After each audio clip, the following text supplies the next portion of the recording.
Ladies and gentlemen, welcome to the Apollo Series Phase 1 tournament brought to you by Quasar and our sponsors GGBet. My name is Sir Danny. I'll be joined here by Edu as tonight we do have Championship Sunday here at the Apollo Series. The winner will take home $5,000 alongside a spot in the Apollo Series Finals. So Edu, this is going to be a fantastic day, right?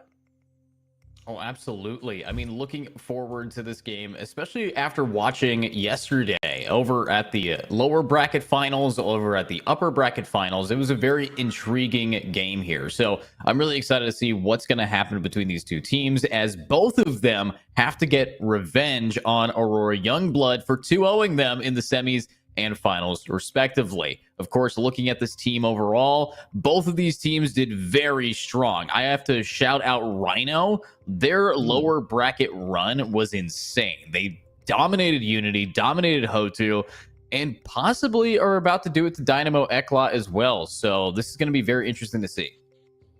There is the possibility of that, right? We have to remember that these two teams have already met each other in Group A, in fact, and Rhyno convincingly managed to win against Dynamo Eklat 2-0. On Inferno, it was a 13-6 scoreline, as well as on Anubis, 13-4, and that was, a very convincing victory. And if Rhyno Esports want to continue with their run in the lower bracket, then they absolutely need to recover on this one.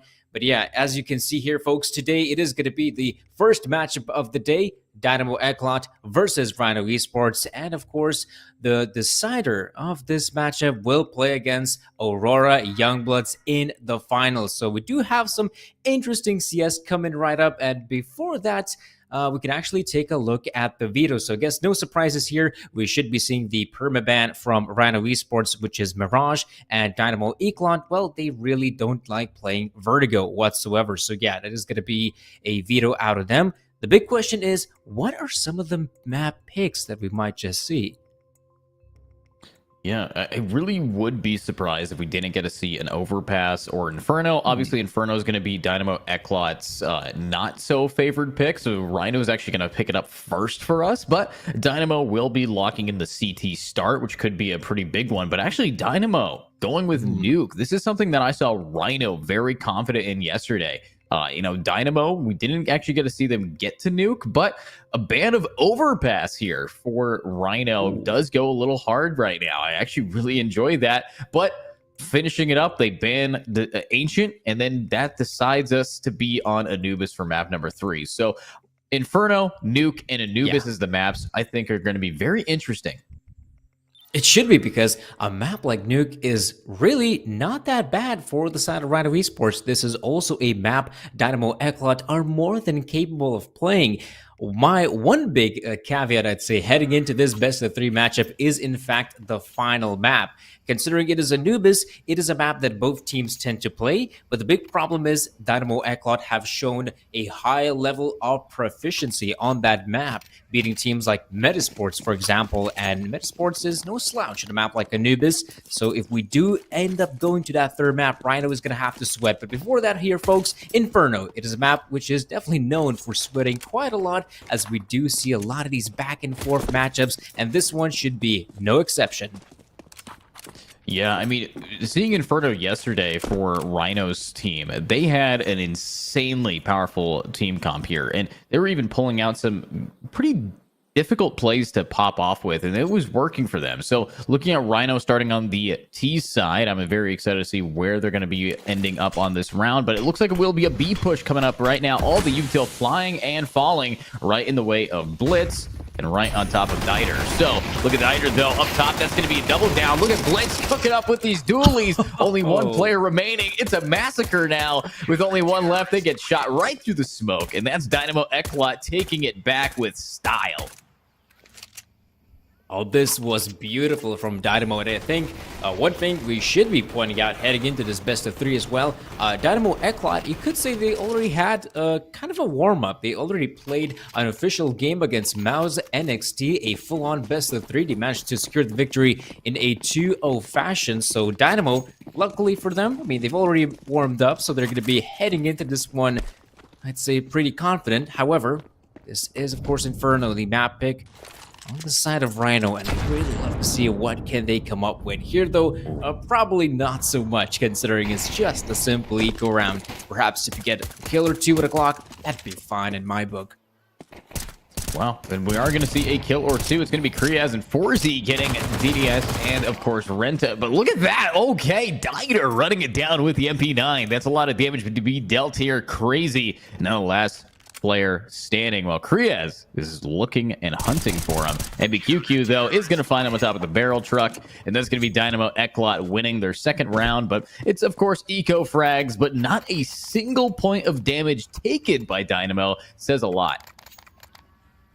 Yeah, that's a bit of a shame. I was hoping, for the 1 or 2 kills there from the Glocks, or, well, in this case, perhaps even damage.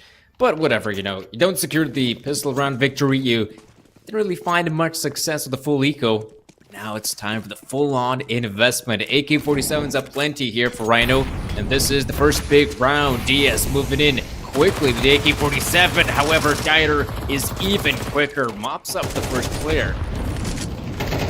Wow, first player now already down. This is a lot of damage taken by Rhyno, especially on their buy round, but that's snappy snap into a head, taking out Kriaz there. Huge opportunity here for them to now push in. I mean, if Dynamo keeps up this momentum, it's going to be real tough. Look at that. The Molly alone scaring him back into this player Blitz, who is a little low. It only has an MP9. So if B is where, we're going to see Rhyno rotate too. This could be the first round that they get. Looks like a lot of this is going to come down to Blitz, and this, yeah, I think that's the good play. You see the players coming your way, so you will simply back away. Blitz, though, with the MP9, prime position to pick up the first frag, and well, the rotations are in the side, basically. Instead, okay, Rhyno, look at the positioning from Crazy. This is huge. Yeah, I mean, beautiful lurk coming up here. Crazy's been sitting in apps the entire time, so now in this position, they can get the jump on MBQQ, and they will. That's going to be an easy kill for them, even finding another. If Dieter is going to get punished, no. Dieter almost gets out, and yeah, no damage dealt to this player. But overall, great hold there. Rhyno gets to plant the bomb, but Forzy's already inching up, and so many of these players are low. Oh, Forzy, it's going to be difficult for him. Spots out the first, but he has to check so many angles. And, well, TMPJ comes in. The backline's Dieter knows the positioning of the last player. The MP9 could be the best weapon for the job. They're both low on HP, but it's the MP9 that comes out on top. What a successful round here for Dynamo Eklot, though you have to admit, we saw basically a full-on rotation towards the B bomb site, and even though one player from Rhyno Esports was on the lurk, still, oddly enough, they were not able to defend the bomb site thoroughly. Yeah, I mean, I will say, though, you looked at that, final kill. All right, you said both were low, but I will give it to Dieter for being double the HP, 4 versus 2. But that's going to be a huge round here, Danny. Look at this. They won their bonus round. Unfortunately, the bomb plant was there by Rhyno, but Dynamo, they're starting off explosive here. A dynamite explosive at that. But now Rhyno has to prove themselves something here with a new buy. Hopefully they can get back onto a site without getting beat off by just an MP9. Lots of map control here in Banana for Rhyno. This come around. Dynamo don't want to contest, or at least not in the early round. Take a look at Blitz. 20 seconds have passed, and they're already retaking banana control. There might be some engagements here. Dagger, right behind the smoke, he's got to be careful. As we know now in CS2, the smoke grenade is no longer a wall, but it can be broken. It looks like flash being deployed. P comes in. Rhyno, slowly but surely, they're going to allow for the CTs to waste some of their utility, but I'm sure they want to continue with the push. This is a great push-up. Flashbang will scare back Blitz, but actually gets around the corner fast enough not to be concerned. Wow. We do see the rest of this team rotating very quick, though. One good nade, one good smoke could stop this push completely. MBQQ's timing it right, and this could be it, but there's actually not going to be able to spot too much. The smokes are too thick, but there's Blitz getting one, getting two, but the trades come out. Run it two, getting it down, and look at this. Now it's a 3v2. Forzy does have a molly to try to scare one of these players back, but the smoke positioning is so clean from this team. Look at this, crazy as well. Prime position. There's no way in the world Forzy will be expecting it, and as you can see, Krasi takes down the last player. Rhyno Esports Gotta say though, this has been a very successful hit on the B bomb site, even though initially I was so sure Dynamo has got a nice defensive setup. But clearly it was simply not enough. Rhyno Esports able to penetrate the B bomb site, and on the back of it, one thing that is quite surprising is that even though they won those 3 rounds in a row, it doesn't look like they've managed to build up a solid economy meanwhile.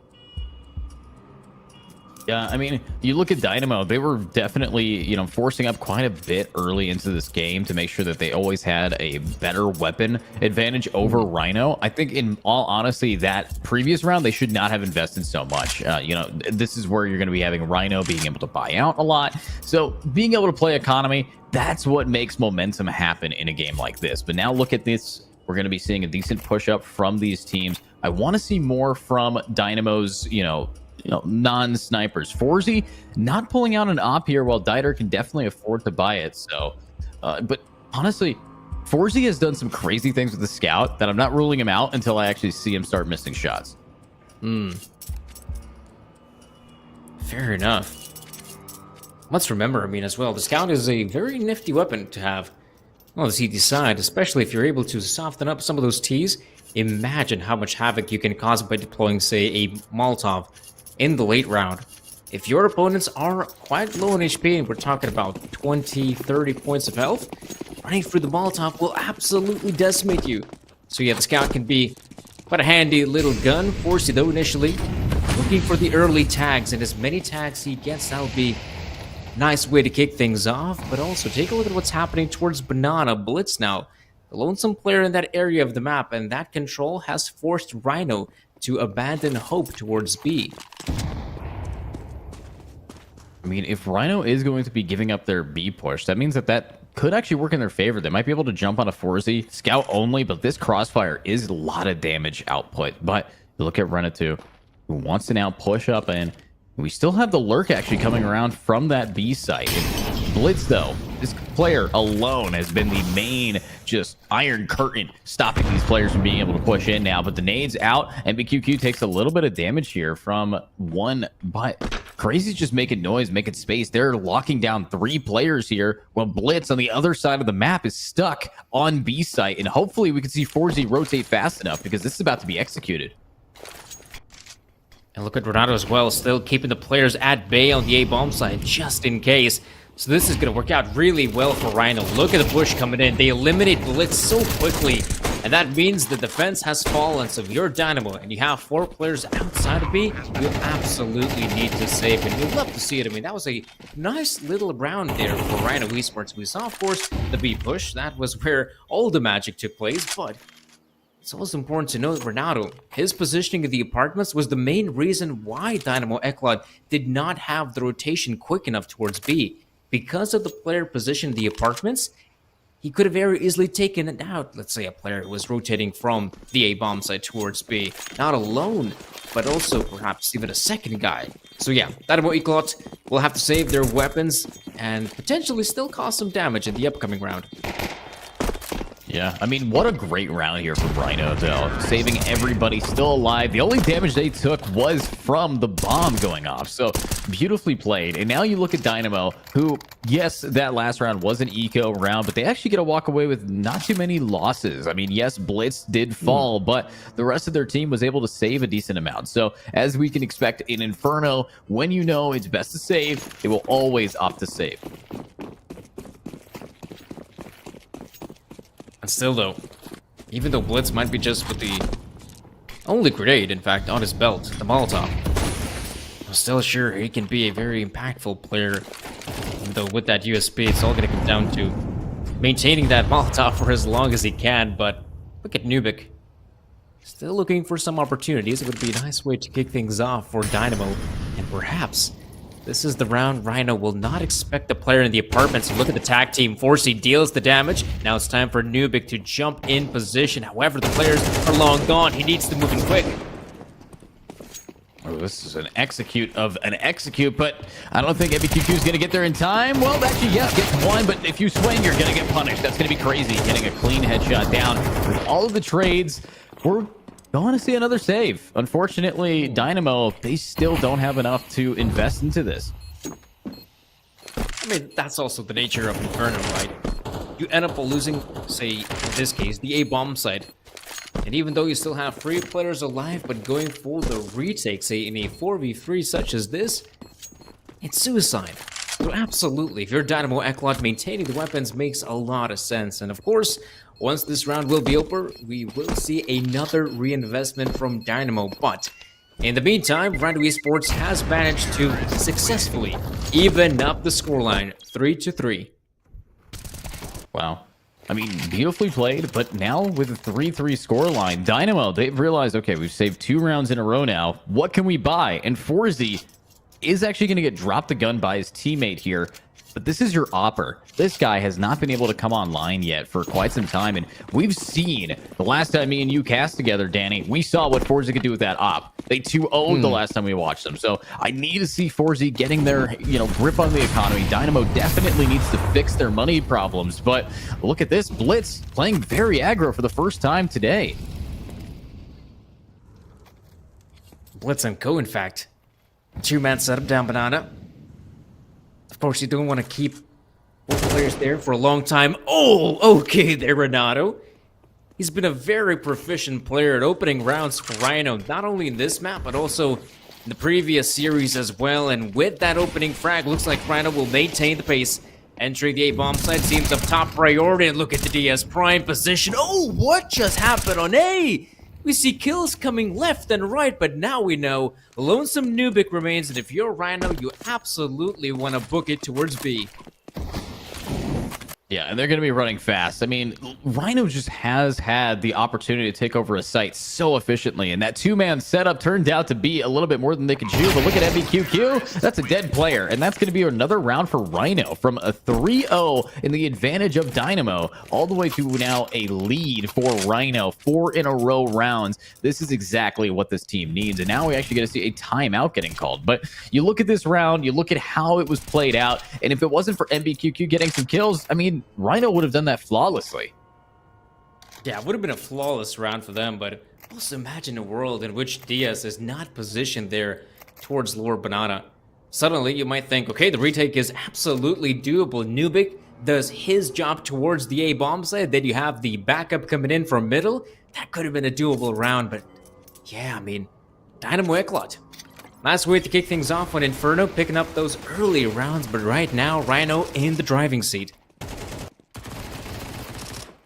Yeah, I mean, Rhyno's definitely been putting their foot on the pedals right now. They are in full control of where this game's momentum is going. And that's the thing about this team is they might not start off strong, but they definitely know how to have an explosive finish of a half. And now we are almost halfway done with the first half of this game. And based on how they're playing, their aim is real clean. They haven't really been needing to pull out an op or putting it on Snappy's hand. Everything's been going pretty well, except for the fact that Snappy actually isn't in the game anymore. So this is a big change here. Now, we don't really know why this player is disconnected, but hopefully they will reconnect soon.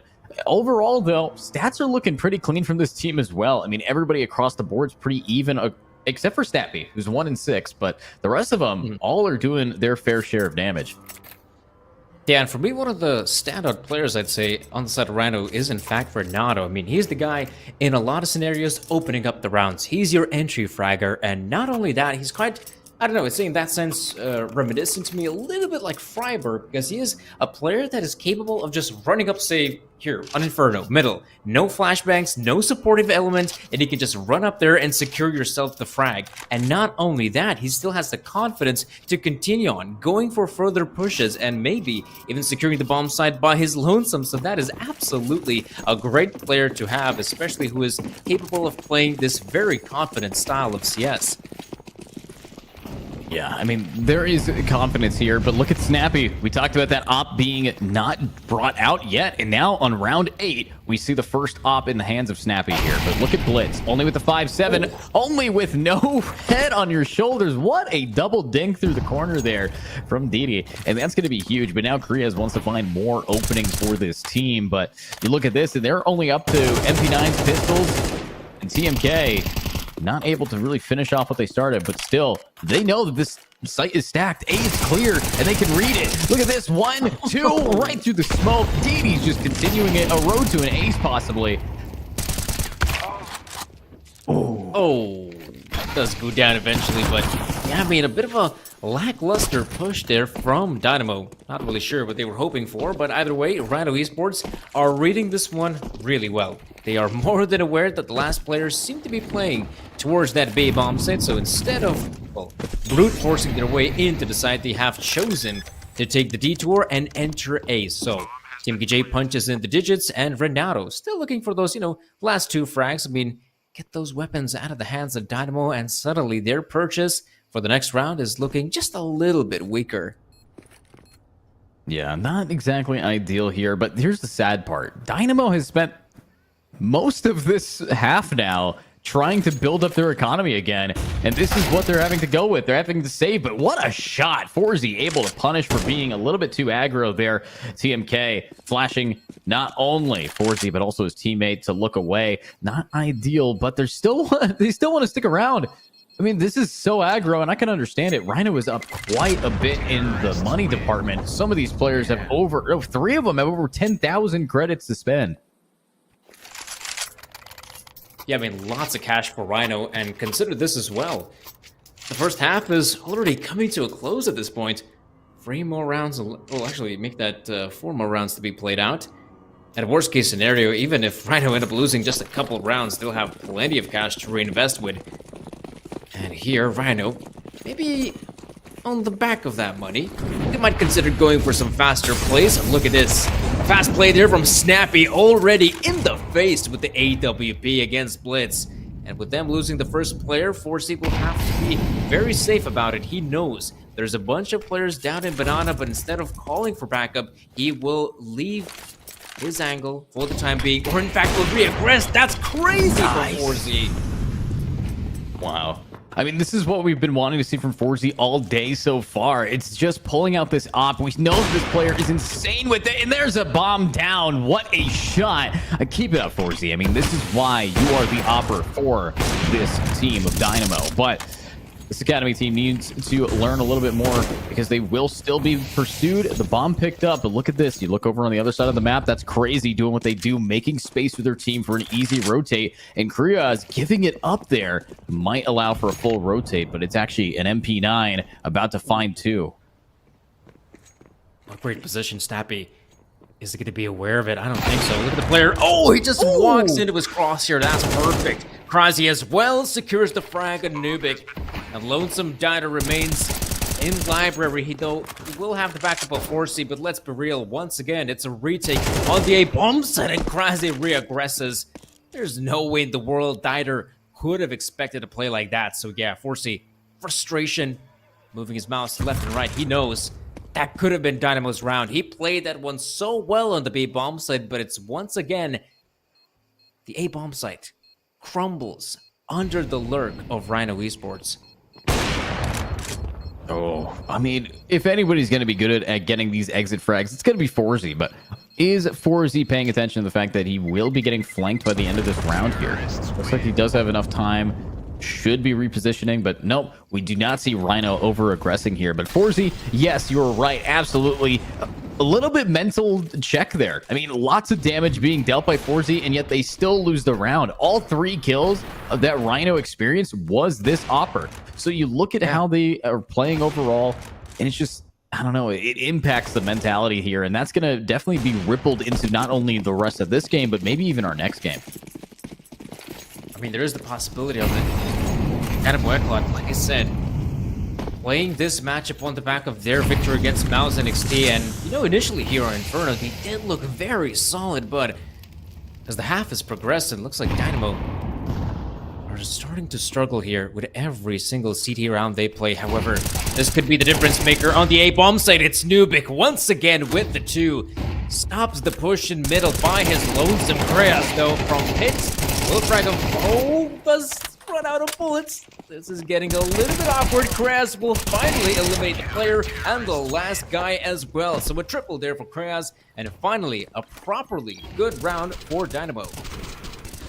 Yeah, it really just comes down to, if you want to see Dynamo getting these rounds, it comes down to the multi-kills from 1 or 2 players. I mean, Kreas, MBQQ, they absolutely cooked there. But also, what was Rhyno doing? That was a lot of just, let's hold W. So This is going to be very interesting to see what they can do keeping this up. But right now, Rhyno still has more than enough money to full buy everything, including an op. So nothing too detrimental until Forsey steps up to the plate with a clean, out of the park body shot. Snappy reaction time.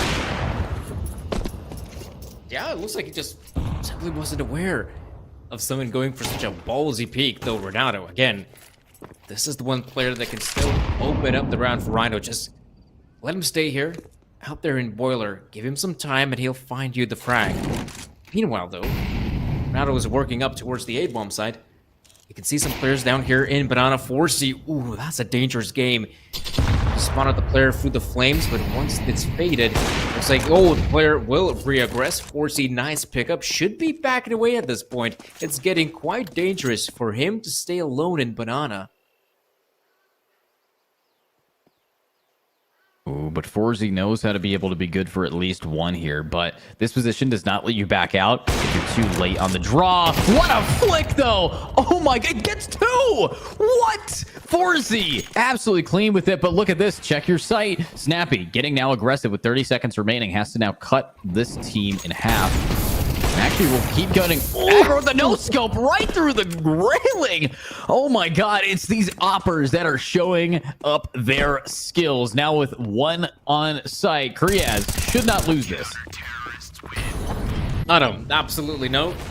Love to see it as well that Dynamo Ekla, just in case, still keep the one player towards the A-bomb side. But yeah, a lot of this comes down to the oppers once again. 4C with the AWP. On his CT side, look at this as well. Nicely played from him, using the sandbags to his advantage. Meanwhile, you have Snappy as well with the up. Boom, perfect one. The player not expecting a guy to be here on the A-bomb site, and so Rhyno Esports. Last round for them. Luckily, they still have plenty of cash remaining. But man, oh man, something tells me it's again going to be a battle of the oppers here on the last round of the first half. Yeah, battle of the oppers, but let's see what their opportunity is going to be if they run it down. The nade's actually coming through, but look at Blitz. This is a very aggro position with the flashbang now out. They get a punish with the double down. Beautifully played there. And now Forsey gets to go back to opping through the wall, but no damage dealt. However, Blitz did their job. But look at this, pushed up. That's going to be a Rhyno getting the pick down. Huge. And this opens up the site, but Crazy continues. Wait a minute. The bomb player, Didi, you're a little bit late. We're going to be seeing some rotates here. Yeah, mid rotations coming in. That boy clot. This time around, now fooling around. The retake has to commence, but luckily for them, a lot of time has been wasted because Diaz had to move in the A-bomb set with bomb. Right now, oh, that is a ballsy maneuver, but look at 4C. And the 1v2 has picked up the one! Finds the frag on the second! Looks for more, though. 4C left in a 1v1 against Krasi. He's not 100% sure where the final player is at. He's expecting the bomb site to be a possibility, but Krasi will be the one to secure the final round as he brings depth to the final player. And so, Rhyno Esports, I mean, it looked pretty solid here and a little bit scary on the A-bomb side, but luckily they managed to maintain the lead heading into the second half. Wow.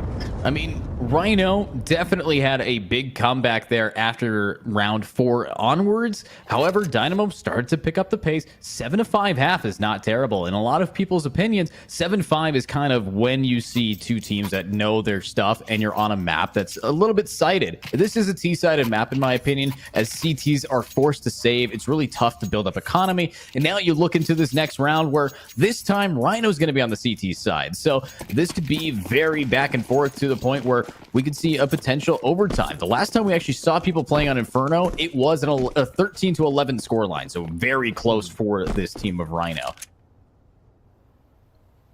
And right now, Rhyno, the 4-man setup towards the A-bomb side. I mean, it has become somewhat common to either push the B-bomb side, sure, but the second game plan for a lot of teams has been going down middle. This time, though, this may not be the right call because it's Lonesome Snappy holding on to the B-bomb side for dear life, and now he has to back away. A huge dink on his forehead, and Rhyno will be aware of what's going on. Snappy will maintain control over Church, but the bomb is being planted. Oh, look at that, though. CMK running it down. These dualies have been absolutely beautiful, but the Glocks come out with style. Look at that. Triple killing it up. And we do see Crazy falling. Now it's just Rhyno 2. And oh my god. 4Z finishing it off with a clean double down from the dualies that they found, leaving us now with Dynamo starting off strong in the pistol. But here's the thing about Dynamo. They don't like to lose the pistol. Oh, man. That's a great way to kick things off for your Dynamo here on that second half. Winning the T side is absolutely important. Though, surprisingly, Rhyno does not consider even going for the reinvestment, which for a lot of teams, I mean, it has become somewhat common to buy up those pistols in the second round. After all, Inferno is a map that does favor the pistols quite a fair bit. Now, it's the rifles. They're doing all the talking. 4C moves in here, eliminates Snappy here. One more player remains on the A-bomb side, but surely, if you're Dynamo, you should have all your players rotate towards A, but I suppose you could still look for frags elsewhere, and that is exactly how it's being done. Ooh, Deagle, come on. No, it's not going to be able to find anything, and that's going to be a flawless round for DNE, leaving us now with a pretty solid start again, but Rhyno knows how to turn around, but if this is now Dynamo's time to shine, they have a decent buyout. But look at this. Rhyno has full economy across the board, and you're facing off against MAC-10s, but you never want to rule a MAC-10 out in Counter-Strike 2. This is the run-and-gun game. I mean, CS2, the gunplay feels like Call of Duty with how everybody can just run around with MAC-10s all the time. So, honestly, I'm not ruling it out. Even though this is a significantly weaker buy, we just saw a nade from a teammate take out 30 HP. Ooh. That's a huge nade. I don't know. I wouldn't like to be in the apartments with so many grenades. Oh, falling on your head. Well, perhaps nades are better than having bullets going through your skull. 4C now. Coming in from short. Ooh, that's a nice angle on the player still, though. Unable to capitalize on the back of it, and a lot of utility being deployed towards middle, though with very little success here for Dynamo. And in fact, the counter nades also coming in.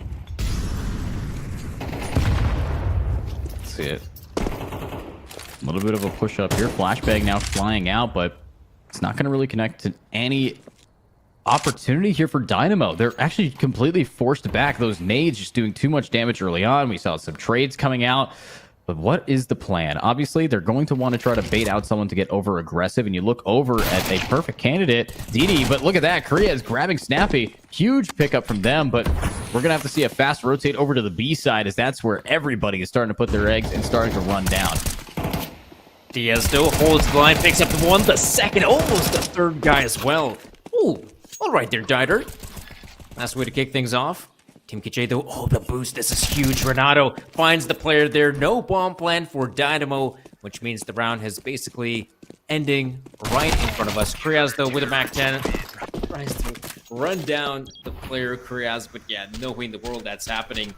So yeah, another successful victory here for the side of Rhyno. What a nice hold from Diaz. I mean, being the only player on the B bomb side is so difficult to hold your ground, and instead of, we'll say, backing up as far as he could have, he still decides to go for those engagements, and perhaps he might be the player to not only stall the push, but perhaps even stopping it in its entirety. So, well played there, the last player on the B-bomb side.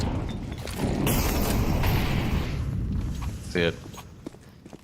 A little bit of a pushback here. Look at how aggressive we're seeing Dieter get. This is exactly the kind of positioning I want to see from them, but Rhyno's able to really turn this around. Unfortunately, these smokes are buying so much time, but we have time to spare. And that's what I think Dynamo really needs to see here, is that they have all the time in the world to try to bait out some of the Rhyno players. If they get too aggressive here and they get punished for it, that's not going to work out in their favor. But look at Snappy. Got to jump onto NBQ, but no, we'll have to back it up just a little bit. Smoke's about to fade. Oh yeah, Snappy's aware of it. Still, I'm not really sure. Considers to re-aggress with the USP, but right now, Rhyno Esports, slowly but surely, it looks like they have the idea that this should be an A hit, but they're not 100% sure, and so maintaining the default seems like the right move right now. And look, a lot of this is going to come down to Snappy. It looks like he gives the intel that there are players wrapping around, but he's not 100% sure where they're going, and we know that Dynamo Eclot has taken the scenic route towards CT spawn. Yeah, I like this aggression, though. That's going to be a jump onto these players. I don't think DD's going to have... Actually, no, DD does have the idea about it, but oh no, Dieter's stuck, and yeah, you might be stuck in the pit. You're going down. That's going to be one, but Forzy able to get the trade-off anyways. 20 seconds, they have to get the bomb planted. Now it's just going to be TMK to buy time. TMK has to just play around it, but look at that push-up. Beautiful Molly. They have to go for the bomb plant here, and Forzy is just continuing, but no, Forzy's down. Blitz is able to get the trade-off, but 5 seconds. They've just enough time. They have to stick it, but they're getting just pushed back, and there's TMK. What a stellar round for Rhyno. Once again, a solid hold from the players, and you'd love to see that Molotov being deployed on the default position. There's no way in the world anyone from Dynamo Eclot can think about getting that bomb planted. And so, I mean, the rotation towards the B bomb side looked like a great idea, but the big problem for them is that they got simply pincered in without having enough time to clear out Church, and also being aware that there is a push happening from Banana. Dynamo Eclot were looking for those opportunities to win the aim duels, but, well, unbeknownst to them, I'm not sure how quickly the players from Banana will arrive, and as we saw, they were the ones that caused a lot of problems for the T side. So Dynamo, on the back of it, we'll have to play on a simple eco. Just mere pistols, and perhaps they could get a kill or two. That'd be nice for the T side, but so far, I mean, Rhyno Esports have been doing a stellar job of just locking things down. Ooh, lots of damage, though. There is Rhyno getting two, but Crazy wants to keep it going. And look at that round. Rhyno completely bullying Dynamo out of here with an aggressive hold in mid. But of course, that was a eco for them. So they are going to be able to full buy yet again. But double digits are on the board here for Rhyno, Danny. And Danny, yeah, I'm kind of concerned that we're not seeing a timeout by Dynamo Eclot yet. I think that they need to be able to take a deep breath before going into this next buy round. I mean, you're right about it as well. I mean, Dynamo is a squad that has a lot of tenure playing together and also playing against some serious opposition in a bunch of various leagues and tournaments.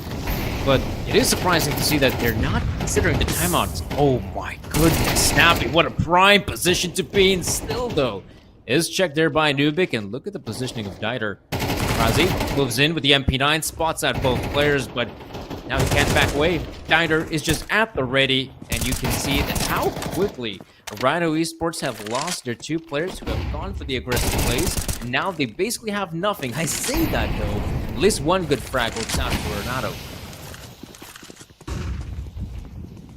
See it now. Rhyno. Look at this. Oh, great from Renato. Getting it down, and that's going to be pretty large, but with the bomb now planted, there's only two people remaining to try to retake, but Forzy does so much damage and commits to the bit. Could have walked out of the fire, but instead lets it cook, leaving us now with MBQQ wanting to hold the site. And TMK, great read. They should be able to just stick this bomb. Blitz has to move fast as they do have a kit. There's not a lot of opportunity left. You're going to need to swing. Now, this is going to be a guaranteed round for Rhyno. Yeah, you're absolutely right about it, Ed. What just happened there in the A bomb site? I mean, you take a look at the start of this round. Rhyno Esports lose two players so quickly. Yeah, sure, Renato puts up a good fight. That Molotov, and perhaps even the bigger question, Forzy really hoping he can win that fight in the library. And you're thinking, well, perhaps if the player decides to just simply abandon that fight, abandon the flame as well, move far away from it, and then just hide in the pit, something tells me Dynamo have a much greater chance of winning that round. But right now, Rhyno Esports, I mean, you take a look at the gun rounds, and they've been they've actually stellar. And not only have the individuals have been hitting their shots, but look at how some of these retakes have gone as well. They've been really clean. Some proper communication, some proper as well communication of how you want to enter some of these bomb sites on the retake, as well as utility usage. And I have to say, though, Dynamo Eclot really struggling here to battle against the side of Rhyno. Yeah, I mean, this is where we want to be looking at right now. Right here, Rhyno, they're at an advantage. The fact of the matter is Dynamo has had a lot of misplays. We're seeing time and time again, standing in mollies, being too aggressive, lots of the real pushback here. So what I want to see now is after this timeout, after this 60 seconds to take a deep breath, and now just being able to balance themselves out, I want to see Dynamo getting at least one more round here, because if Rhyno gets the map point, especially after now this, there's not going to be Yeah. any money left for Dynamo. There's no real answer to this match point. So they're going to have to now back it up. Let's take a look. Snappy. AWP at hand. Proper weapon. Looking for the prime. Oh my goodness. Simply not aware of Forcey's peek through the smoke. And look at Ronaldo looking for an opportunity, and he'll get it on Nubik. This is a chance for him to simply back away, but instead looks like still wants to go for more, and perhaps I can't blame him. Rhyno Esports feeling confident, and Ronaldo, I mean, he's been so good on the T side looking for those openers, and so far on the CT side, he's been doing stellar work. Ooh, but look at Crazy. This is a very aggressive angle, but look at Rhyno getting a pick down. Diner able to finish off with a clean headshot right through the doorway, but Crazy has to come up big, but Kriaz is going to be able to get one. This is what Dynamo needs. They have the bomb plant, they have two people to fight back against, and it's going to be a save. So in this critical moment, Dynamo walks away with 3 players staying alive, a bomb planted, and at the end of the day, as long as they don't get over aggressive or die to a bomb, this is a huge success for Dynamo. Absolutely, and finally, they get at least 1 gun round on the board, which means they still have a fighting chance here on Inferno, but I have to admit, you know, it does feel like these past couple rounds, Rhyno has been making some mistakes, and perhaps those mistakes will finally come back to bite them. And if you're Rhyno Esports, you gotta be careful. I know you're feeling confident. I know you feel you can close out this series, let's say, but the map, the next few rounds, but you have to be absolutely careful with your approach, because what we saw right here from Snappy, I mean, this is just simply, well, not being aware of the situation by the looks of it. Going out there for the peak, not being aware of anyone pushing from Banana, and that is an easy kill for the opposition. And if anything, in the nearby future, you want to avoid your players being out there in the open with no backup whatsoever. Yeah, I mean, you have to back up your teammates. You can't be going in for these, you know, very ego plays, because at the end of the day, at this tier, yes, these are academy teams, but they are, you know, pretty strong in their own right. Some of these teams have more earnings than a lot of professional teams in NA, because NA has no teams competing right now. But regardless, you look over at Rhyno, and this is a team angle that I want to see how they can do this. They've triple stacked on the A side. They have a great potential for this map point advantage. This is a full-blown push here from Dynamo. Last one there. Nice. Crazy. For more opportunities, though. Where is the backup from mid? There we go. Renato moves in, but maybe it's a little bit too late. Dynamo have full control over the A-bombs and A-bomb plant. Absolutely. And with that bomb going down, I'm sure we will see Rhyno Esports for the retake. They have to try and go for this. Positionings are pretty neat. They are relatively close towards bombs in itself. TMK, gets spotted out. Will be players coming in from short as well as from the apartments, and Forcey looking for the players, in fact, both ways. Now he's going to focus towards the apartments. That's a great frag on Bernardo. Looks for more, takes care of Diaz, and that will be it. I mean, 2 players going down so quickly. TMKJ simply has to abandon all hope and save his gun for the next round.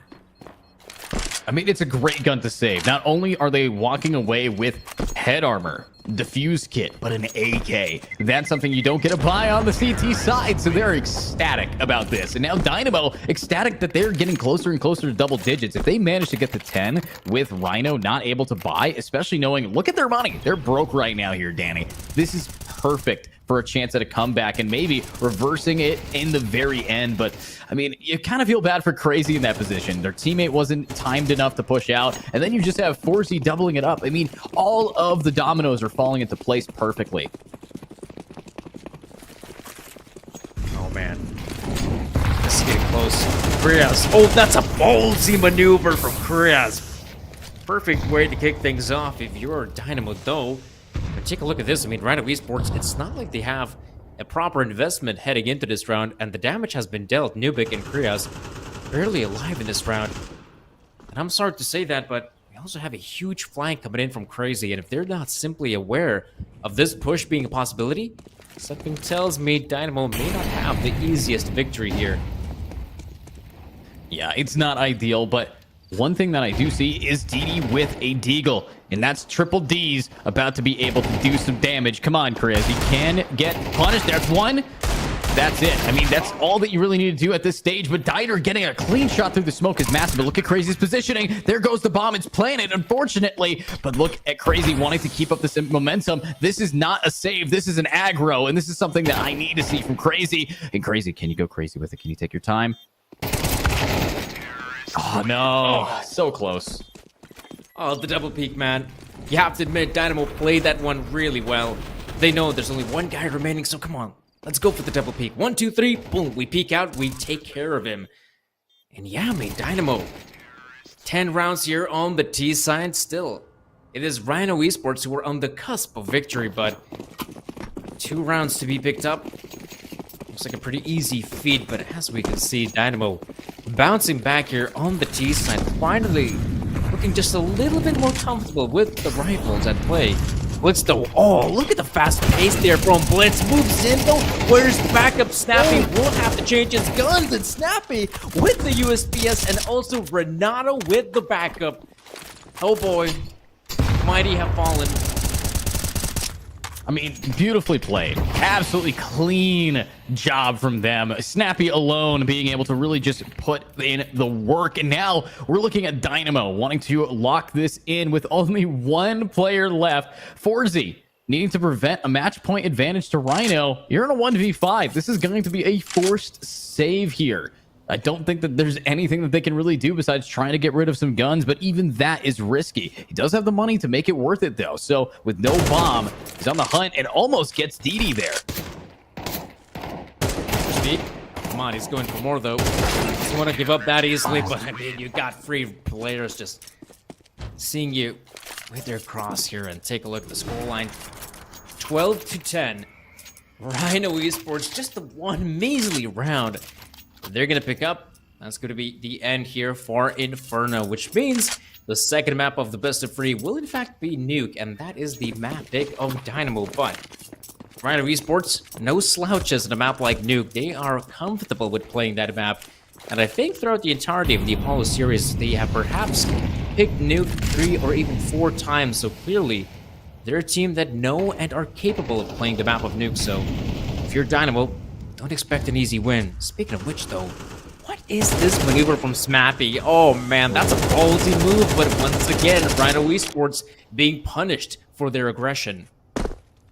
Wait, Crazy didn't see. Oh, that's bad.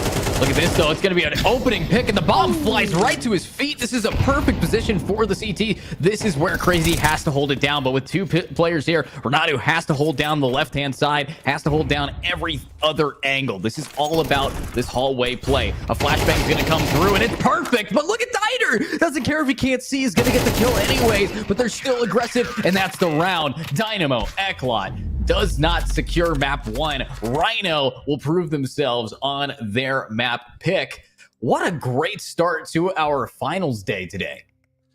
I mean, absolutely, that has been some stellar CS from both squads, but admittedly, Rhyno Esports looked very solid on the T side of Inferno, and also on that CT side as well. Things were looking up for them, and admittedly though, I kind of like the comeback there. I thought it would be a very nice storyline there for Dynamo to potentially put us onto a, well, let's say overtime game and potentially even secure the victory there, but oh well, we still have more maps remaining here in the best of 3. So of course, guys, if you're going to watch that second map, you will join us shortly. But before that, we will be going for a very quick commercial break. So see you all then.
And welcome back, everybody, to the Apollo Series Phase 1. This is the lower finals Game 2, and I am Edu, joined again by Sir Danny. Danny, what an intense game of Inferno that was, but what can we look forward to on Nuke?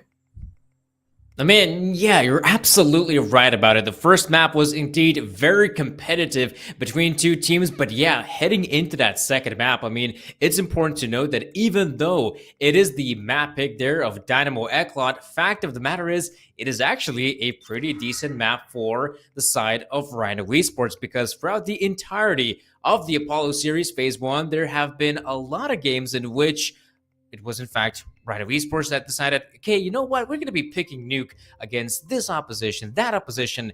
Though interestingly enough, when these two teams met inside Group A, in which Rhyno did manage to secure a very convincing 2-0 victory, it was in fact on maps like Inferno, which Rhyno managed to win here, and also on Anubis, which was picked by Dynamo. So considering the fact that they've decided to pick Nuke here, Dynamo, something tells me they may have prepped their homework.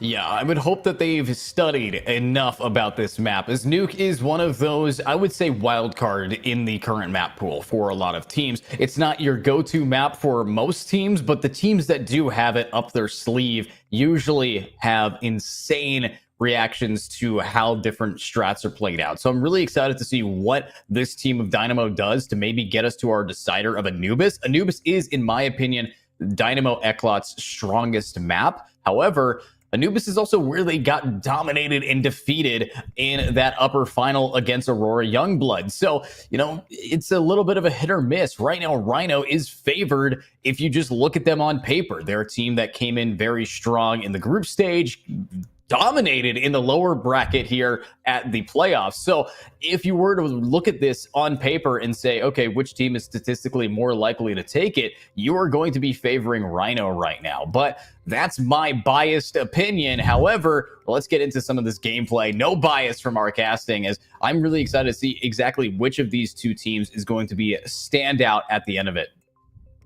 Yeah, I mean, especially considering that the winner of this best of 3 will be going to the grand final. And of course, the winner will not only secure $5,000, but also a spot in the finals for the Apollo series. So, I mean, considering this as well, that these two teams have already played against each other, and because we're going to be jumping into the map of Nuke, the one thing that I'm actually thinking of is, in fact, Rhyno Esports, considering where they'll be starting off, I do want to know, in fact, what is going to be the sort of gameplay that they will bring into this matchup. And once again, I mean, we saw on Inferno, one of their players, standout player, Renato, they're doing a lot of fine work on the T side and also on the CT side, being this player going for those early engagements and looking for the early opening frags. And in fact, from what I remember in seeing some of the earlier matchups as well, Renato was once again that same guy who was going out there in Nuke, outside, ramp, A side, you name it. He's going out there and looking for those opening frags. And I've got to say,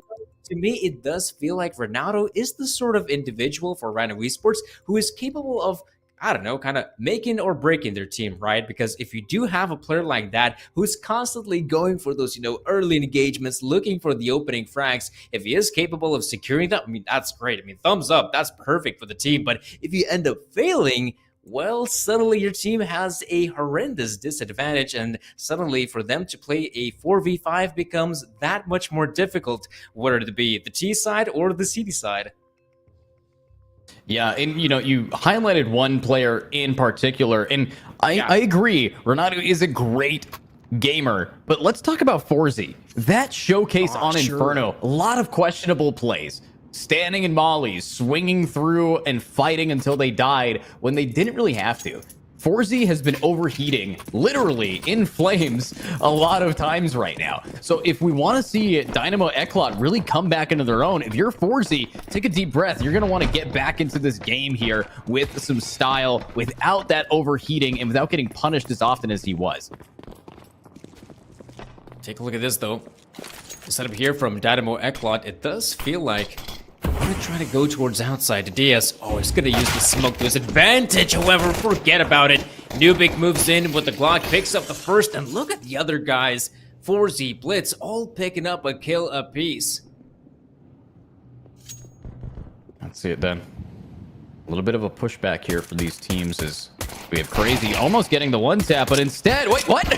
Okay, Forzy actually shoots Kriz in the back of the head and gets finished off there. That is what a round from them, but we still have 2 players remaining. The bomb has to get planted here by Silo. It is a fake, though. Forzy will be punished regardless. Dualies will be the run and gun, leaving us now in a 1v none. What a round from Rhyno, as that is the first time we've seen them take a pistol on Dynamo's map pick. Yeah, I'm not really sure what was going on in that pistol round because things were looking oh so good for Dynamo to kick things off. And here in the 2v2 post plan, Forzy, I mean, the big problem for him is that, well, the backup is simply not there. I believe his teammate was somewhere towards orange, which meant that if he does want to get that bomb planted, he'd either have to stick it or in that case go for the fight. And as we saw, he lost the fight, but here, engagements early on in ramp. Snappy, actually takes a lot of damage there from Nubik. We'll have to simply back away and play it safe, whereas the players from Dynamo continuing with the push, not slowing down one bit, and there we go. The cavalry is here, so it's an easy mop-up. Rhyno Esports Perez should be and will be going down eventually, so Rhyno Esports find a way to kick things off here on the CT side of Nuke. 2-0 and even potentially 3-0.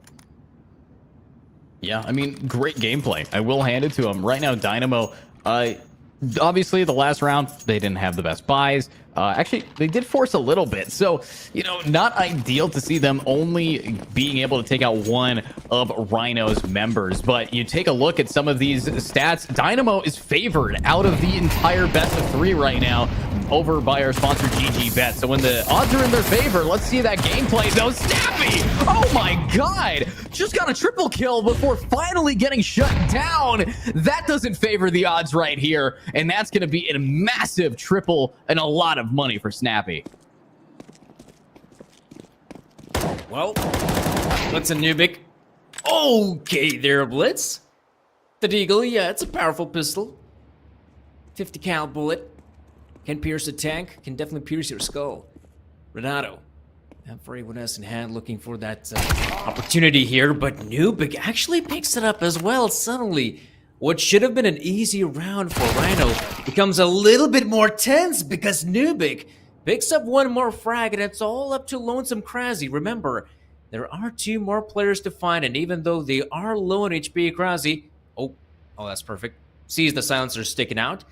Wait for more information, does finally pounce, and now isn't 100% sure where Blitz is coming from. It could be anywhere at this point. Wow. Anywhere, but Blitz is so low, and it is a 1v1, but Rifle will have to get picked up, and I think that this is where Crazy knows what to look for, and that's going to be a round down. What a beautiful round. I gotta see that replay. I know we have a beautiful replay operator sending it us. Look at the Snappy play. I'm still in shock by the fact that they were running through fire, and through fire and flames, they were able to absolutely play it perfect. So things like this, it's why Rhyno, in my opinion, is starting off so strong. They're just being unpunished. There's no reason that Snappy should be able to snipe somebody like this while they're getting shot from above. To be fair, though, Dynamo on the mere pistols, not expecting too much out of it. Though, with the rifles, this is where you expect the tide to finally change in favor of Dynamo, though things can still go awry. Look at the positioning of Kriaz. Right there, close by the smoke. Right behind it is a certain CT in the form of TMK. Oh, there we go. Peekaboo. Comes a player. And luckily for Dynamo Eklot, they still can potentially go in for the refrag. All it comes down to either, though, feels like the potential push might happen towards A, and TMK feeling a lot of pressure right now. Oh, Snappy. Perfect. Wow. I mean, Snappy snaps the bodies. That's what they do. This is the opera for this team. But unfortunately, Forzy is... Actually, not Forzy. MBQQ is running away. Forzy wanting to join them. We've seen a lot of times where Forzy needs to save and does not. This time, they won't actually be caught out. So they will be going all the way to join NBQQ. So another pretty unfortunate round there for DNE. And DNE, again, this is the favored map, or sorry, not only the favored map, but the favored for the series overall, based on community votes, based on the betting odds, based on everything. It's favoring Dynamo, but Rhyno doesn't agree at all. I mean, Dynamo has been doing some fine work in online Counter-Strike, you have to admit it. Not that long ago, they managed to win ESCA Season 48 main, and I mean, speaking of, qualifying, so let's say, to the advanced season is in itself, I'd say, a small victory, but the fact that you've managed to win it, to win ESCA main, that's still something impressive, especially in EU. So Dynamo Eclat, absolutely, I mean, they have the firepower, they have the experience to battle back and still make this a competitive best of 3, or at the very least, make it a competitive map on Nuke. That is true. I mean, we are looking at it. D&E is a seasoned team. That is absolutely the case. But you look over at Rhyno. Rhyno most recently has been just making waves since, late 2023. Just recently, last month, they proceeded to get second place at LAN. So that's pretty clean here from them. A LAN showcase of that far. I think Rhyno is going to be the next upcoming team here, but I need to see what D&E can do. Oh my god, Snappy almost gets it, but look at that spray from DD, getting it down anyways. But with one pick out of the bat, this is not ideal for D&E, and they are going to want to get down into sewer, get down into under, and get themselves onto a site ASAP. They have had a real rough time getting the bomb planted. Yeah, it's been difficult here on Nuke. And TMK is not going to make matters any more easier. He's poised with the rifle, waiting for the opportunity. Spots out the player, sees two heads, so he knows he has to go in for the fights as he eliminates two. That's perfect. Diner, will be shot in the back. The lonesome Nuvik remains. Can potentially... No, he cannot, because timing is awful. And in CS2, timing is everything. So Dynamo Eclat, I mean, sure, initially they end up losing this one player here. Oh, and you gotta wonder as well, the bullet, it did go through the wall, it did pierce it, and so that could have been a very even an easier frag, you could say, for Rhyno Esports, but whatever. I mean, a lot of fine work has been done by DS and Co, and for Rhyno Esports to already have 5 rounds on the CD side, that's impressive. Yeah, I mean, quite impressive here. You look at, 5 rounds against a team that is your senior, and also a timeout being called now. Now, when we see this timeout, I do want to look forward to where are Dynamo going to be spending their money. Obviously, you see NBQQ already purchasing up a Deagle and a HE, so they're going to most likely go for a light buy, maybe an eco round here, possibly. Yeah, they do have light armor as well, but Team Economy, it's not looking too good. Their loss bonus is great, but at the end of the day, loss bonus only gets you so far. We're going to have to see you actually being able to pull through. So after this, slight buy round here, I'm expecting some decent pushbacks. But Danny, let me ask you this. What do you think Dynamo Eclat needs to do to turn this game around?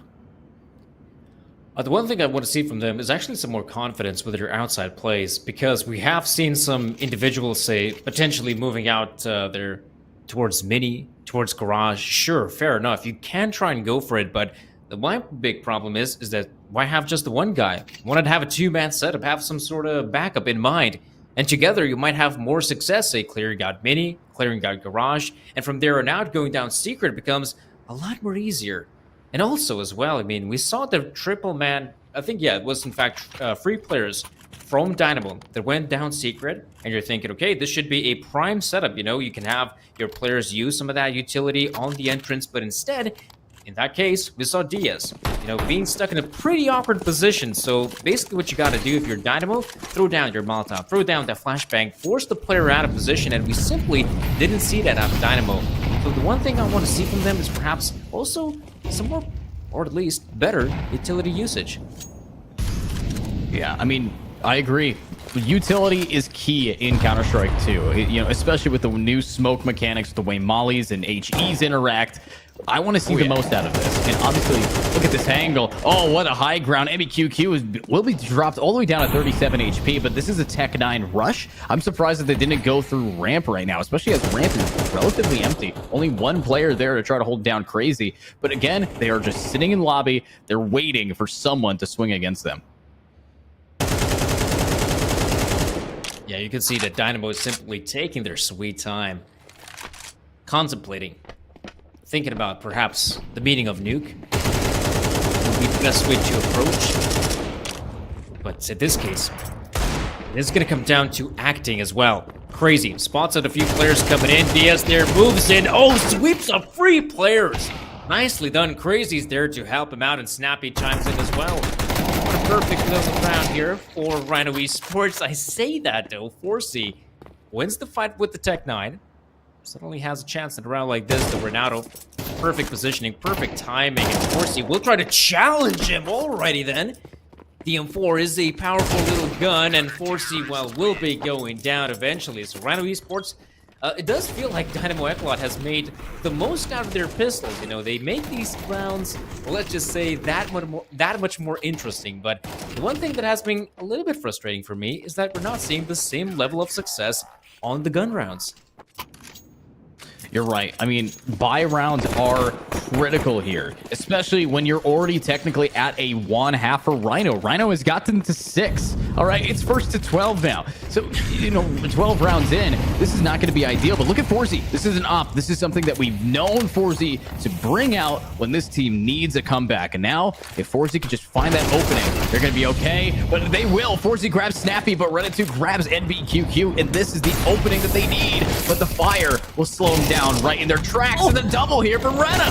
Oh my god. I'm telling you, man, that guy's sick. And you saw how well he managed to open things up here for Rhyno. Krause, of course, this will be the easiest kill in his career. 7-0 right now. Rhyno Esports has been doing some fine work, and you can see on the back of them having so many rounds on the CD side, they're more than willing to just, you know, go balls out, you know, go for those ballsy plays. Renato pushing out Squeak, picking up a few good frags, and well, if you are Dynamo Eclot, I think another timeout should be of top priority, but no, it looks like they're just going to continue playing, and I don't know, maybe a frustration amidst the ranks of Dynamo Eclot. Whatever it is, they got to get their grip sooner rather than later. Yeah, I agree. I mean, that last round, this is a big buy here from the Dynamo team, and now they're not going to be able to work too well, but 7-0, not ideal. And look at Snappy. Oh my god, what a great shot! Doubling it up and actually being able to open the site open for them. But there we go, TMK able to grab just one, but this is just NBQQ's game right here. Beautifully played with the Tech 9, an op kill, and finishing it off, a 4K just under their belt. They've finally gotten one under the board. I mean, you gotta admit though, that pistol, I mean, it does feel like Dynamo Eclot, whenever they get on the pistol, suddenly they have more confidence and they're willing to go for some ballsy plays that, you know, you wouldn't do, let's say, the AK-47s or Khalils, and maybe that is the one thing that is currently lacking for them, that sort of confidence, which is absolutely necessary on the T side of Nuke, and perhaps now, with them having a proper investment, having loads of utility to work with, we could see a good round come out here from Dynamo Eclot. And right now, it does feel like it is somewhat of a default setup here. Looks like some players will fight their way towards the outside, perhaps forcing the CTs to waste their utility. But it does feel like Dynamo might potentially hit the A-bomb site once again. See it. I mean, this is some pretty clean gameplay from them, but look at this though. Oh, Korea's traded out. TMK able to work it out, but this is where we need to see an explosive lurch forward, and TMK is just gonna keep it up with another down. And now more TMK on a 3K. Okay, but now Blitz is there. Get the trade off, but crazy. On that flank, a nade will finish off TMK's triple, but now we only know where Blitz is in long. Kind of stuck out here, will be going right into mini and has to now fight their way through. That's the difficult part of hitting the A-bomb site, right? If you're going to have the majority of your players moving out of hut, you at least need to have someone at mini. Otherwise, it's going to be a slaughter, and you saw how difficult it was for the players of Dynamo Eclot to move out of hut. And yeah, on the back of it, once again, another successful round for Rhyno Esports, and that's the crucial frag. Eliminating Nibuk in that situation gives Rhyno Esports the opportunity to deal with the players at hut swiftly. Not to mention, they also had a flank coming in from ramp. And that's obviously, you know, the one area of the map that Dynamo hasn't really even considered contesting on gun rounds. Primarily, they go ramp whenever it's a Nico, whenever they have some pistols at play. And so the guy at ramp, you know, he's got an itchy trigger finger. He wants to be part of the action, and he goes in for those plays, and I'm sure we're going to see even more of them. Let's see how itchy they can get. What a shot, though. Oh my god. It's just a complete shutdown. And, you know, we can talk about map sidedness, but this is beyond how sided the map is. It's a Rhyno sided right now. And honestly, I don't understand it. Rhyno is possibly the best team coming out of Portugal, and this is a Portuguese tournament, so they have to represent. But look at this drop down. That's going to be crazy. Grabbing one. Blitz will get the trade, and this should be a free A site if they just push in before they get flanked. You gotta hurry though. 2v4. Smoke's been deployed, so that's good for Dynamo. They can be very thorough in their approach, clearing out Titanic as well. But now, the players of Rhyno Esports in prime positions, though. Where is the bomb plant? 4C spots out the one player, but now I think they've wasted too much time. And look at this. Snappy comes in. 2 quick frags for him, and Rhyno Esports, once again, a very convincing victory. And I think in that round as well, I think there wasn't even proper defense towards ramp. Rhyno Esports got so comfortable here in the C side that they're like, you know what, we're just not even gonna defend ramp. We don't really care about it that much. Take the bomb side all you want. We're still gonna have the majority of the players coming in full the retake. So Dynamo, oh man, that's gotta hurt. But maybe what they needed around like this is that fast-paced CS, which has seemingly worked out for them in the past. You can always use the MAC-10s to move in guns a-blazing, and there we go, finally. They're gonna get themselves some control towards the B bomb site, a bomb plant and a post plant. Well, it's been a long time coming, but they finally got it. Oh, and that is a nice headshot onto Krasi. I mean, what a start to a round. But at the end of the day, this retake is in the hands of Rhyno because they have so much HP left. They have the weapon advantage and the life advantage. Look at that flashbang committing to the bit. They get a dink, but they're not going to finish it. TMK is there, but Krias from the high ground will be able to get a clean angle onto control room, leaving us now in a 2v3. And they're just keep swinging. Krias' positioning is clean, but wait a minute, it's up to Blitz now. Blitz able to make this a 1v1. The bomb slowly getting tapped away. Oh, no. They can stick it. They are going to stick it. No way does Rhyno get away with just saying, I get the bomb now. And that's going to be Blitz. Unfortunately, not winning it for his team. Not even finishing the kill. And that's double digits in the first half here, Danny. It's a terrific scoreline if you're Rhyno, which is something you can't really say for Dynamo. And I mean, that post plant as well, that was sleek. I thought they had the perfect post plant for them to actually deal with the players coming out of contamination, but no, still. Rhyno Esports once again securing an immaculate victory. 4C will take matters into his own hands. And actually, what the hell? How did this even win that fight against the Diaz? I mean, well, I guess that's it's the not thing. gonna They have matter to that win much. a lot of these fights. Oh. Nice damage. What's going on? Oh, okay. I don't know. I'm speechless. At this point, this has been what the hell of a round for Dynamo Eclot, because you just saw, I mean, a bunch of engagements just happening all over the map, and somehow they secured the victory. So Dynamo Eclot, I mean, congrats. I mean, you win at least another extra round here on the T side of Nuke, but overall, I mean, this performance has been far from convincing. Let's put it that way. Yeah, I mean, I think that right now, if you're looking at this team, it's a lot of disappointing back and forth between them. I think if you're a fan of Dynamo, you are going to be less of a fan moving into this next one. But overall, Rhyno has an insanely powerful start. And, you know, it was coined back when Valorant came out, the 9-3 curse. Now that Counter-Strike 2 has the same scoreline requirements, do you think a 9-3 or a 10-2 is even possible in Counter-Strike's, you know, turn of economy? Or is this just stalling for maybe the finals? Man, it is quite difficult to say. I mean, yeah, in the olden days, 11-4 does feel like it's nowadays the 9-3 scoreline that can cause a lot of havoc for some teams, considering that you have such a massive lead.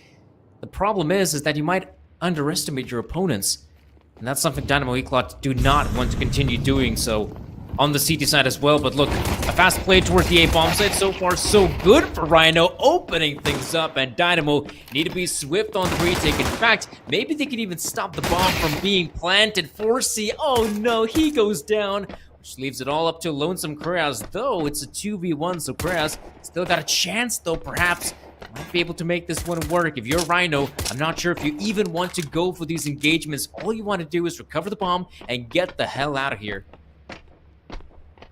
Yeah, I mean, I think right now, if you are going to be Rhyno, you can just take your time here because you know it's a 2v1 and Korea's is getting aggressive. So yeah, they could have just gotten the bomb and left, but instead they're like, okay, we have the bomb. We know they have the bomb. Let's fight it. We have life advantage. Yeah, but the one dangerous thing, of course, the players they're up in heaven, there is a chance for him to isolate some of those engagements. And I do remember actually one scenario in which Renato managed to win an unbelievable pistol round victory on the T side of Nuke. 1 versus 4 and all of it thanks to when coming up from heaven. But yeah, the ties had changed here. Adam Weklot, perhaps, with a reinvestment here on round number 14 can make it work, but they have to be very quick about getting those kills as early as possible because Rhyno trying to crunch in, and look at that damage being dealt, kills coming through, so maybe, just maybe there's a chance for Dynamo as it's all up to Lonesome Snappy all of a sudden. Wow. I mean, beautifully played. Rhyno will be able to just, we saw Dynamo winning it, and then they just can't do it. Immediate just turnaround for him. So you look at Rhyno, and they are so happy right now that they're able to just have complete domination of this point. You look now at Dynamo, who's able to maybe have a chance at breathing new life into this game, but I think right here, right now, you're really just trying to prove yourself and, you know, maybe just lock in that 3rd place. Nice. I mean, worst case scenario, we will get the 3rd place finish, but I want to try to secure that spot in the grand finals. And well, Rhyno Esports, I mean, it's a good way to kick things off. It is a force buy from the T side, so an early frag will always help. And look at this 4C. There's going to be so many players coming his way, and will he be aware of it? Well, that is a bit lackluster, but luckily TMK with the refrag will continue on with the push here. Rhyno Esports, there will be, in fact. They still have plenty of time remaining, so there is a chance to change up the plan. Let's see it. 3v3. They're splitting off just a little bit. I want to see more from Rhyno on the high ground here, because if they're able to get the drop on a Diter, but wait, that's not going to be easy when you got Nubik right around the corner. Oh, both of them dealing damage to each other, bringing both to half HP. 40 seconds are on the clock, but they know that these players have been getting full control of outside, and they might be able to go around. I love this spot. Honestly, the Nuke remake took me a while to appreciate it, but once you have things like this going on, it's amazing. Oh, it's really great for the T's to use Heaven to their advantage as well, but look at this, the CTs. They're also aware of this being a possibility.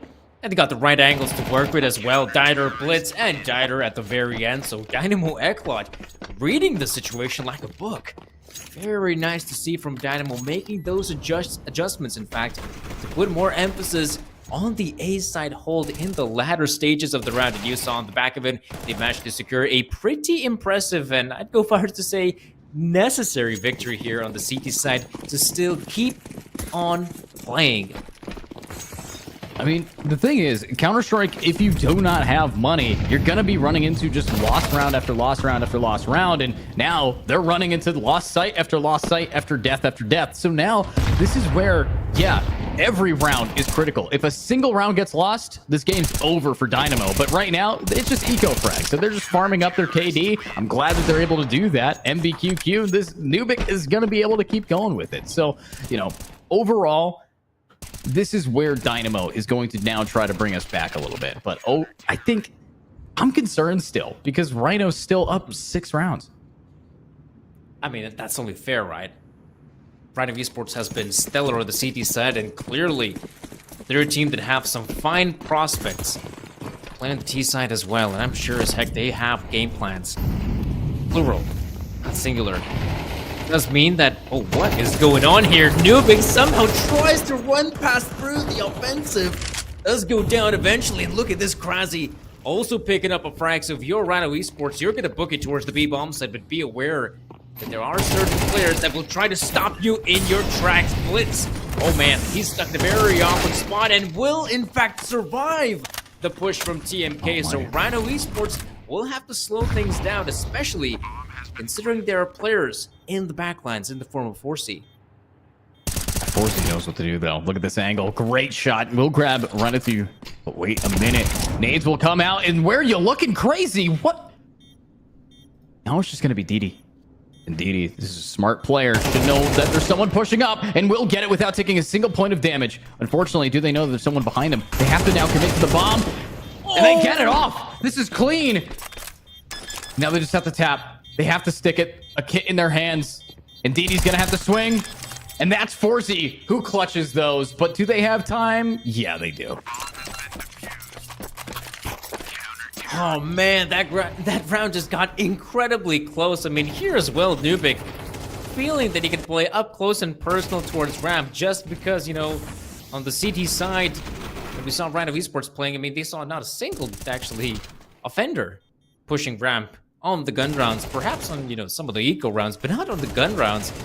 And so Rhyno Esports, even though initially they get themselves a very nice, advantageous position, a 3 versus 5 we're talking about, still though, losing some crucial fights.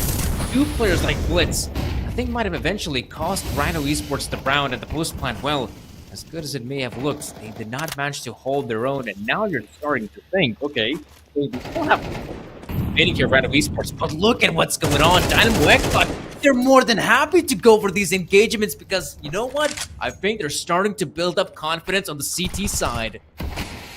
You know, I'm glad that 4Z is the player that's making the moves here, because we talked about it earlier on. 4Z was a player in Inferno that had quite a few issues with just being consistent and not getting punished. But now in this position, no one's going to expect a rat in the sewers. No one's going to expect them to be popping out and biting you. This is clean, but it's a save.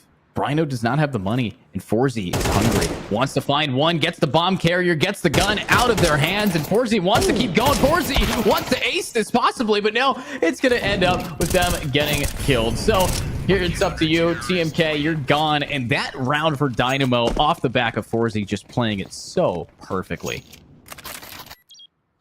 I gotta say though, this has been an awkward T-side so far. You know, these past couple of rounds have not looked good for Rhyno Esports whatsoever. And look at the audacity from 4C. He just considers, you know what, this time I'm just gonna push outside. And not only does he push outside and gets information, no, he's active, he's proactive. Picks up a second frag, a third frag, the fourth frag as well, and almost the ace to just shut down the team single-handedly. And you can see, you know, pressure is mounting for Rhyno Esports because they know how important these next 2 rounds are. Because absolutely, for you, this is a chance to not only secure Nuke, but also secure a spot in the grand finals. So perhaps there could be some pressure mounting on the shoulders of Rhyno Esports. But like I said, this is a map which they know how to play. There are no slouches at a map like Nuke. So all they gotta do is, you know, take a timeout, relax, hear what your in-game leader has to say, follow his game plan, and then finally bounce back into this second map. Yeah, I mean, this could be the biggest comeback from any team in the entirety of the Appolo series so far. Phase 1 is where we're at. I can't wait to see the other phases. I know we have quite a few teams on the docket that I'm not going to reveal yet, so make sure you are following the Appolo series Twitch channel, maybe even Twitter as well. But honestly, looking at these teams, this is the level of competition that is coming to fruition. I cannot wait to see what else we have to offer in Counter-Strike esports. But looking at this game, the timeout is done. It's time for them to run it down. No buys for Rhyno. They're just going to have to go for a little bit of an eco tech rush with a MAC-10 as your largest weapon. Yeah, the MAC-10 might seem like a, well, not a strong weapon, but in the hands of the T's that can run up oh so quick. The T's go in gangsta mode and suddenly you're using the MAC-10 in your face. And that can get quite rough, I'd say, for the CTs. Look at this as well. Push comes in, 4C with the AWP, and a second frag for him, so nothing much achieved here by Rhyno Esports. The players have gone down, and Dynamo Ekblot, I mean, take a look at this as well. They've been doing such a great job on the CT side, picking up these rounds, and not only that, doing so with only, well, in this case, not even losing a single player, which means they have built up quite a bank, so they can take a loss or two, and they'll still gonna have plenty of money to reinvest. Yeah, I mean, they have options right now. And honestly, looking at the way that this game's been getting played, I'm looking forward to what's going to come next year in Rhyno's bye. If they lose this, then we're pretty much tied. That's the way that the curve's been going. So this is all up to how the T's are going to be able to punch out against NBQQ, against Nubik, who's been able to lock these players out completely. And now it is going to be a full-blown ramp push. And is Forzy around the corner to try to back it up with the op? The answer is they're not. So wait, they don't commit to ramp. Lots of util wasted, in my opinion. Yeah, no new ground being covered. So you gotta wonder, what's the game plan here for Rhyno Esports? So perhaps Renato, there we go. That's the one player you're expecting to step here on the T side. Perfect work here from Renato. And with that opening frag, that gives some, let's say, breathing room for Rhyno Esports to perhaps even make this outside play in reality. Look at the amount of players from Dynamo Eclot here on the A-bomb side. No one's really covering outside, but a list of it. Okay, there might be Nubik in a position. Dider, though, does eliminate Renato. Now Nubik has spotted out a lot of players here on outside. And instead of backing away, he will go in for the fights. And he will lose his head on the back of it. About losing your head on the back end, that's getting one go right down the tunnel, leaving Forzy now to try to do it themselves, and that's Forzy with the op. So clean with it. That's one, but the reaction time not there for the second. Being able to get into the vent is perfect for saving. However, Rhyno has guaranteed themselves a 12-point scoreline. Oh man, poor Forzy. I don't think he's going to survive this one. Nope, should be going down any moment now. And that's exactly the case. Rhyno Esports, what a phenomenal round. And once again, Renato, this is the guy that you take a look at, say, on the left-hand side. Yeah, okay, he doesn't have a lot of kills, but the kills that he's been getting, say, on Inferno and now here on Nuke, impactful. And I think, really, I mean, thanks to him, suddenly Rhyno Esports has an opening. The outside area is ill-defended, which allowed them to get really close towards Heaven, and in fact, even take Heaven control. And for Rhyno Esports, from there on out, it becomes a breeze to secure round number 12 here on the T side of Nuke, pardon me.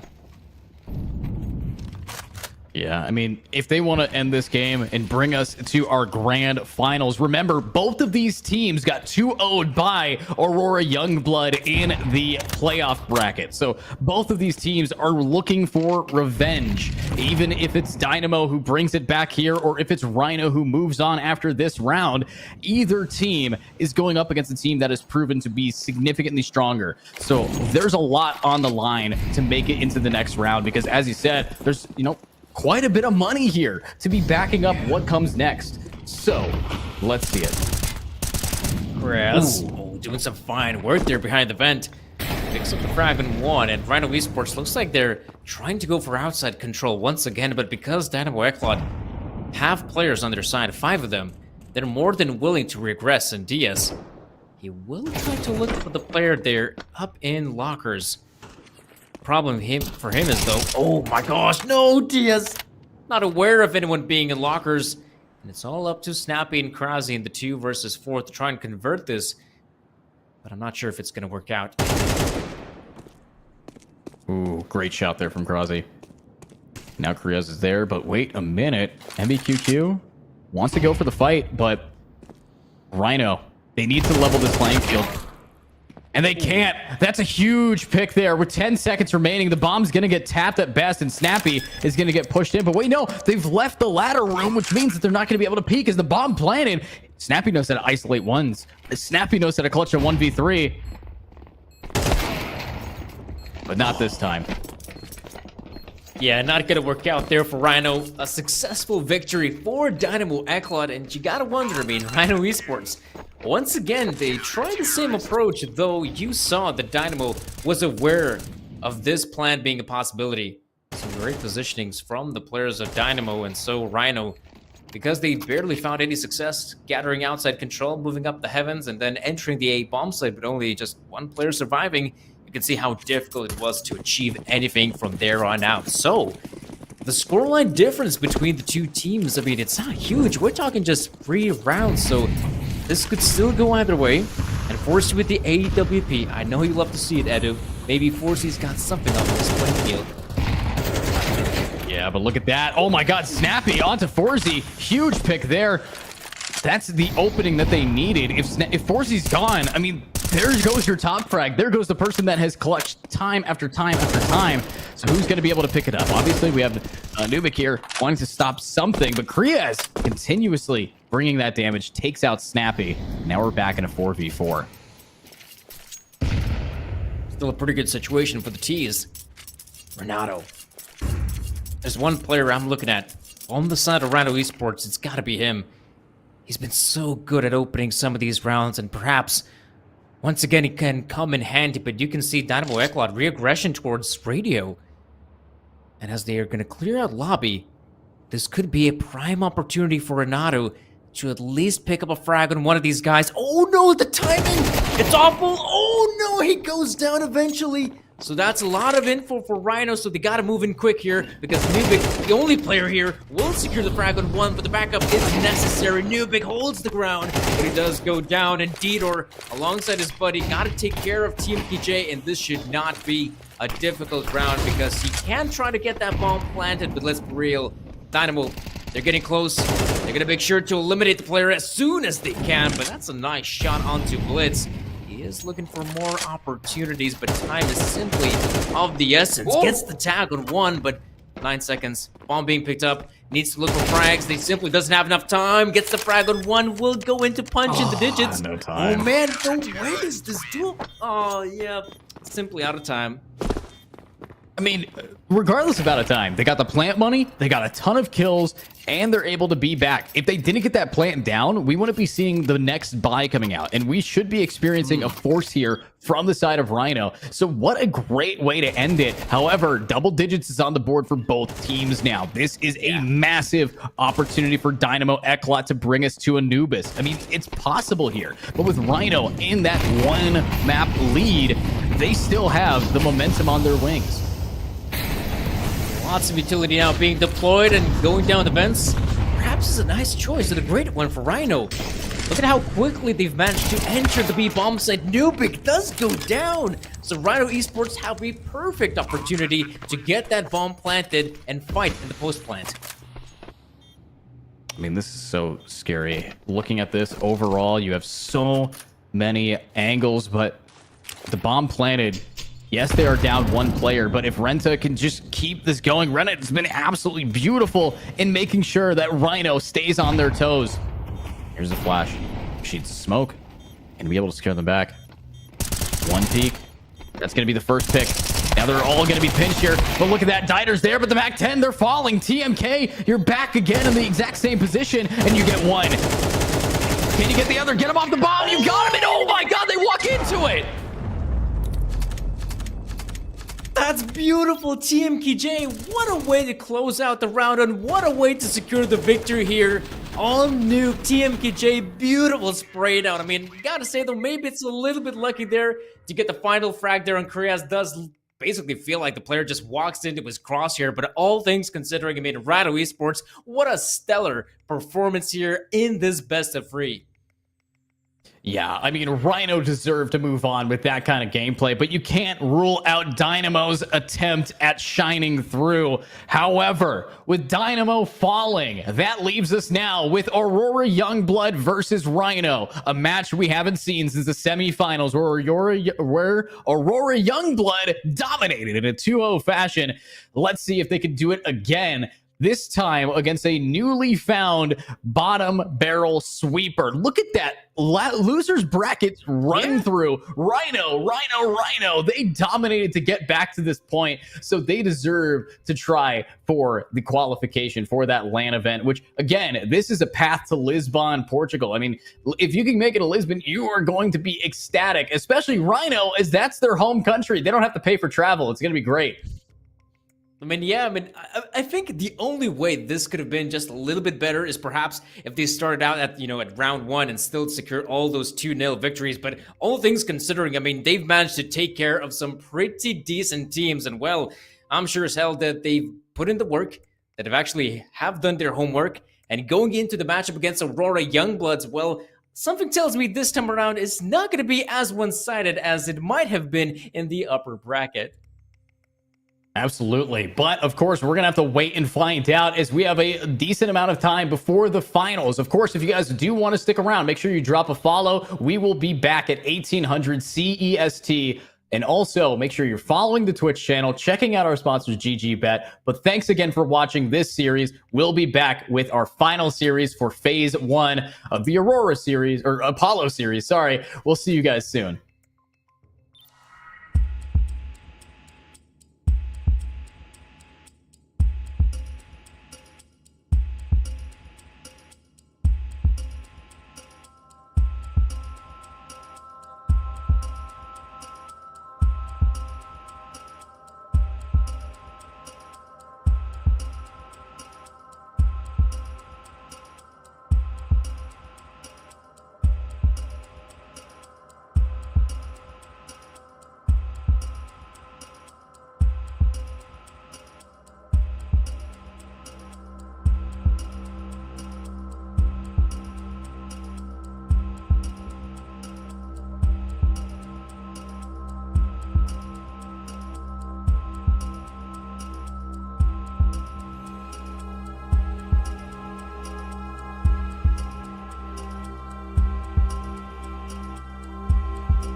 Hello there, ladies and gentlemen, and welcome to the Apollo Series Phase 1 $10,000 tournament brought to you by Quasar and our sponsors, GGBet. My name's Sir Danny. I'm joined here by Edu, and of course, folks, it's time. It is grand final time here at the Apollo Series. It is going to be Rhyno Esports versus Aurora Youngbloods. We've been waiting for this time, and I'm sure you've all been waiting for it as well. We can also take a look here at the playoff bracket. And Edu, I mean, today we already got a chance to see the lower bracket final, but I'm sure that you're pretty hyped about this matchup.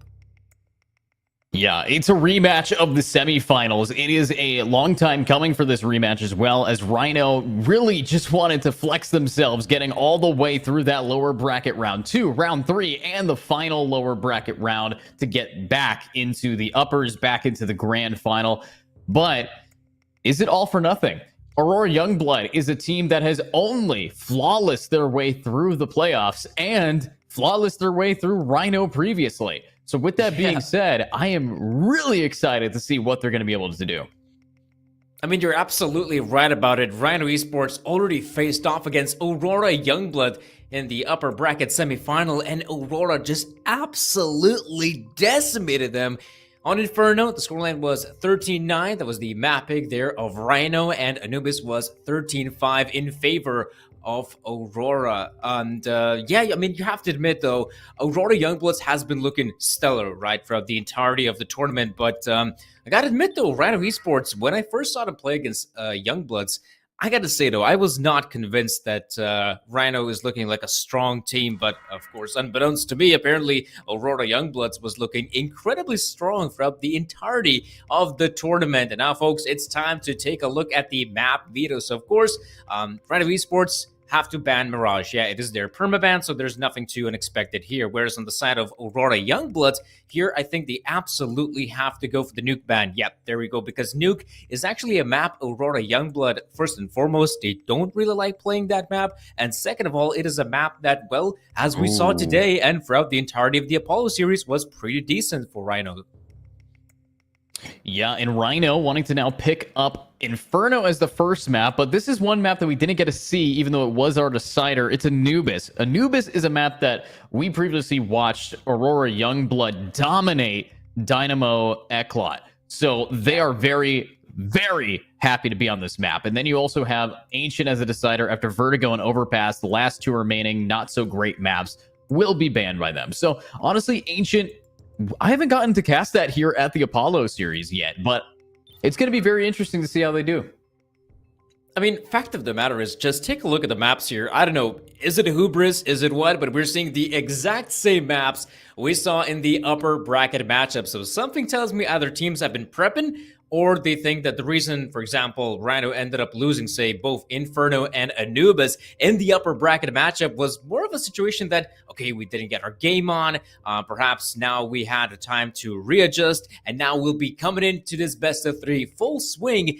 But I have to admit, though, I mean, Aurora Youngbloods, perhaps on their side of things, they're just feeling confident. You know, you already had such an amazing upper bracket run. You already managed to smash, quite literally, Rhyno Esports before, and by the looks of it, they seem to be more than happy to do it once again. Yeah, I mean, Aurora Youngblood, they don't want to drop a map this playoff. It is clear in their gameplay. They dominated in map 2 and map 1 against Dynamo in the upper finals, and that's their most recent matchup. So one thing can be said, though, Rhyno most recently has had practice in this tournament setting. Aurora Youngblood hasn't played since yesterday. So there's a little bit of an advantage here for Rhyno. Rhyno has warmed up, but hopefully Aurora was able to use Kovacs or maybe Aim Labs to warm themselves up, maybe some death matches. Let's hope that they are as fresh as possible. But looking at this team, there are some people that I want you to look out for. Blixie and Blue White are the guys to watch. Yeah, Blixie has been stellar throughout the entirety of the tournament, and he's definitely a standout player on the side of Aurora Youngblood. Now take a look at this. Rhyno ended up losing one of their players early on. Diaz has been impressive in the lower bracket matchup, and now Smoke's being deployed. It's an exchange of smokes, if you will, between both teams, but Rhyno not committing. Okay, there we go. There's the push now. Shigeo trying to find the players. Does go down eventually. Blixie. Oh, man, that's a nice shot from Renato We've seen what this guy's capable, and he's doing it once again. Snappy though, look at him. The car position, it's so good to get the one, but that's the only one he will achieve. And now the other players from Rhyno playing it safe. Yeah, you have to play the post plant pretty well here, especially against this team. They know what this team can do to them, but look at that. Whoa, what a flick. Oh my god, blue-white Vilby clean with it to get that round back in their grasp. And that's going to be the pistol going over to AYB. Yeah, Aurora Youngblood, phenomenal performance in the first pistol. Rhyno Blixie to kick things off with the USPS. Luckily for Rhyno, at least they get that bomb planted. And I mean, all things considering, you can't say that these were some poor post-plant positions there from Rhyno. And well, it's a bit of a shame that the player from Rhyno Esports was not able to capitalize on that kill. Wilby was, after all, really low HP coming out of Banana. And so Aurora Youngblood, a very nice way to kick things off. But remember, this is Inferno. This is where 4 spies are actually not a bad choice. And Rhyno Esports coming back into this one with a 4 spy. Yeah, a decent buy here from Rhyno, but looking at the FAMAS stack, it's very often that I don't see this many FAMAS being purchased, so I'm kind of curious as to what Easy, Shigeo, and Vilby are going to be able to do with them. Obviously, though, these are teammates, they're players that are quite skilled in what they do, and they did stack A, which could be a bad idea when you have Rhyno running down and getting B for free. This is problematic. Absolutely, Rhyno have full control over the B bomb site, and your Aurora, I mean, going for the retake, I'm not sure if it's on the table. Yes, there are 5 players alive from Aurora, but look, no defuse kit. Ooh, means the retake has to be very swift. Oh, that's some nice damage being dealt. And yeah, as you can see, another smoke now being deployed. Shigeo, not too shabby. At least dealing some damage on the players of Rhyno, but let's be real. Once that bomb got planted, I mean, Aurora Youngblood were pretty much out of the round. No defuse kit meant that they had to secure a frag, I don't know, in the next 10 seconds, but they simply couldn't. The smoke grenades were blocking off their vision, and so Aurora, they back away, but for Rhyno, that's an impressive way to kick things off on their T side. Yeah, I mean, absolutely beautiful job there from Rhyno to be able to now tie us up very early into the tied game. If we compare this to the Dynamo game we watched earlier, we did see that Rhyno took a while to catch up in a lot of their starting rounds. But this early on, they're doing great. But now, I still do want to see more from Aurora. They had a decent save. They saved quite a few of their guns. They have 4 rifles to work with right now. And you compare that over to Rhyno, who's kind of, you know, your average T-buy. Let's see what they can do with it, as this is going to be a B and A split. I mean, luckily for AYB, they at least get to keep the weapons. So yeah, they can go for some aggressive plays. Look at this. Wilby and Co. ready for it. Oh my gosh, Wilby, so precise. And instead of backing down, he's going to continue with the push, which is exactly what Rhyno is doing towards Banana, but they gotta be very careful. Look at the positioning it will be. That's a lot of map control for the CTs to have. Yeah, lots of map control, but what I'm looking forward to as well is just aim control. Right now, Snappy is gonna have to snap to a head here, or this could be a big bad. Oh my god, Shigeo grabbing Didi. Huge pick from them. Vilby now needing to back up, and I gotta shout out Vilby here, because they're dead. And honestly, one thing you might have noticed is they had a Zeus. They've gotten like 4 Zeus kills yesterday in this map. It's insane what they can do with it. But now look at this. We got a good flank, and now it's a 2v3 with a great flank and a hard retake for these T's to defend. This time there's a chance. They got the defuse kits. Shigeo and Blixie, fine players here to go for the retake. Oh, but look at that. Footsteps being heard right now. Snappy is more than aware there are players coming out from short. Renato, perfect headshot. And now look at this. The pincer move comes in. Lonesome Blue-White does go down to Renato. And lovely stuff from Rhyno. They played that one to perfection. I mean, Renato's positioning in the pit is in general a very powerful spot to have on the A side, but look at this. Renato, not only is he holding this area of the map, but Snappy coming in the back lines. Perfect timing for him. And so, Aurora Youngblood, I mean, well, so far so good for Rhyno, but perhaps there's some, I don't want to call it pressure, but let's say there is a lot riding on this best of 3. After all, the winner of this one will secure the lion's share of $5,000 from our $10,000 tournament. And not only that, they will also secure a spot in the Apollo Series final. So this is absolutely crucial for both squads. And so I wouldn't be too surprised if we end up seeing more tactical timeouts than, say, in some of the previous matchups.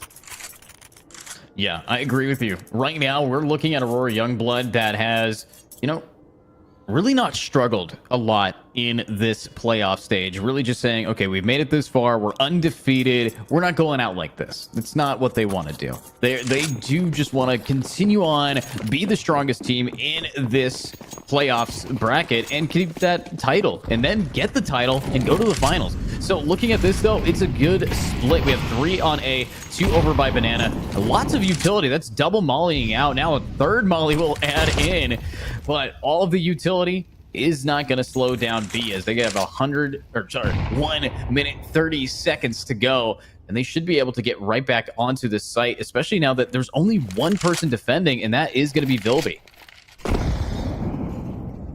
Yeah, Lonesome Wilby.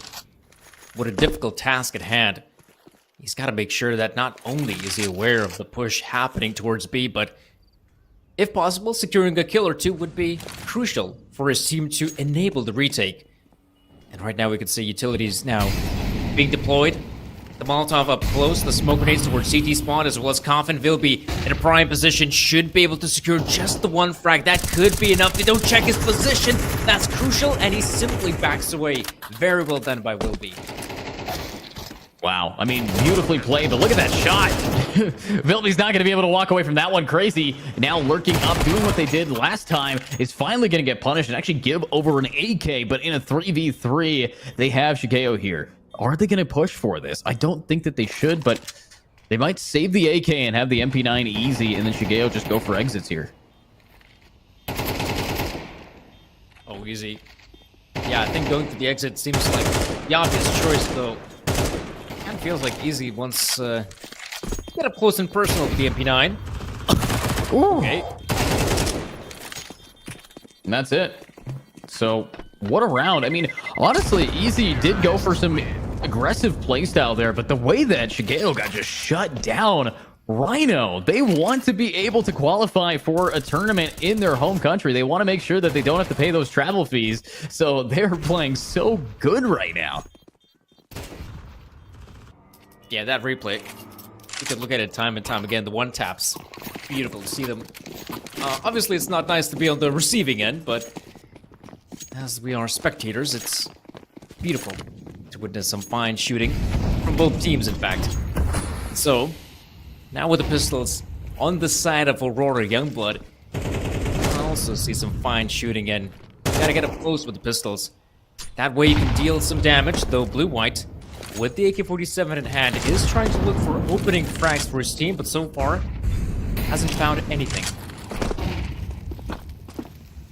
Yeah, not a lot of opportunity yet to get these frags, but the thing about Aurora is that they are very low on firepower. The only player Blue-White here with that AK is going to just swing in with Vilby, and Vilby's actually going to be able to upgrade to an AK as well. This is pretty even now for them, especially over on this A site. It's 2v2.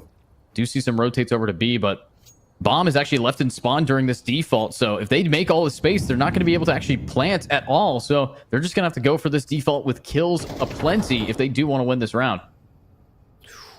A lot of this is riding on the A-bomb side. Look at the positioning of Rhyno. Oh, we'll be so aware of it. Oh, the timing, it's everything. And so Snappy, with securing that frag on Wilby, this opens up the A-bomb side. Rhyno, they got to book it.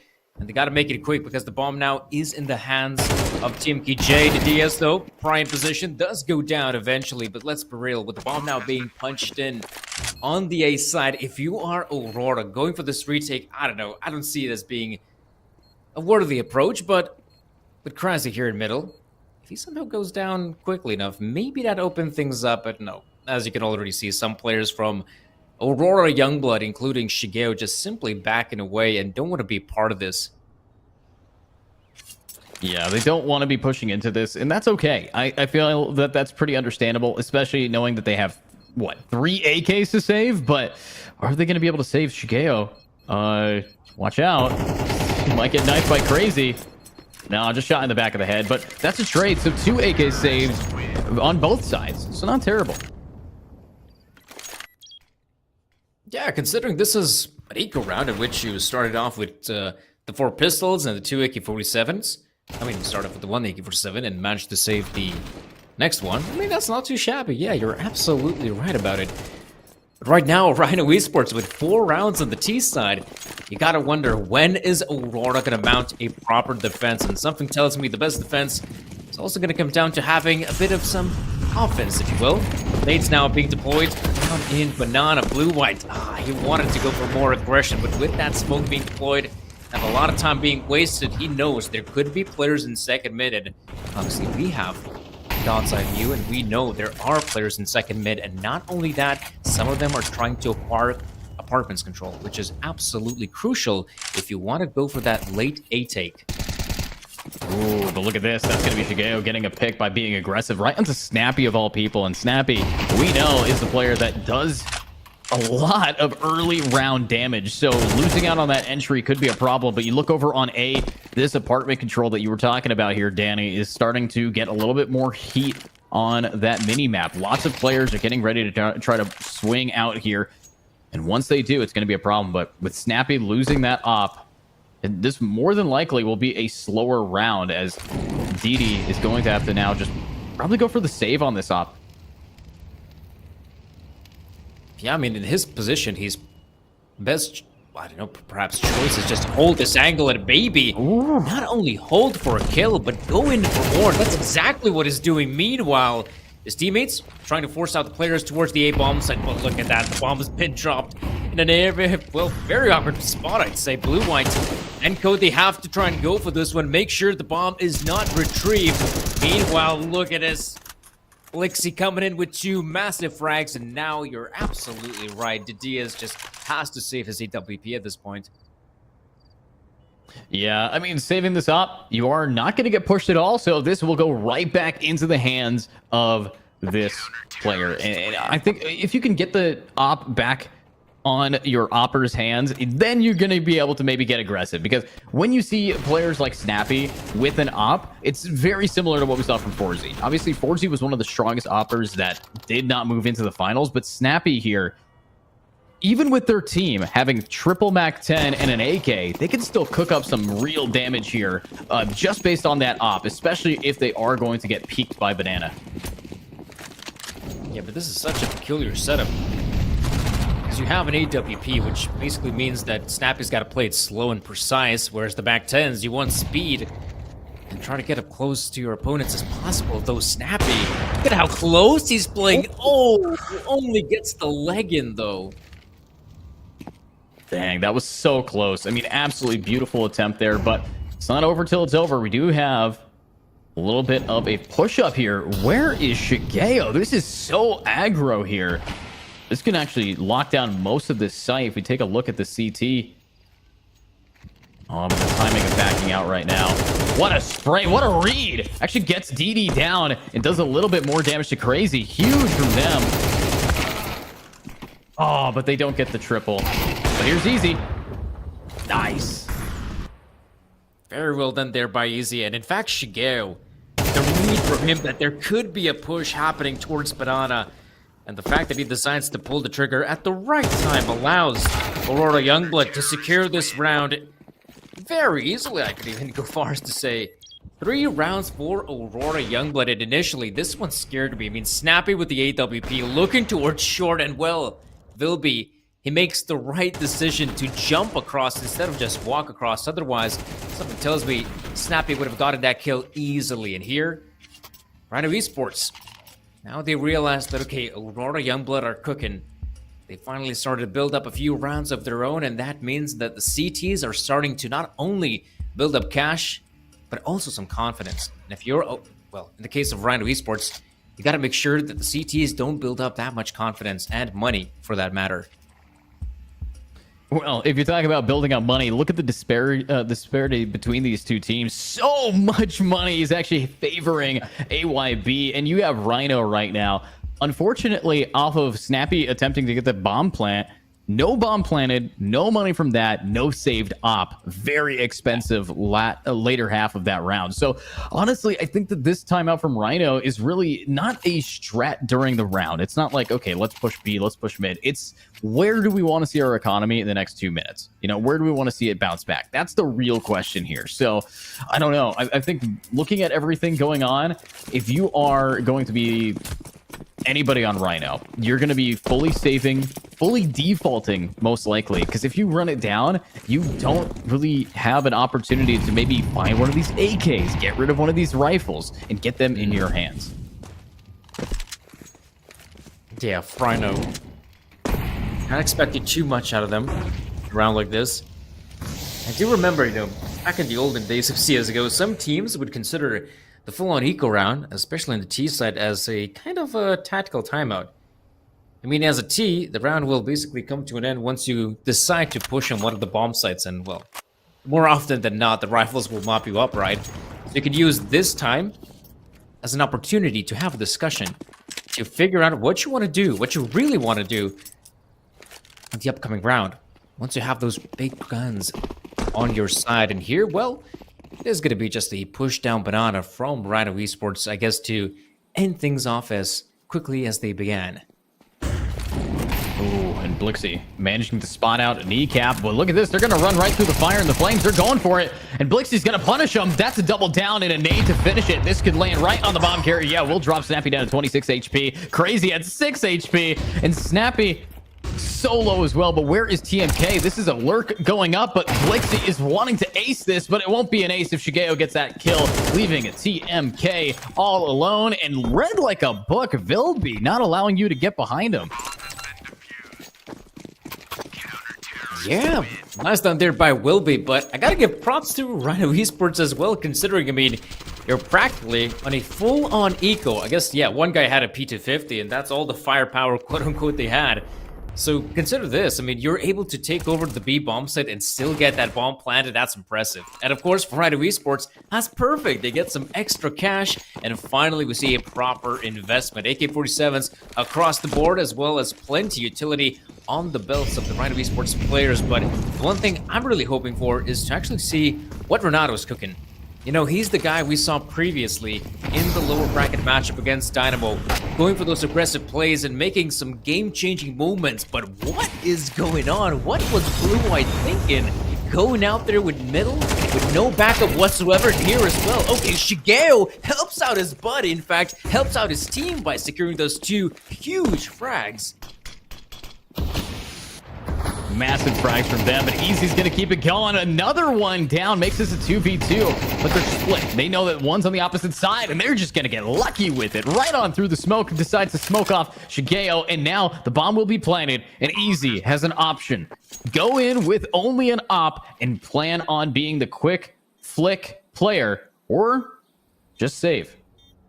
Uh-oh. Oh. Of course. Easy pickings for Renato. Easy had no idea what the hell is going on there. But yeah, Rhyno Esports, stellar work here in these latter stages. I have to admit, the Aurora Youngbloods still, even though they were down a man, I was really surprised at how Shigeo managed to withhold the push towards the B bomb site. In fact, he could have perhaps even done even more damage if instead of playing rather aggro in the smoke, he would have actually played, say, behind coffins, or say, somewhere at dark. At least in these positions, he could have maintained his life for a little bit longer for the rotation to come in. And speaking of which, though, again, aggressive plays from Aurora. Oh, very aggressive. Blixie, Vilby, they're all just pushed all the way up into mid. This is huge from them, but they will eventually back off. But they've managed to take so much space, they have to hold on to it. Crazy does a bunch of damage over to Vilby. But look at this. Vilby wants more. Trying to get aggro here. Spots the player in apps. And will read that Crazy's going to be swinging back in through second mid. And let's see what they can do here. This tunnel, not the easiest angle. And the timing, oh, right in the back of the head. Huge from Crazy. And that's 2 picks for free right now for Rhyno. Oh. Peekaboo. Well, this is a pretty awkward round at this point. Rhyno Esports finally mid presence, but also Blixie still in a great position. Oh my goodness, so many players to deal with. Yeah, I mean, if you're Rhyno, you absolutely just want to regroup and hit the B bombs, and you've already eliminated what seems like one of the defenders at B, who was pushed up all the way. Now blue-white, yeah, this is a very awkward position to be in, and I think for him, absolutely, save your gun, son. He's got still some money in his bank account, so that's quite nice, but Rhyno Esports, I think if you're Aurora, you might reconsider your options. I mean, we already saw some aggression these past couple of rounds. No way. No way. Crazy. Wow. With the backstab. What a knife. No respect. I mean, that's some crazy amount of damage here. So looking at this round, it really came down to crazy. Did so much with so little. I mean, getting a knife like this, having the trigger discipline to be able to stalk somebody, to be able to play like that against a team that 2-0'd you, this is a great start. Obviously, their map pick, but still, it doesn't really matter. Aurora Youngblood is a strong team and should not be getting stabbed in the back. Yeah, you're absolutely right about it. You want to make sure that you want to face their opponents head on. And right now, the fact of the matter is they don't have that luxury. They have the sniper rifle, though. It can be very useful as Easy swings out for the frag. I mean, if you're Rhyno, you want to steer clear of that AWP and exactly move towards the A-bomb site. This is perfect. Bernardo in here, clearing out every single nook and cranny, making sure there's not a single player here. And so Rhyno, for them, this will be an easy bomb plant, whereas for Aurora, they get to keep the AWP, they get to keep the AK-47, so, I mean, on that end, it's quite nice, but let's be real. With Rhyno now having 7 rounds on the T side of Inferno, this is one hell of a great scoreline. Yeah, this is exactly what you want to be seeing here from Rhyno, and it's most likely going to be a 7-5, maybe an 8-4, but wait a minute, blue-white getting underneath them, under their skin right now. That's going to be TMK getting another one. And the Opper Easy is now going for a full-blown save. Crazy can try to push in, but blue-white's all about the exits. And that's going to be a huge exit. Maybe even a gun upgrade. No, get out of here. You die to the op. And Snappy will be able to save in the back of Pit. So Crazy down as well. Huge save here from Aurora. Oh. It does go down eventually, but I do believe he only had the USPS, so it doesn't really matter that much. Yeah, I mean, Aurora. The fact that they've managed to save the AWP as well as the extra rifle is a nice little bonus for their economy. We can see the reinvestment is pretty great, perhaps lacking a little bit on terms of utility is Easy, and also Shigea only with the MP9, and look at this, once again, the aggression from Aurora. Oh man, once again, they attempted, and they get smacked down by Rhyno. Wow, every time, Rhyno just knows how to punish him, but look at this, the punish is coming through. Look at that timing, though. TMK, beautiful time to swing, and this is now going to be another A-site hold, 3v2, MP9 on the floor as TMK hits him some more. Keeping it up, though, that's going to be Blixie grabbing Crazy. Now everybody's looking a little bit backwards here with the last player standing. Blixie having to either kill or save. Well, you can't save, it's last round. You got to go for this, and with the flashbang out, isolate those ones. Smoke and fire. Where are you going? He's going the long way around. All right, this is going to be a interesting play style from Blixie. He's hoping for some mistakes, but let's be real. How can you screw this up if you're Rhyno? 1 versus 3. You got this one in the bag, and there we go. Ooh. Another body to be bagged, and that will be a victory here for Rhyno. 8 rounds on the T side of Inferno. This is a great scoreline considering as well. I mean, this is Inferno. If anything, this is the map where you get to see a lot of these, like, let's say 6-6 scorelines, 7-5s. Rarely you get to see someone secure something like, I mean, as 8-4. So for Rhyno Esports, this is a huge victory. Oh, absolutely. I will say, though, Rhyno's just been on an absolute streak today. Starting off with the 10-2, starting off with Inferno and winning that map pretty close, but also just doing it with confidence. I mean, they're so confident in their gameplay that you can tell that the comms are good, their morale is high. Everything that they're doing points to the fact that this team knows how to cook. So, The answer that Aurora needs to find now is how are they going to be able to balance this? Right here, right now, you got Rhyno going up with USPS. This could be the hugest jump, and that's going to be one pick down on a Blixie. And Blixie is a bad player to lose out on. Yeah, he's crucial. Oh, man, they're going in for the CT wraparound, but look at this. The CTs are very much aware that someone is invading their home, and Snappy moves in, does go down. Krasi struggling there just a little bit, but most importantly, he drops the bomb carrier. This is huge. Vilby will recover the bomb on the back of it, though. He needs backup from Easy. He's trying to fight. He's trying to win, and he does so, and Vilby, in fact, he doesn't need the backup. He can settle matters and take them into his own hands. So Aurora Youngblood, what a massive pistol round victory for them. Yeah, beautifully played. Now looking at that, that's a great start. This is a T-sided map, so if you could start off like that, you should be fine. This time, if you compare it to last half, Rhyno did force up, but this time they're not doing that. They don't want to risk having no money in this next buy. They're going full save, might be trying to just full stack A. This could actually be a free gun from blue-white if they are timing it right. Oh man, the stack. Uh-oh. Uh-oh.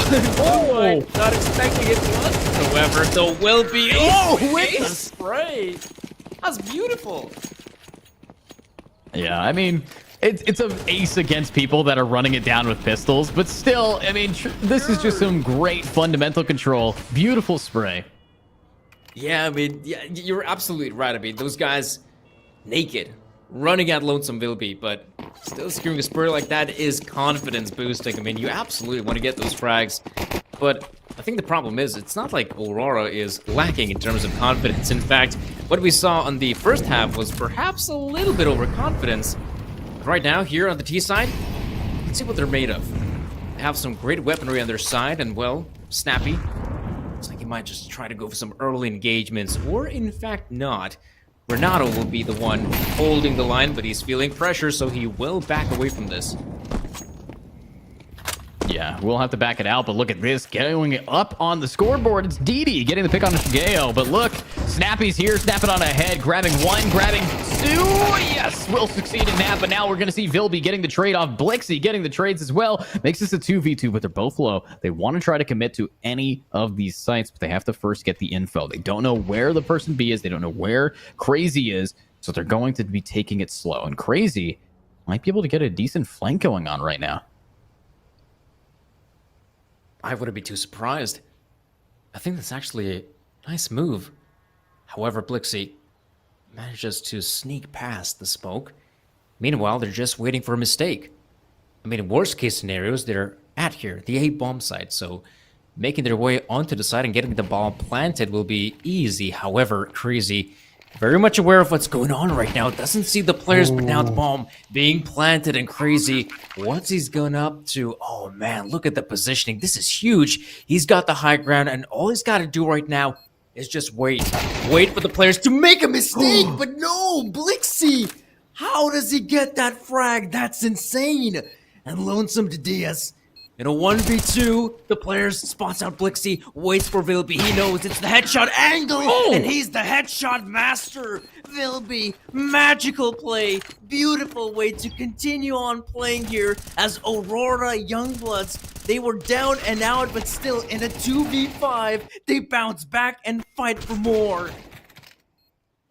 I mean, just the power of the AK being able to just dome and dome again and again. That is what they needed to do. And now they actually called the timeout. That's Aurora Youngblood after a insane clutch, asking themselves what's next, asking us what's next. So, Danny, I'm going to ask you what's next. Oh man, I mean, you saw that round, right? Fundamentally, you could say that perhaps the timings were not right for Aurora Youngblood, and I would agree in that sense, because early on, they gave way too many opportunities for Rhyno Esports to pick up some relatively easy frags, and so, well, on the back of that 2v5, they absolutely showed that they're a very capable team in terms of fragging. We know this Aurora Youngblood, but can you actually mix your fragging with just a little bit more teamwork, just a little bit more team cohesion and some strats, and I'm sure they can continue on playing on the T side and have a very good T side. However, it's all going to come down to what's the sort of game plan? And I love to see some more sort of map control from Aurora Youngbloods. And from there on out, I would love to see a push, let's say either the A bomb side or the B bomb side, with just a bit more utility and some more players entering the bomb side, because I'm sure that they've already know how they should enter a bomb site from a default position. And that's the one thing I want to see. And they make it work. Let's see if they are going to make it work, though. We got nades coming out. We have Shigeo wanting to get aggressive, but all this util over in B says one thing: you are getting pushed, and DD is going to be up close and personal. Hello.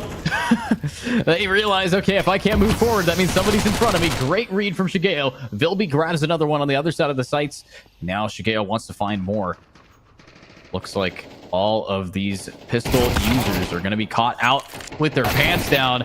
This is a nearly flawless round, and oh my god, I think it will be flawless unless TMK can find at least one.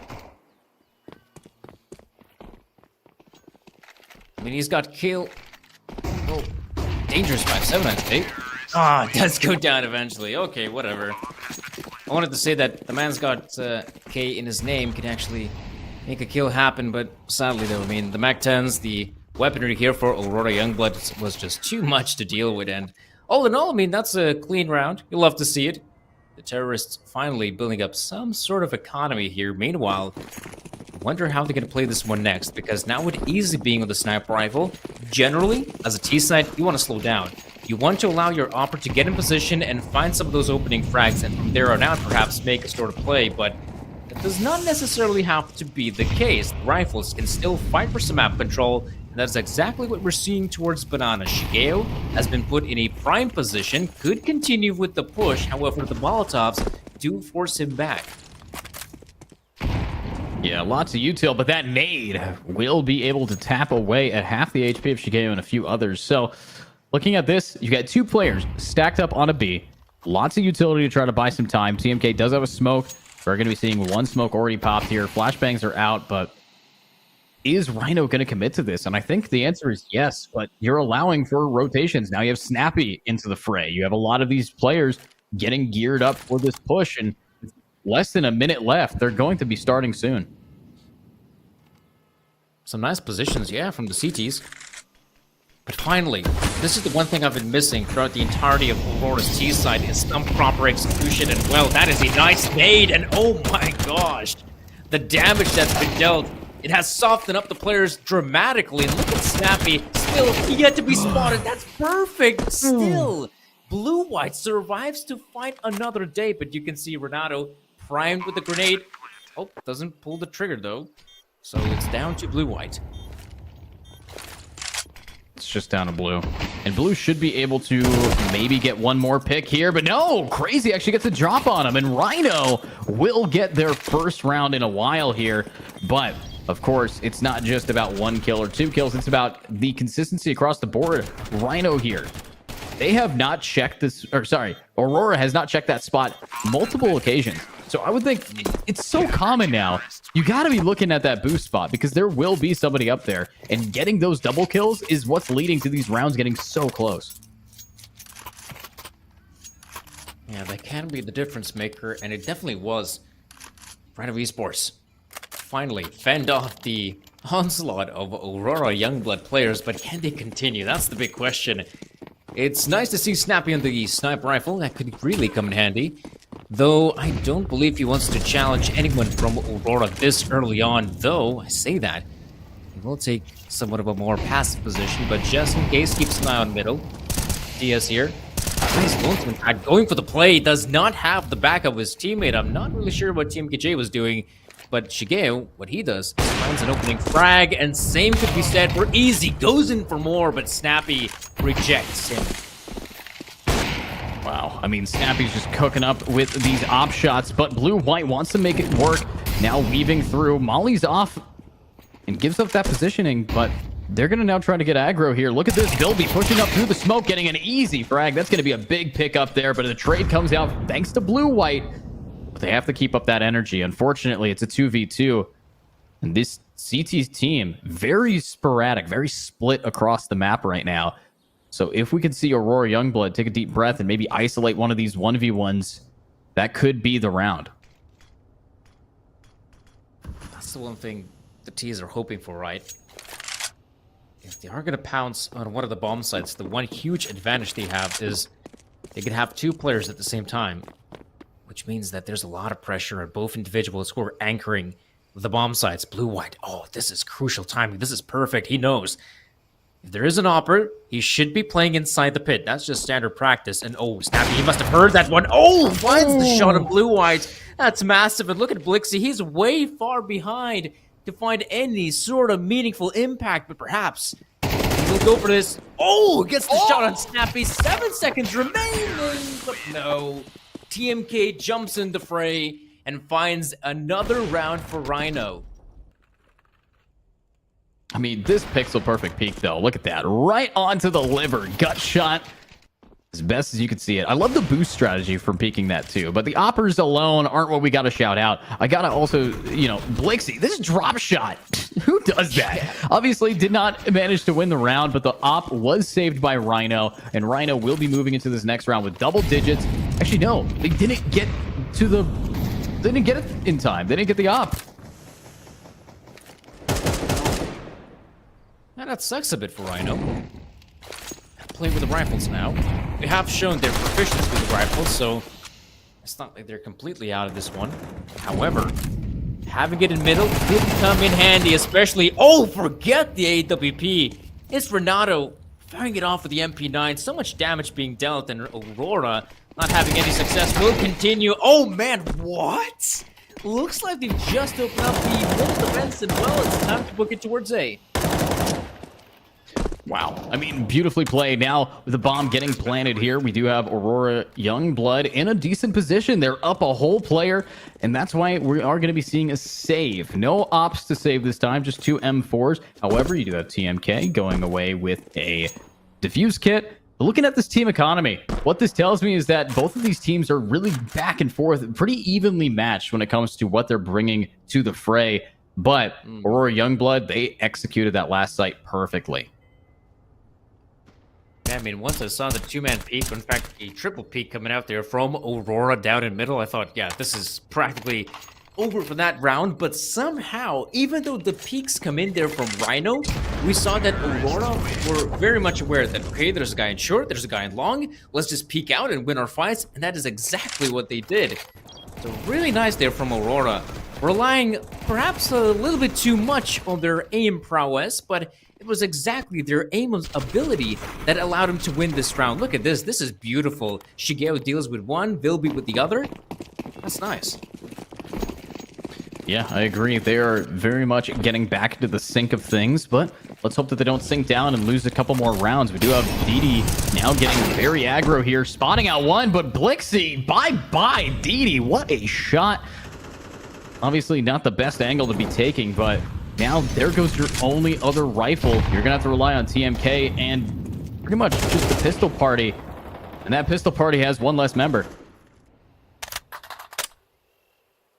I mean, Aurora. Bunch of party poopers, if you ask me. They got the rifles. And they're more than happy to make some noise as well as damage. Nope. Prime position. P250 can't do much, but it's the 5-7 from Renato that suddenly makes this round more interesting. So clean. So absolutely beautiful. Now, looking at Renato, what's the plan? What's the play style here for them?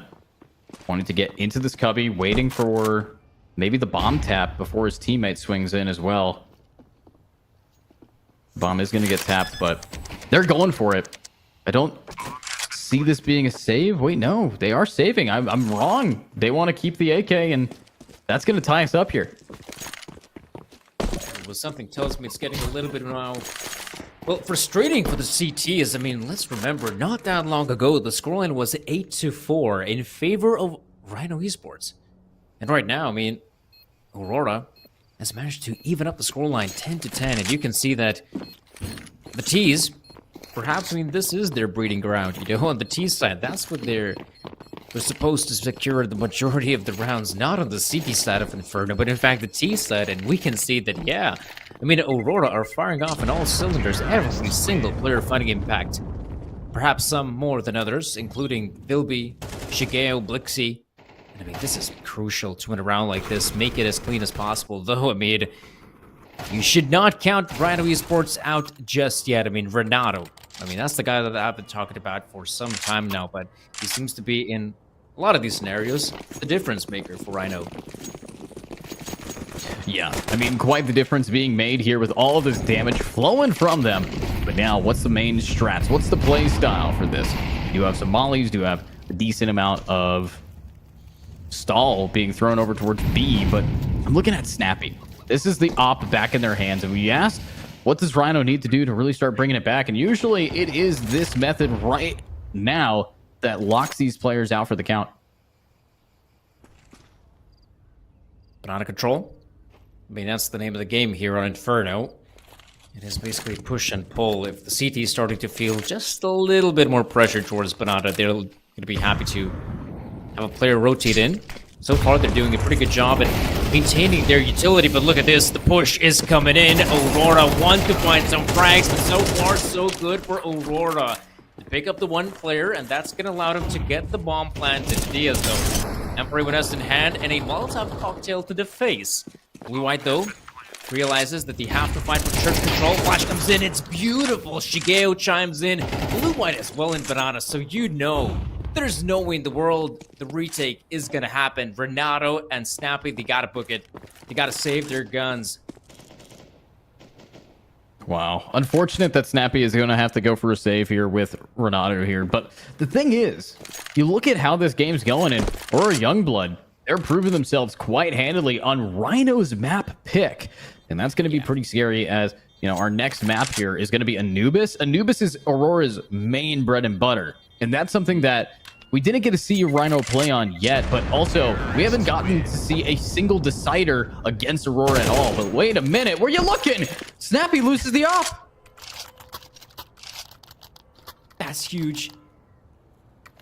That could have been the difference maker, and well, luckily for Rhyno, there's still plenty of cash to reinvest it, but I mean, the damage has been dealt. But Krasny has to play with the MP9. The Diaz, yeah, looks like he has the Emperor with S, so... Well, keeping the sniper rifle would have been a nice bonus for Rhyno, and well, perhaps Snappy will consider taking matters into his own hands. You can see how quickly he has made his way in the apartment, so Rhyno will make sure that they will fight for some map control before handing it away to the T's, and Snappy will be the first point of contact. Let's see if they do have enough angles here. Oh my god, Snappy's reaction time is just not the same it used to be. We're seeing so many times where someone swings right in front of them and it's just not a punish. But now looking at this, they know that the op is over on A. And if there's an opper, there's definitely going to be two more to back him up. So this is definitely a great read for a B push here. They're going to keep that energy right on up into DD, who gets one, almost two, but that's the player who cleans it up. It's TMK. Oh, no smoke at the cross. That's huge. Renato swings out for more, deals the damage on the player, but now time to get that bomb planted. Aurora, at least they have a post-plant scenario, but at this point, Rhyno has a huge advantage. They got the manpower. Blue-White, though, another smoke being deployed. That will waste some extra time, but a lot of this, I think, comes down to this banana hold. Can it easily win the fight against Snappy? I don't think Snappy's going to really want to push this until his team's ready, once these smokes are fading. And now that they're swinging together, this is when Snappy's going to try to swing. But look at this. Blue-White back of sight will be able to find a fight. There's another one, but that's a trade-off. Now it's just easy. You does find Snappy, but the bomb, it could be stuck right now. They have a kit, and they have to stick it. And that's what happens. Beautiful shots. But they should be trying to go for Snappy's op instead of bunny hopping around sight. Oh, there we go. Okay, they do get it. Alright, not a shabby retake.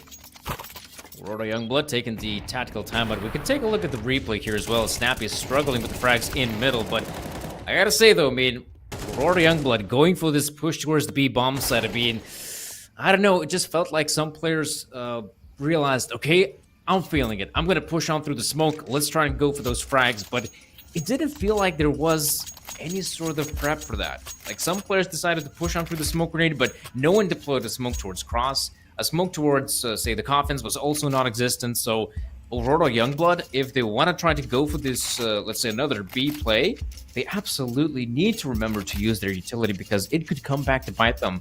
And that's the thing, it feels like when entering the bomb site, that's where Aurora seem to struggle the most. It's in the post plants. They seem to be a very capable team handling the opposition that's coming their way. Fair. And I also want to point out, when it comes to this map alone and this series, Aurora Youngblood versus Rhyno, Anubis and Inferno, this is a repeat of the semifinals. This is exactly where they were last time. But on Inferno, the scoreline was 13-5. It is now 11-11. So Rhyno is playing significantly better than they did that day. But is it enough? They have now to try to start on Inferno, their map pick. Anubis, though, was a little closer for the side of them last time, but Aurora, they love Anubis, and they just know how to dominate on that map. Oh, Snappy goes in for the fight and goes down to easy. That's a huge pickup for Aurora. And instead of slowing down, Diaz, okay. I understand they end up losing one player in middle, so they want to find a favorable round for themselves. I understand it. Crazy, though. Perhaps this is too much for him to go out there. There's so many angles to check, and he could be an easy target for the T, so... yeah, there we go. Deploys the Molotov and goes back into safety, and perhaps that's the right choice because Aurora, they look like they want to go for this. There are players, three in fact, that will make their way out of the apartments, but this could be a slaughter. There's so many angles to check. Krasny picks up the one. The Diaz is there, and Renato on the side. There we go. Easy goes down. And what a great round for Rhyno. 12 being picked up, and Aurora. I mean, once I saw three players there in the apartments, I thought, there's no way in the world they're making out of there alive. Yeah, no way whatsoever. Now looking at this, it's match point advantage for the first time against Aurora Youngblood. Rhyno has never been in this spot before, so this is going to be very interesting. And now let's take a look at the second map winner bets coming in here from our sponsor GG Bet. Apparently, Rhyno is actually the favored team out of the betting odds, and this is very unique here. Obviously, Rhyno has done wonders to showcase their strengths to not only us, but the community as a whole. Not too shabby. Rhyno Esports has been doing phenomenal in the lower bracket run.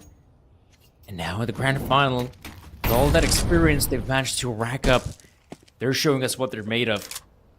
And so, Aurora Youngblood still have some weapons with them, have 5 players, and a huge task at hand to even up the scoreline, make it 12-12. Diaz, though, sprays with the M4A1S, doesn't connect for the kill. But that will force the players to at least retreat. This flashbang out. This is going to be very aggro. Shigeo is stuck, but what a flick! Oh my god, punishing them for not checking a corner, and that's going to be massive. Losing to a blind guy is not a flex you put on your resume, but here's Snappy wanting to try to pick it back up, and no, can't do that either. Shigeo's still cooking. This is not ideal, but there's no reason to save. We have to either see an overtime or Rhyno has the clutch. Rhyno's got to make it work. But how can you? In a 4v2, look at the positionings from Aurora. This is perfect. Renato might kill one guy, but there's a second guy already just ready and waiting. So Aurora Youngblood, what a massive way to bring us back to overtime. I mean, look at this. You gotta wonder, was this push really necessary from Rhyno? They perhaps didn't read the economical situation of Aurora Youngbloods. I guess they were thinking that perhaps all the players have rifles and they're more than happy to perhaps play it a bit more safe, but no. They had pistols. They were more than willing to make some aggressive plays in some ballsy positions, and Rhyno, well, perhaps it's gonna hurt them. After all, remember, the first half, 8-4 to their name, and now only picking up the 4 rounds of the CT side, that's gotta hurt.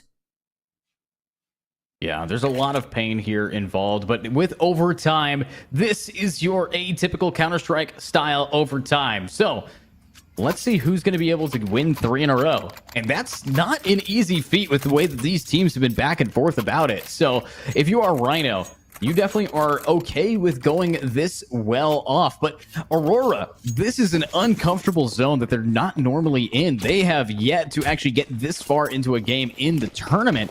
So let's see if they are going to be able to, you know, prove why they were undefeated in the first place. And maybe Rhyno is going to prove that they're not good enough. That's a very peculiar pickup. Oh, okay there, Renato. Massive frags now. The A bomb site still not open. Renato holds the line, but does go down eventually. So easy. Punches in the digits. This will be a retake from Rhyno. Aurora Youngblood putting themselves in some good positions. However, they still got to be very careful of short and well with easy racking up that kill. Vilby can put all of his attention towards the apartments, and this is huge. A lonesome Team PJ remains. Oh, they're not aware of it. Finally, he pounces. And now it's all up to easy. With the AWP, spots out the player, does not connect. What the second will do. And so Aurora Youngblood, it's once again those post-plant positions in which Aurora is able to thrive time and time again. They may lose out in the opening fights, but it's the post-plants that matter most. And it's once again, I guess it's fair to say, a failure from Rhyno Esports. Yeah, I mean, a great attempt here, but honestly, Easy managing to get this shot. What a repeat. Beautifully played, and Easy has really shown themselves to be the opera you want to keep your eye on. But look at this. We do have a full buy coming out to try to balance it out. Obviously, they still have enough money in this half, but look at Didi grabbing Shigeo, but also grabbing a nade to the face. The fire plus the nade combo. The HE is definitely highly explosive for them, but it's a 4-4, and Snappy has brought an op out to try to balance this.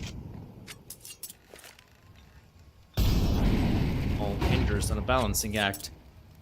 And roll, well, in the case of Rhyno, they're not going to go in for any sort of aggression here towards the A-bomb side, just playing it safe. And of course, the T is just looking for some openings, and Vilby might just get one. All they got to do right now is basically have the players up in middle, or close by long, to just throw a flashbang, force Renato out of that position, and once he will retreat, Vilby will be in a prime position to score a frag. So this is just basically a waiting game. There we go, smoke not being deployed. That should force Renato out of position, but oh, look at the smoke. It actually perhaps is pretty good for Renato. He might just be able to sneak past through the smoke, or in fact, goes in for the fight. They are going to be going for the fight here. Blue-white takes a bunch of damage, but with 30 seconds left, Vilby has to get these picks, and that's going to be the first one of many. Crazy now getting up close and personal to trade it out. Can't trade anything. It ain't for free. Everyone's dying to Vilby and blue-white, and that's going to be now one player remaining. What can you do, Snappy? No op this time. Has an AK found, and you're not saving in overtime, are you?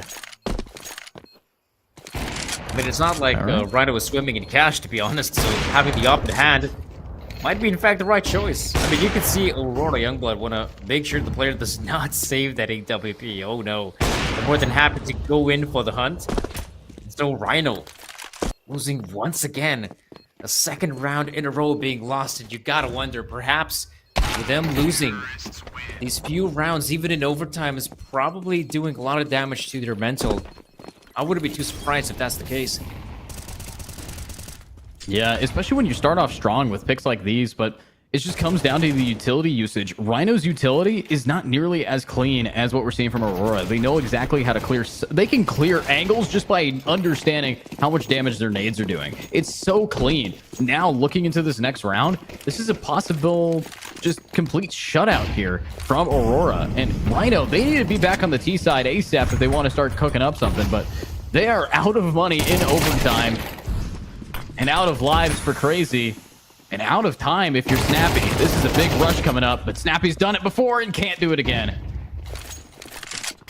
Look at the pace. Already, what, 20 seconds have passed, and Aurora Youngblood already punching in the digits. This is perfect. Oh man, Rhyno just gonna push up through the smoke. Well, this is a ballsy play, but I'm sure they will be stopped. Diaz still on the bomb site, but don't worry about it. They're securing the frags here. Lonesome Renato remains. He was actually going for more, but in a 1v2 like this and coming out the apartments, it's basically impossible. He's only on 18 points of health, so somehow Aurora would have to fail this one, but no, that will not be the case, and Aurora Youngblood, 3 rounds in a row on the T side of Inferno in overtime. Oh man, I mean, Damn, Edu, what are your thoughts? I mean, what does Rhyno have to do to bounce back in this one? I mean, honestly, it comes down to some luck, too. You looked at Easy in that last round. Easy proceeded to get a no-scope through the smoke to kill somebody with an op. Not the most common way to go out. But if you want to ask me for my opinion, right now, Rhyno has one option. Win 3 in a row or it's GG.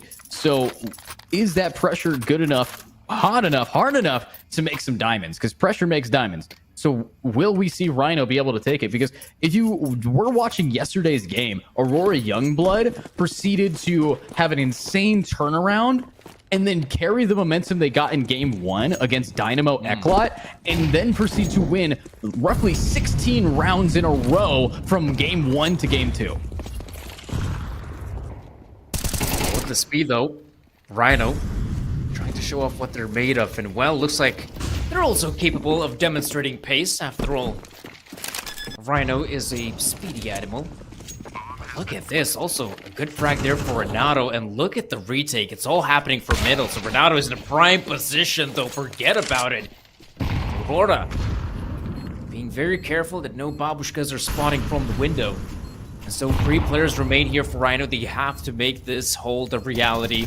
And it's going to be difficult, though. Aurora wasting precious time. Team KJ prime position. 3 players still remain. Snappy picking up a frag of his own. And now Easy and Blue-White not finding any success. And they got to be quick about it. Team KJ still holding the line. They're simply out of time. Aurora Youngblood wasting time with the retake. And so finally, Rhyno Esports able to bounce back, at least with 1. Yeah, I mean, great job there. This is going to be a long game if Rhyno can keep this up for us. Getting to double OT is not a small feat, but you see shots like this from TMK, Snappy, everybody's pulling out all of the stops, but now look at Easy. Pulling out the op here could stop these players in their tracks if Easy just knows where to sit. Look at this as well. I mean, Aurora actually taking the timeout in overtime. That's actually quite sick. You know, consider this. I mean, they're just 1 round away, and they know the importance of, well, the next few rounds. So absolutely, you know, take the time, but have the necessary discussion, because once again, when it comes to the fragging department, the players from Aurora are looking stellar, right? I mean, there's no denying it. There are more than a capable squad, but they also have some great individuals. And so taking the time out, having the discussion. The one thing that I really perhaps don't want to see is aggression from Aurora Youngblood, because we saw that a lot of times they try to play aggressive in middle, right, as a CT, and they were punished not once, not 2 times, but something like 3 or even 4 times, and they still kept on pushing and pushing and pushing. And perhaps at this point, consider this: you have great aimers, you can anchor the bomb sites, so just wait, play the waiting game, and allow for Rhyno to walk into your trap.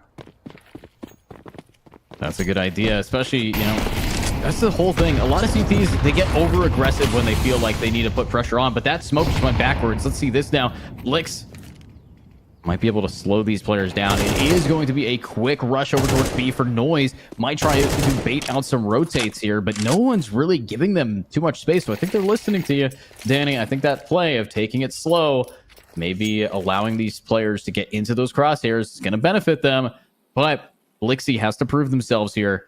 They have Shigeo on the cross. And that's 1 huge pick from there. A little bit more damage dealt over to TMK, and they're just swinging out. And that's Shigeo getting a double down, leaving us with only 2 remaining. Shigeo actually killed 2 in that smoke. Beautifully shot. Look at the HP as well. We didn't really notice it, but there was a nice bombardment happening in Banana, and Rhyno losing a lot of HP while it's entering the bomb. Look at this. Lonesome Team KJ remains. Oh! That's huge.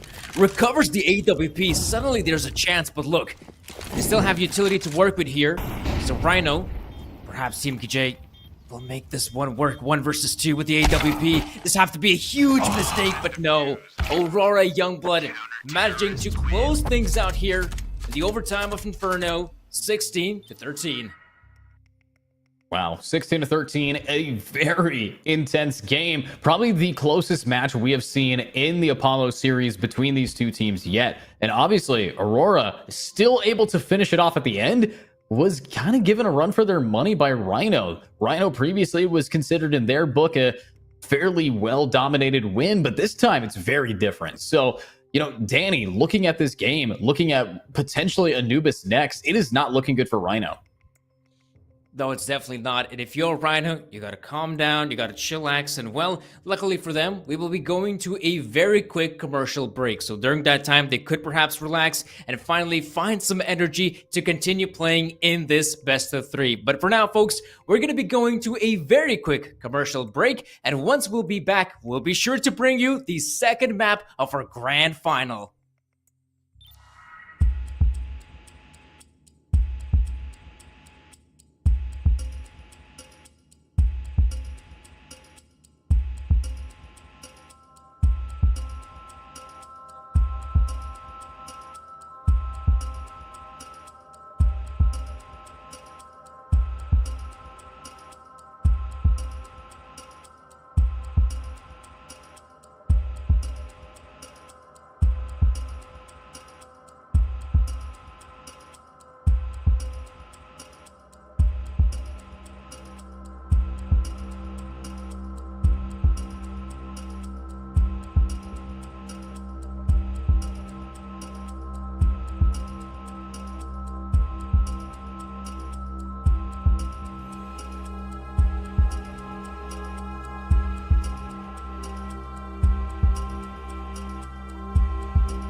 Hello folks, and welcome back. It is the second map here of our best of 3 Aurora Youngbloods versus Rhyno Esports. My name's Sir Danny. I'm joined here by Edu, and the fact of the matter is we saw a very exciting first map on Inferno. I mean, that was a nice effort there from Rhyno Esports to kick things off there. 8-4 lead, things are looking up for them.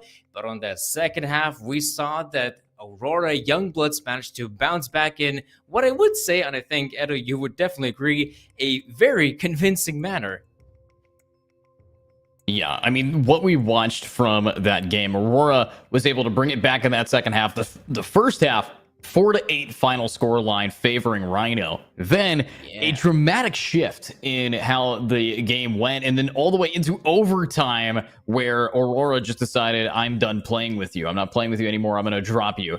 But now looking into our next game of Anubis, it's going to be very interesting to see how these players are going to be able to battle it out, as Aurora Youngblood picked this map and has only ever won on this map. I mean, it is a scary percentage of how often they like to dominate.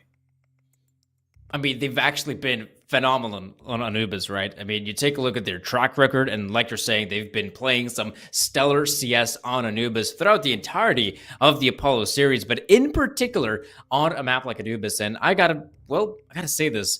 With Rhyno Esports losing that first map of Inferno, their chances of winning the second one, I don't know. They seem to be pretty small in my opinion, because I already had a chance of seeing them meet up on Anubis, and that was, let's remember, a 13-5 victory for Aurora. They absolutely decimated a Rhyno Esports on Anubis, and I gotta say though, when I was watching them play, I didn't see anything, unique out of the T side and the CT side out of the, say, Rhyno squad.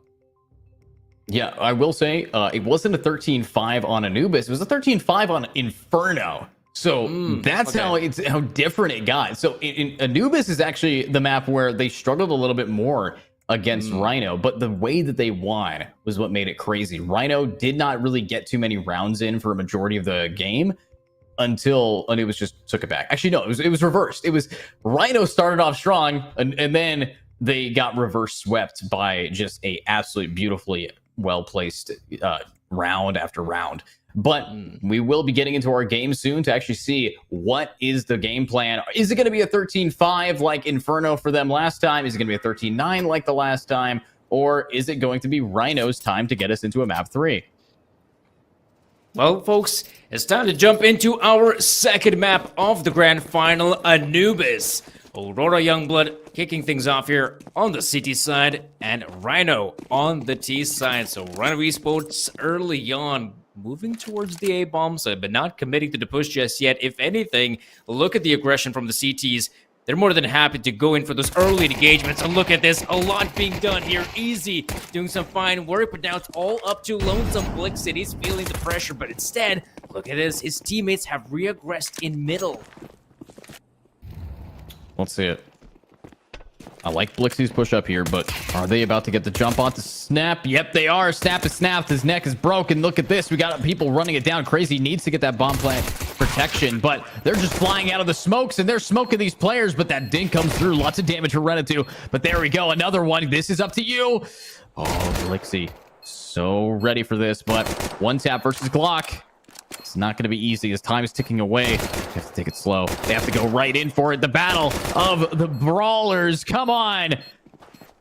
So close to being the end of the round. And there it is. Blixie takes it. Yeah, finally we get to see a, sort of end there for the pistol round, because that was a very lengthy affair. Blixie managing to secure the victory here, and I saw Blixie, being part of the initial A push, but he was the one far back. He was the one actually doing some fine work when it came down to this sort of push towards middle and the A side. And Blixie managing to secure that pistol round victory. That's huge for Aurora, which is something you can't really say for Rhyno. They would have loved to get that pistol round win, but right now, it's up to the Galils. So, okay, reinvestment, a swift one from Rhyno. Lack of utility? Sure, but they at least have firepower. Yeah, I mean, there's a lot of power here with this team, but now we got TMK. the rest of them wanting to push up. Both teams actually being able to buy out quite a bit, especially due to that bomb plant, especially due to the triple kill that Blixie got, as you were talking about. But now, what are these rifles to do? The biggest rifle on the docket is going to be this M4. And there is the swing, but oh, so much damage. A fire won't scare him away. Didis is going to be able to get the pick, but there's easy to trade right through the smoke. Lots of fire damage, but more damage from the pistol. Look at that. Don't even switch to guns. Just straight up throw it. What a great clutch. Okay.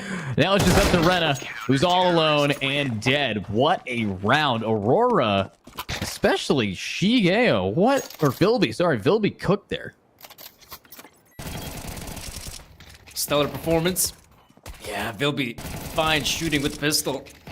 Yeah, worst case scenario, drop that M4. It's not needed. You could just finish off the opponents with the USPS.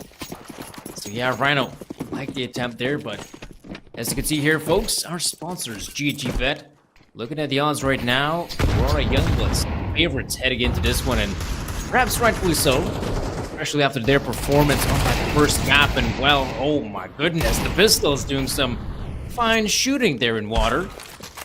Oh, what's happening here? MK picks up the frag here at Blue White. Shigeo suddenly feeling a lot of pressure, but right now he dropped the bomb carrier, which means he needs backup. Oh, or maybe he doesn't. The USPS, once again, crucial at picking up frags.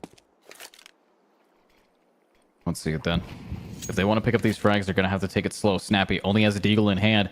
Little bit of HP too, so you look at this guy the wrong way and they fall apart. Snappy now wanting to push right into where his entire team died.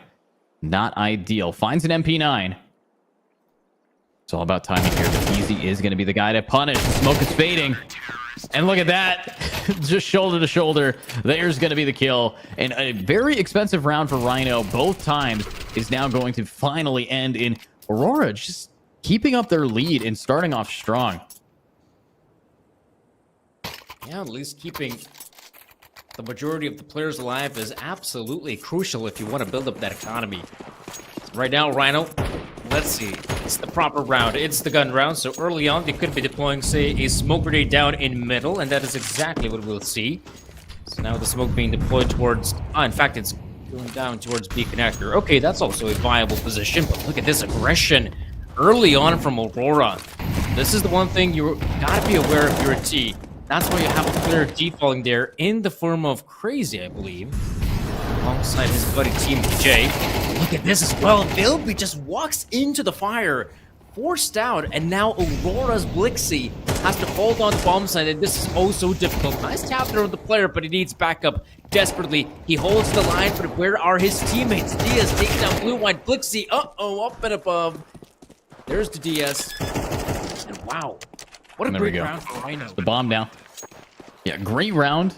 They're going to have to go for a save, but good luck saving when you got TMK getting the headshot. So, honestly, that round just came down to hitting your shots and brawling. And when it comes to hitting your shots, Aurora Youngblood is, you know, doing all right. But Rhyno, they just really are online right now. And especially getting rid of Easy's op at the very end there, that is a crippling amount of damage to this team. So, if you're Rhyno, you're going to be walking into the next couple rounds with pride. Snappy gets his op, rest of you get AKs. This is a perfect chance to recovery.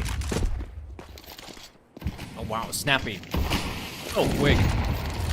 Nice little angle to kick things off. Smoke being broken, but doesn't see a single player once again, in fact.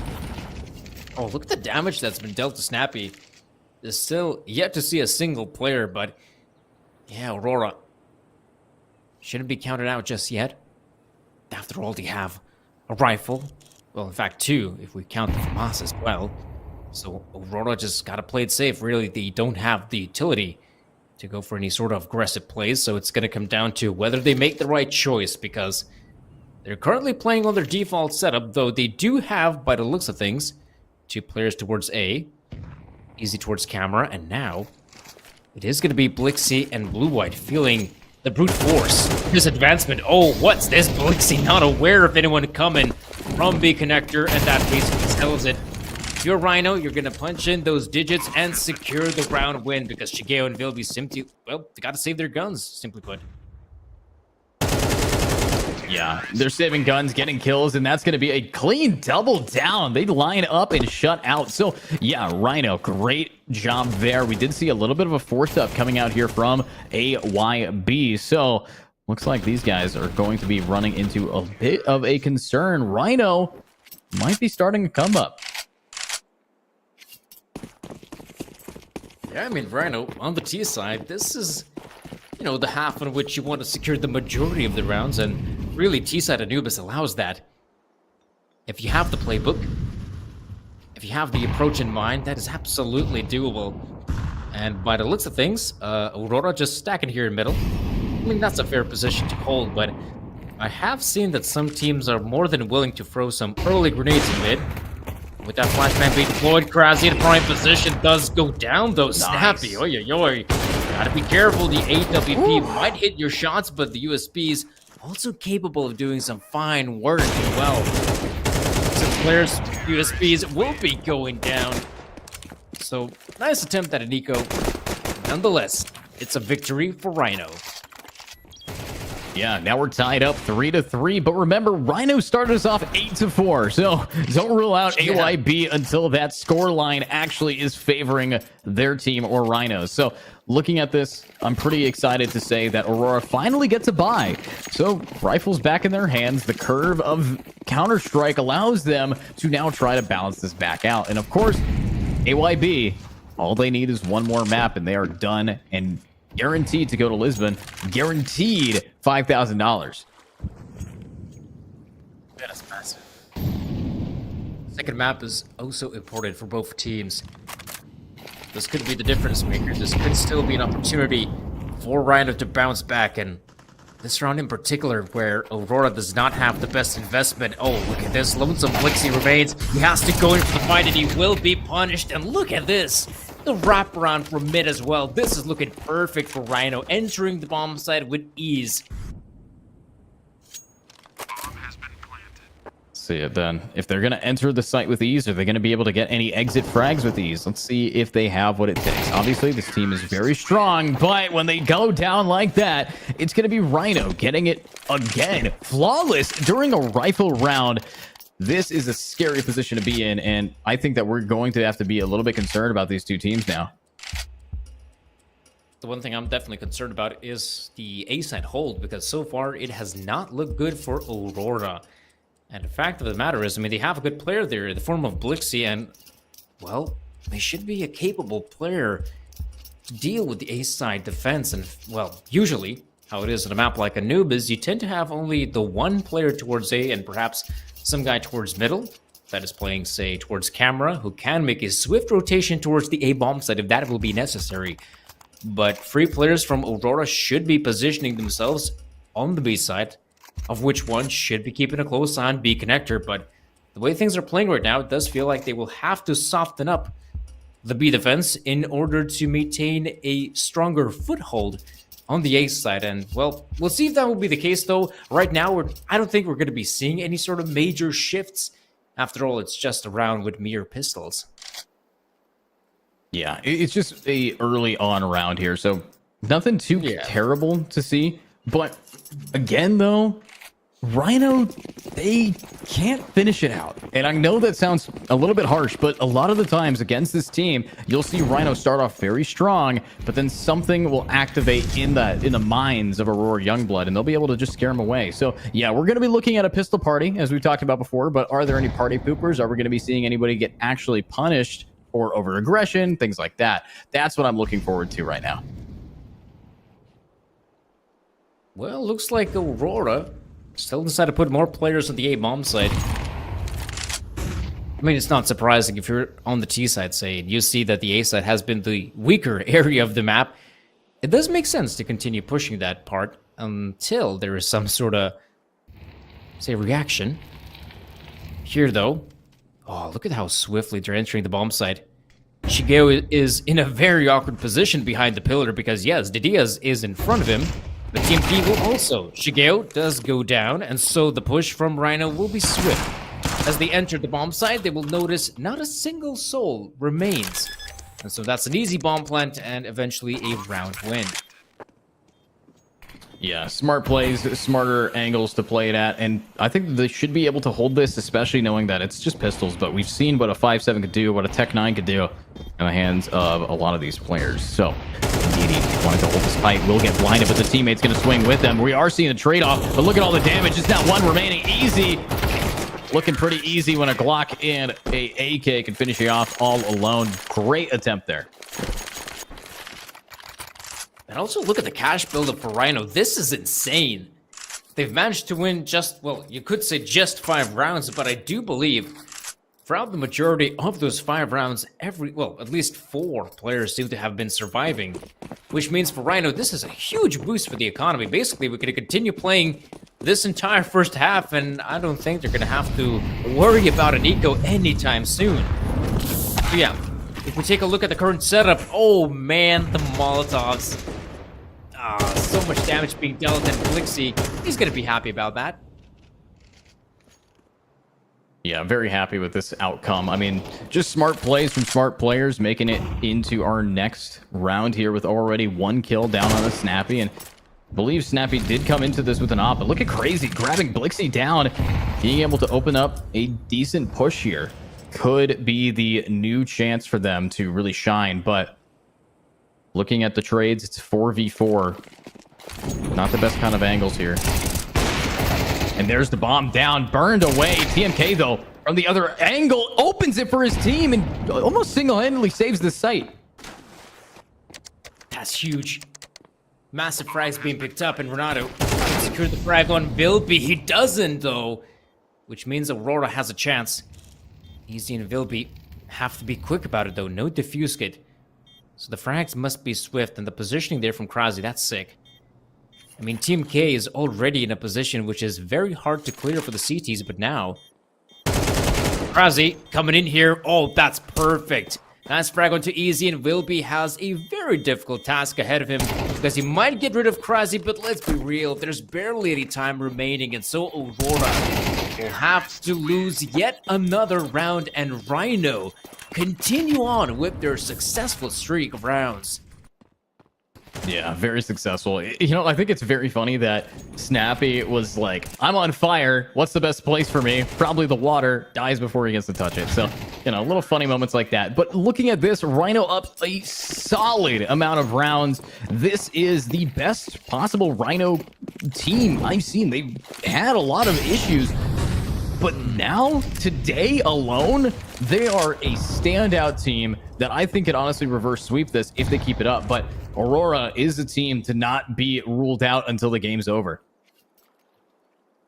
Oh, absolutely. And remember, they managed to bounce back on the T side of Inferno, which is not an easy task to do. But for the squad of Aurora, it seemed like it's a task they were more than happy to undertake. Here, though, Rhyno keeping things pretty simple, not really committing to the A-bomb side play. We just have the Diaz being the lonesome player, just probing around, trying to figure out how many players are there, and if anyone will consider pushing him, he will be, well, very much aware that this is an A-side stack. So, onto the one player, another one moves in, sees a lot more heads, and now he's gonna call his teammates that, yeah, this is an A-side stack, we might as well just go towards B. Yeah, I mean, I agree with you there. I think this is going to be a pretty standard game of, hey, I cleared a site, we rotate, we hold it, we win. Snappy, though, pulling out the op now, is unable to get the trade-off for his teammate, who got sniped by a 5.7, a very uncommon way to go out there. So, decent job, and Blixie will be able to save this AK, unless TMK has something to say about it. Oh! Okay. Well, might just be able to save that AK-47 of his, though, but Krasi is very much on his heels, and he doesn't want to go too deep into the side because he could explode, and, well, looks like Blixie has successfully saved the AK, but let's be real. A couple more rounds remaining on the CT side, and, well, for Aurora, these rounds are desperately needed to put up a fight on the T side. And as you can see, I mean, Blixie, nice shooting. I mean, Aurora Youngblood, they absolutely have some great talent. We saw right there, Blixie capable of doing some fine shooting, but that is simply not enough. Especially here on the CT side, they need to show some more prowess, show some more teamwork. Right now, it will be Lonesome Blixie holding on to middle. The smoke did not break, and Blixie, is he aware of the push? Well, he should be. There are players swarming him left and right. So Rhyno, with that mid control, can continue with the push towards A, and will be. What a nice frag. Will go down eventually. So it's all up to Lonesome Easy holding the side, but Shigeo chimes in, but he goes down. So Easy, so many players coming his way. He will use the pillar to defend, but for how long? Not long enough.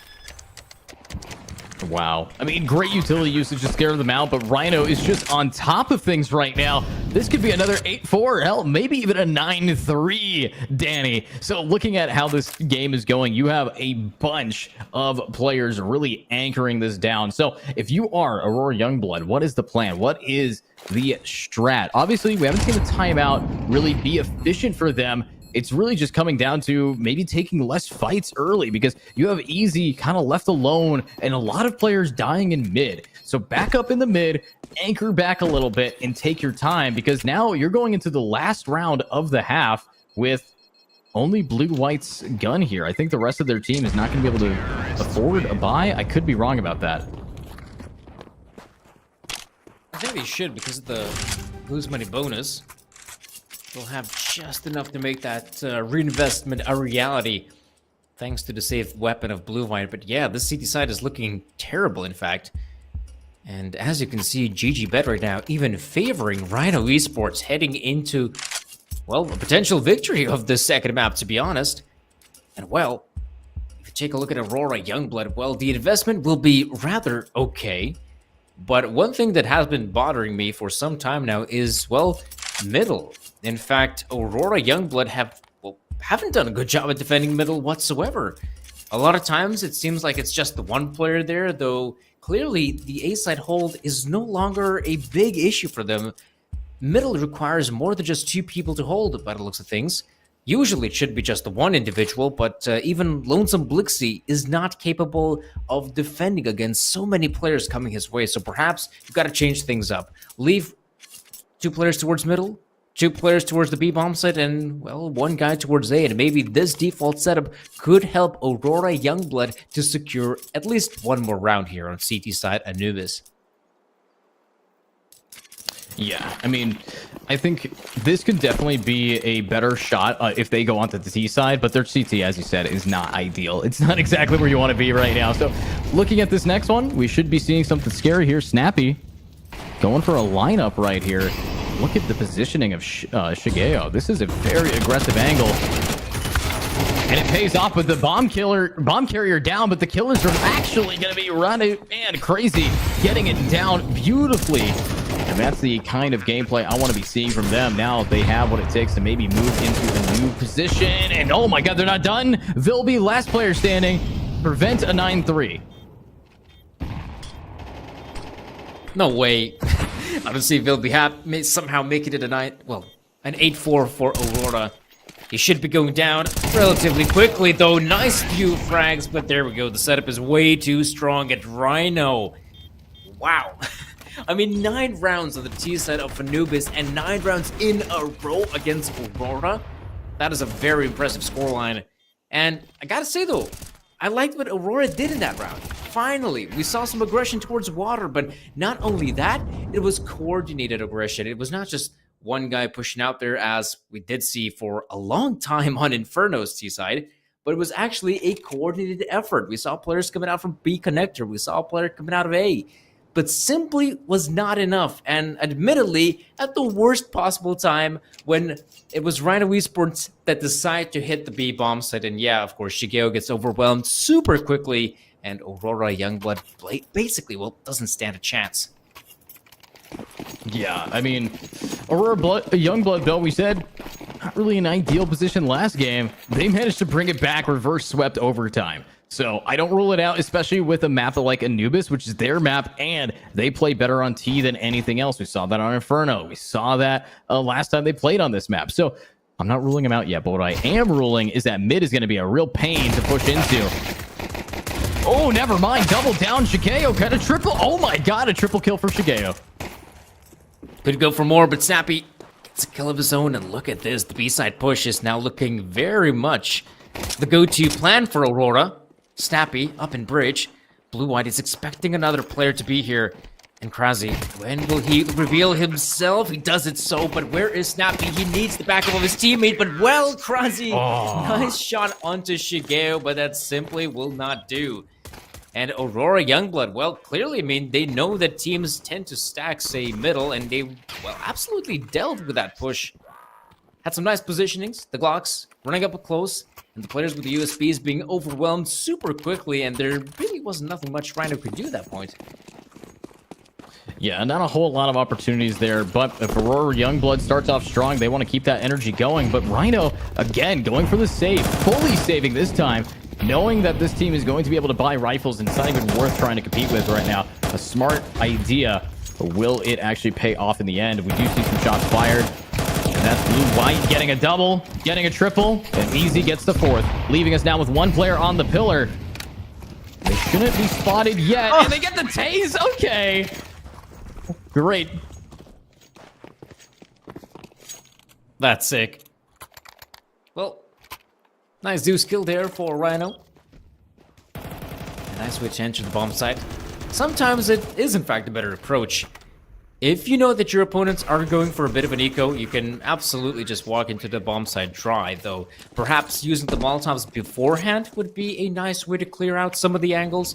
But also if you walk out dry, you at least get to keep those Molotovs in for the next round, which of course, as a T, you gotta be very careful of your economy. You don't want to overspend too much, but absolutely, every single round is of great importance, and Aurora Youngblood will kick things off.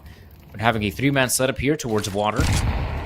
Slowly but surely, gonna move in towards the B-bomb site. In fact, they will move in quickly. Uh-oh, Easy. I'm not really sure what he was doing. It felt like he was just about to pull out his AK-47, and now will be. Doesn't want to push through the smoke.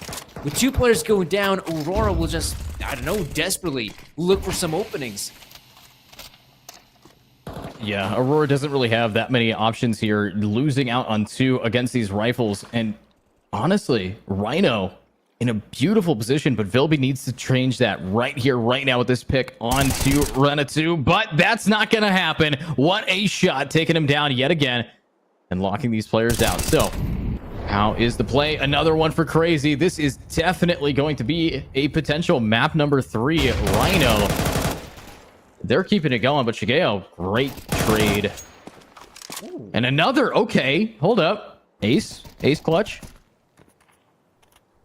I don't know, I think it's too much to ask from Lonesome Shigeo. We'll try, though. But it does go down. 10 rounds for Rhyno, and a very crucial round to pick up, because on the back of it, they actually do Aurora Youngblood dirty. They're going to have very little money to even think of a reinvestment, to be honest. I'm not sure if they will consider it being an option, but perhaps, yeah. They're just going to play with pistols and just go for the reinvestment in the next round. So Aurora Youngblood, man, this is looking like a very difficult task for them to achieve these rounds on the T side of Anubis, and Rhyno Esports, well, they're getting there.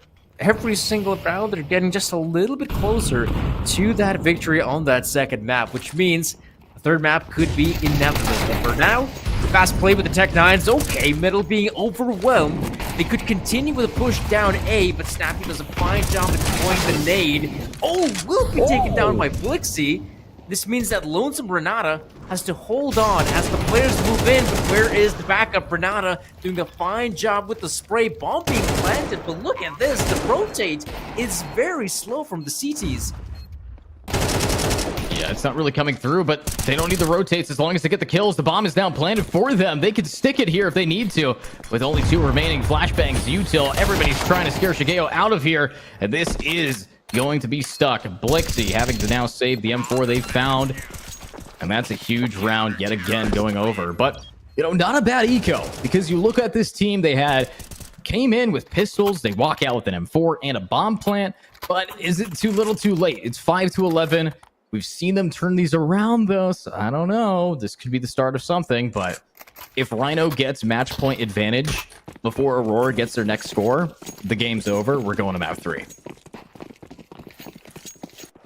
I mean, there's not a lot of, let's say, options. the side of Aurora. Every single round has to be immaculate, and they gotta make it work. Though early on, they have deployed the smoke grenade towards B connector to allow Blixie to perhaps have a better angle. Though, admittedly, we saw them already push B connector, and it was an absolute disaster. Absolutely, if you are trying to take B connector control, that flashbang was a good idea. But the problem is, if there is a two-man setup there, one of the players will absolutely just look away, and they can continue on fighting. But that Molotov, well, yeah, okay, that's gonna force the players out of position, so a single player being here, we will see Blixie attempting for the push, but look at this, nice two-man setup, wow. Fine work for Aurora to pick up the first. Ooh, nice. TMK wanted to keep it up. Now, Blixie's stuck, and they're down. Just becoming a pile of red mist. Now it's just going to be TMK wanting to find a few more openings here. This could be the main pushback, but TMK, great position. Here's the footstep. Gets domed by blue-white, but that's going to be where Snappy comes back in. Beautiful shots. The shots are fired. Let's see if they can fire up some more damage dealers.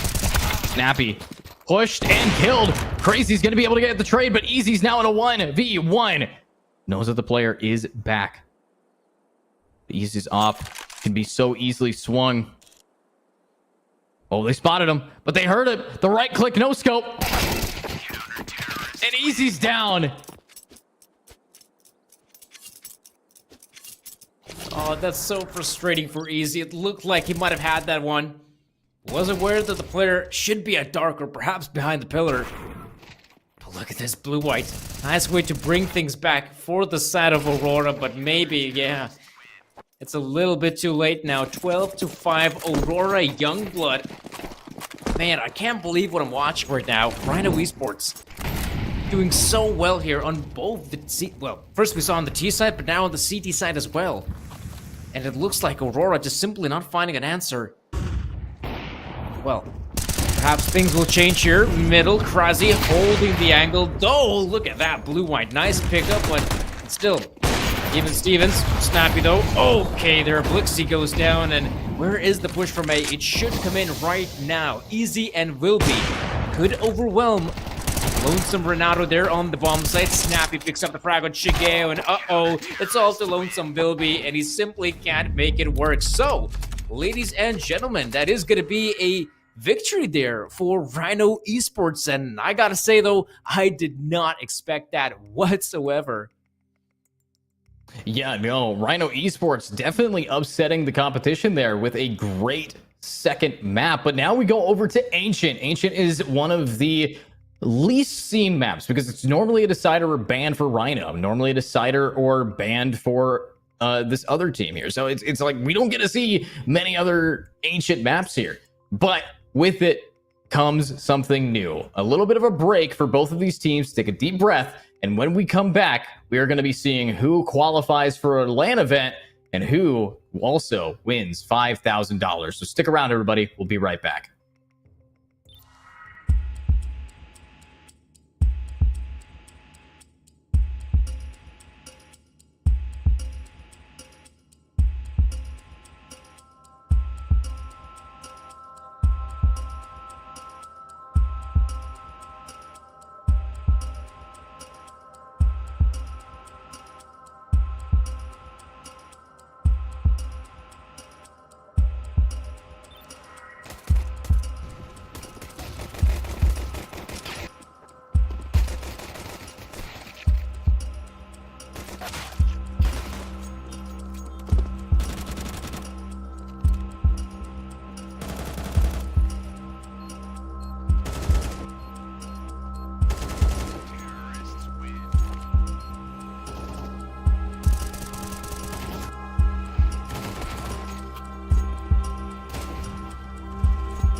An unexpected victory from the Rhinos, which means we are going to be getting to our third and final map of the best of three. My name is Sir Danny. I'm joined here by Edu, and well, this has been a very interesting best of three. Consider this, I mean, the first map, yeah, at least we saw some back and forth there at the very end, eventual victory for Aurora Youngbloods, but that second map, I mean, it just didn't feel like Aurora were ready to play.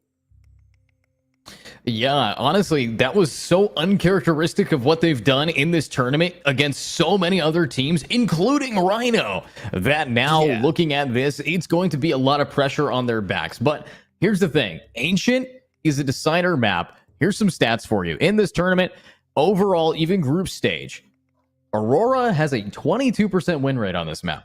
While you look over at Rhyno, they have a 44% win rate on this map. So it's a very big difference in reasonably the same sample size. 9 times each team has played on this map in this tournament, and 22% of 9 is not very good. So Aurora is going to be going into this statistically at a huge disadvantage.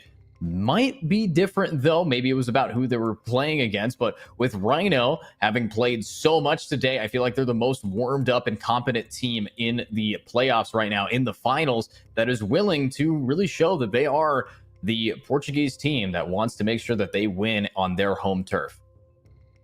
I think you're right about it as well. I mean, on the case of Rhyno Esports, they've been playing a lot of CS today. I mean, we already saw them playing there in the lower bracket final, and that was a very convincing victory against Dynamo Eclot. And all things considering, I mean, yeah, you've been playing CS throughout the entirety of the day, and you're going to be feeling, you know, just a little bit better that, okay, at least we're in our sort of physical peak, right? When it comes to our performance, we're capable, and we're more than happy to continue playing, especially here on that third and final map. But yeah, if you take a look at that statistical data that you've just provided, I have to admit though, things are not looking good for Aurora Youngblood on the map of Ancient. But I will say this though, one key thing here to remember on the side of Aurora is, once again, they're individuals.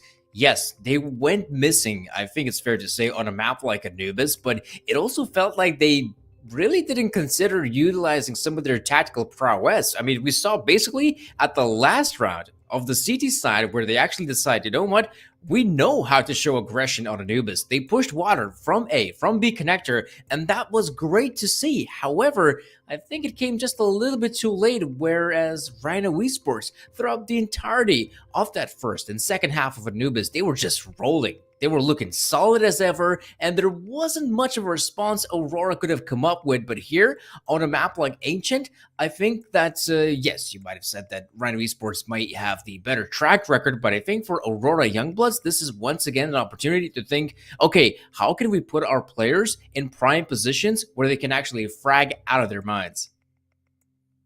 True, and I want to see them frag out. We've been seeing a little bit of a lackluster gameplay-wise from some of the players on Rhyno and on Aurora for just their ability to be consistent. Obviously, we saw Snappy kind of lacking a little bit, but the thing is, that was on a map where ops aren't that good. In my opinion, Ancient is a map where you don't really have those long corridor angles, so your oppers are going to be able to, you know, actually get punished. Easy, you know, Snappy, they weren't able to pop off as much.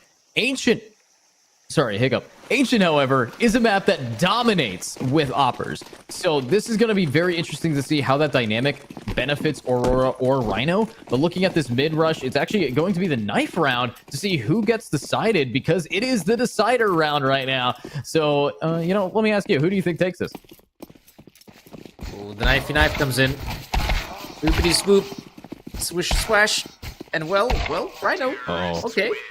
Looks like it's going to be the boys here from Aurora Youngblood actually securing the knife round victory. And I think on the back of it, yeah, it's an interesting choice. What are they going to go for? The CT side makes sense, but I don't know. The CT side of Aurora Youngblood has been lackluster, to say the least. I actually would have honestly preferred to see the play on the T side, because it feels like on the T side, that's when the team gets comfortable. Though, I will also add one of the main things I think that's been pretty bad for Aurora Youngbloods here in the best of three is in fact that on the T side, they somehow just don't secure the opening frags. In fact, they end up losing a lot of times the opening duels, but what really works out for them is the post plants. It felt like at every single post plant, whether they'd have a man disadvantage or advantage, they have a chance to close it out. But now, on the CZ side of Ancient, there's an opportunity for them to still secure a victory here, or perhaps it might be Rhyno Esports that will respond. But for now, what we're definitely seeing is the utility usage towards B. However, this is all part of an elaborate fake. They're not contemplating of going towards B. It's a fast play on A.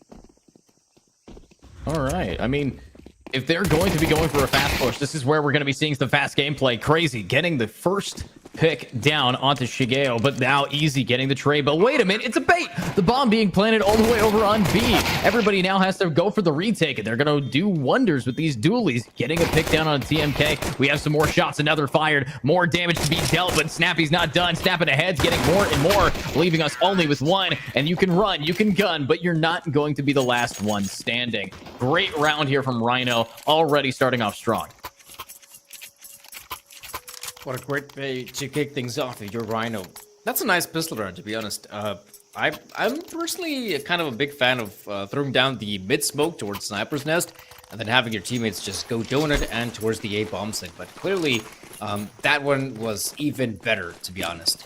And once again, we can actually take a look at the odds here provided by GG Bet. So in this case, Rhyno Esports declared the favorites. Wow, okay, I did not expect to witness these types of odds. And Aurora Youngblood, the underdog. And if anyone is interested in betting, they should please go of the right age and accordance to your local governance. So, Rhyno Esports, getting that bomb planted, so far so good. This is an easy round for them. Yeah, absolutely. And looking at this, though, you look at Aurora, very aggressive into the back lines, into the spawn of these players. Could be an opportunity for them to jump at this and maybe smite down one of these players. But overall, great gameplay so far. Are we going to be seeing any of these guys getting a pick, or will they just be some cannon fodder for these AKs? Snappy wanting to anchor these players in the back end. TMK grabbing Easy, but blue-white, 14 HP. And that's actually a pick down. Oh my god, Blixie getting two with the help of Vilby. A lot of damage. Oh my. I mean, that's quite nice. Oh, but he's saving a USB, so it's like not going to help him in the long run. Yeah, for real. It's not going to be that useful for them, but now it's time to pick up the big rifles. The M41S is at play. What's going to be the default setup here for Aurora Youngblood? So typically, you'd like to send at least one player towards middle, but in this case, looks like we're going to see even 3 players deploying the early utility. In fact, this is a fast play towards B bomb site. Look at Rhyno go! Vilby doing some fine work, dealing the damage still, however. Oh my goodness, Vilby and Shigeo shutting down the entire team of Rhyno, and there Blixie also chiming in with a kill of his own. But really, that was a beautiful hold from Aurora Youngblood. You love to see it. Yeah, I mean, Aurora Youngblood definitely did a decent job at just making sure they were dishing out that damage off the back of Shigeo. I mean, shout out to this player. Currently, you know, not exactly your glorified top frag or bottom frag. This guy's usually your run-of-the-mill middle frag, and that's what you need on a team. You need someone to be consistent, and Shigeo is that guy. But now, let's look at Easy. This is your opper. This is someone who is very aggressive here, and this is the main strategy for Ancient, and it's why people love just being up close and personal. Does make a lot of sense in the map like Ancient. Easy, though. Luckily for him, one of his buddies is overlooking the middle just in case someone might consider pushing middle. So the setup is actually pretty neat. They are, in fact, fighting for some map control here, Aurora, and on the back of it, yeah. Send one player away from the B bomb site and straight towards A. This is actually a really nice setup. In fact, they could even abandon mid completely. And Aurora Youngblood are reading this one super well. Yeah, great read from them, but Molly's actually going to burn through. Does a little bit of damage and actually separates out Renta. This is a bad spot for them. They will get punished here. Blixie grabs them dead.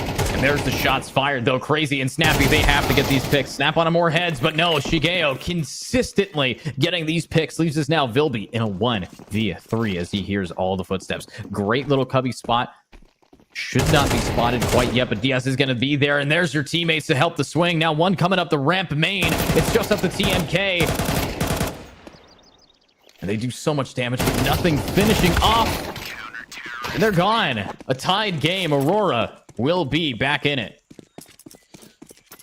Not too shabby. I gotta say, though, that was a very nice read from Aurora, and just a nice demonstration of how you should play on the back of the information you've acquired on the CT side of Ancient.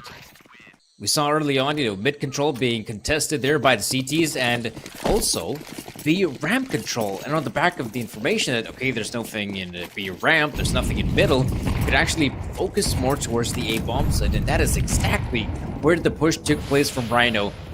And well, looks like once again, Aurora Youngblood want to contest this. They want to go for those early engagements, and oh, easy. This is a very difficult call to make, but he's not aware. Oh, he's not aware. However, the player just walks into his crosshair. He's got the backup of blue-white, so this is looking like a stellar setup against the Eco. Shigeo also, 847 in hand. Oh, will get the frag on TMK, so nice work from Aurora.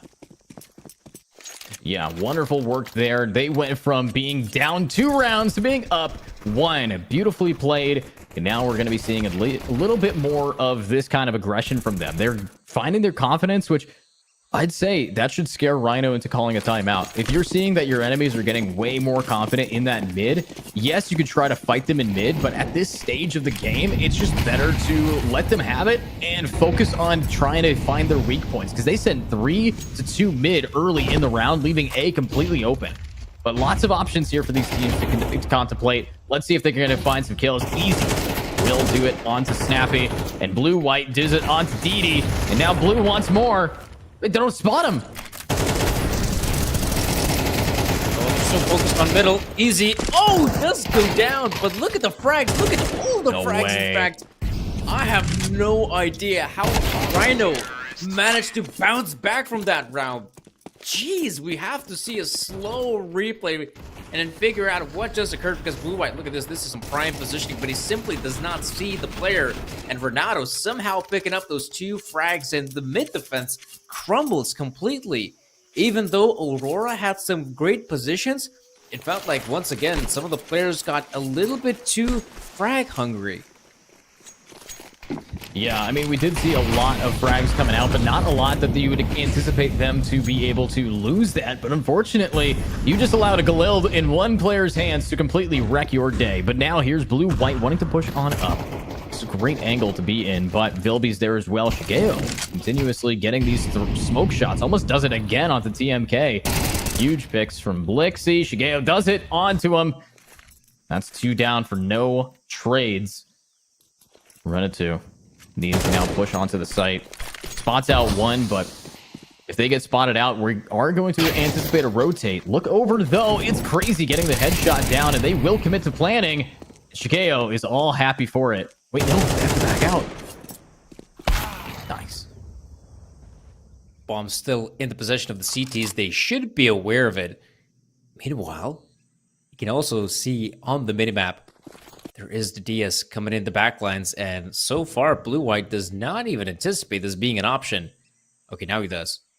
Takes a much safer position just in case the DS is perhaps wrapping around from the B bomb side. And yeah, Rhyno. There's really nothing much they can do at this point. There we go. Blue-White's crosshair is straight on the head of the DS, and so another one for Aurora. Rhyno. This time around, I mean, okay, the mid take was pretty solid. Entering the A bomb site. Oh, look at those long-range engagements. So difficult to win them out. That one smoke grenade could have potentially caused Aurora Youngbloods to reposition, and so a bomb plant could have happened there for Rhyno. But as we now know, victory for Aurora means kind of a partial investment from Rhyno, so it's back to pistols. Yeah, back to pistols here. Not exactly ideal, but think about Tech 9s, especially Tech 9s here in the hands of Crazy and DDoS. They are so good. So if they just wait for any of these players to get aggressive, especially Blixie here, who likes to overheat, they can give up that gun. And that's going to be an AK in their hands and life advantage as long as they don't get traded out. But we are anticipating a full-blown B push here from this team. So a great read coming out from Aurora. And still, just burning out the clock. Rhyno was trying to wait for somebody to be rotated, but the opposite is happening. They're stacking where this team is now. Oh, man. I mean, the setup is still good for Aurora. They should have this on lockdown. Blue-white. Anticipating some players there. There we go. First one comes in. He continues spraying, and yeah, they should be aware of the push, but they still continue moving. Will be. Luckily for him, he has managed to escape an imminent threat. Oh no, Snappy. Okay, there we go. It does go down eventually. So Aurora, Youngblood. A fifth one for them, and okay, slowly but surely you can see some momentum now being built up. And man, this CT side aggression is looking solid for Aurora. You'd love to see it as well. It's something that was lacking, I'd say, in the first map of Inferno when they were playing with the CT side, and even on Anubis as well. In particular, Anubis, you could say. And here they decide to play upfront, close and personal. And you can see that's really helping them to secure these rounds. Yeah, I mean, this has been just so clean. The way that Aurora has been able to read exactly what Rhyno is planning in these past couple of rounds. So now, are they going to be able to close that book, read it enough that they don't have to open it again? This could be it. But look at this, easy op in hand, wants to push all the way up here. Has the opportunity if they just take their time. But look at Snappy making space all the way on A. They're going to realize that A site's clear, and that should guarantee a rotate. But Easy decides guaranteed headshot there. The JFK experience with DD going down. Now Shigeo needing to back into A and try to make some space for their retake. Oh man, but that bomb is taking its sweet time. That's going to allow the CTs to get in position, but look at Snappy. That's a fine shot. Now we see the Team TJ finally will get that bomb planted, but it will be wins out a crucial win against Renato. Suddenly, players from Aurora gonna move into this one, the bomb being planted and all. Snappy, can he actually hold his line on Temple? This is not an easy angle to hold for the two players. Double peek him. They should get rid of him, and that's exactly the case. All up to Crazy. Nice position, has got the high ground. Good for one, not for more, I think. Oh, will secure third! What? Oh, gosh! Unbelievable. Could have been a scenes fourth. from Crazy. But yeah, it does go down. I mean, that could have been so sick. I mean, that's why we watch these players. Absolutely beautifully played there. But at the end of the day, Aurora Youngblood will be taking the round, doubling the score line here. And just one doesn't even bother shooting until now. And then boom, what a flick. Right onto Easy. It honestly could have flicked again onto Blakesy. They had all of the ammo left. So great gameplay. Stellar performance. And in the case of Rhyno, yeah, I mean, that guy picking up 3 kills, it's kind of a small victory in its own right. It shows that you're still capable of shooting. Once again, hit on the bomb side. Oh, this time around, it works out really well. Splendid for Rhyno. Enter the bomb site, pick up the frags, though. Reaggress, and you might be punished. However, Snappy responds. This is a very winnable round for Rhyno. Yeah, incredibly winnable. Now with the bomb being planted, Rhyno has everything that they need, but because Easy has an op and Blixie has an M4 and full armor, they're going to be saving. There's no real reason to try to push into this. It's not at their best advantage. So we are going to be seeing a 2v4, maybe some players hunting, but at the end of the day, this is a round going over to Rhyno. So decent from them and their end. Great push up. Yeah, some solid work. And well, Rhyno, let's see if they can continue with the same pace. The problem is, though, that I'm sure Aurora will come up with a plan of their own. We have been seeing a lot of this aggression towards, say, B ramp, as well as Cave. But now, maybe at this point, we should be considering a push towards the A bomb site, especially now. If you take a look at the economy here, for Aurora Youngblood, it's actually in a pretty bad position. It's nice to see Easy and Blixie still maintain those weapons, so they might consider a reinvestment.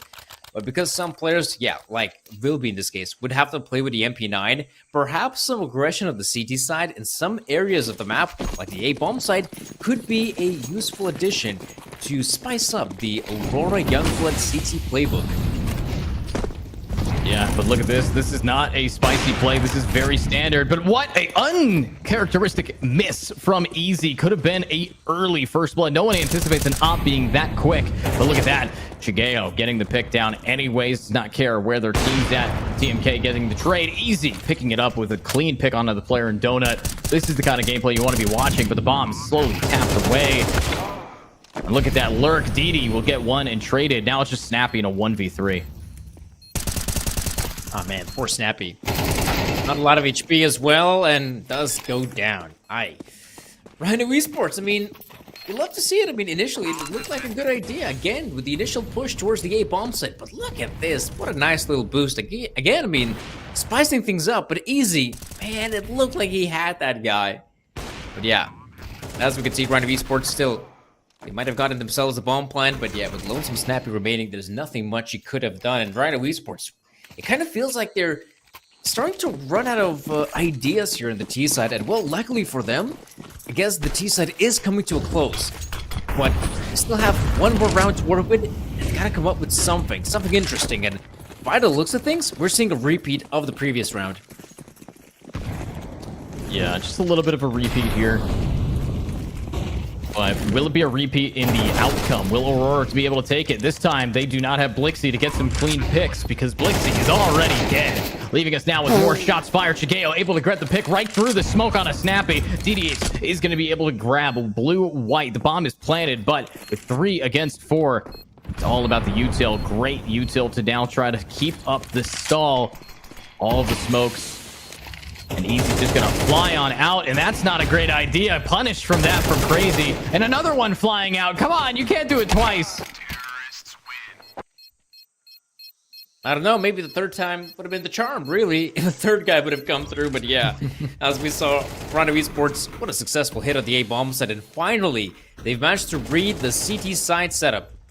They, in fact, like to put a lot of their players in middle early on, and also have 2 individuals playing towards the B bomb site. So Rhyno Esports just playing as if, oh, that we might potentially hit, you know, the B bomb site, having one individual move there, while as the rest of the squad moving very swiftly and quickly towards the A bomb site to get that bomb planted, and finally putting themselves in a very winnable post-plant scenario. However, 5 rounds on the T side, I think it's going to be still enough for a team like Rhyno Esports to show us what they're made of on the CT side, whereas Aurora, the T side, I don't know. Like, we saw in the first half that the CT side was pretty good for Aurora, and I'd really like to see what's their T side's going to be about. Is it also going to be as aggressive and fast-paced as was their CT side?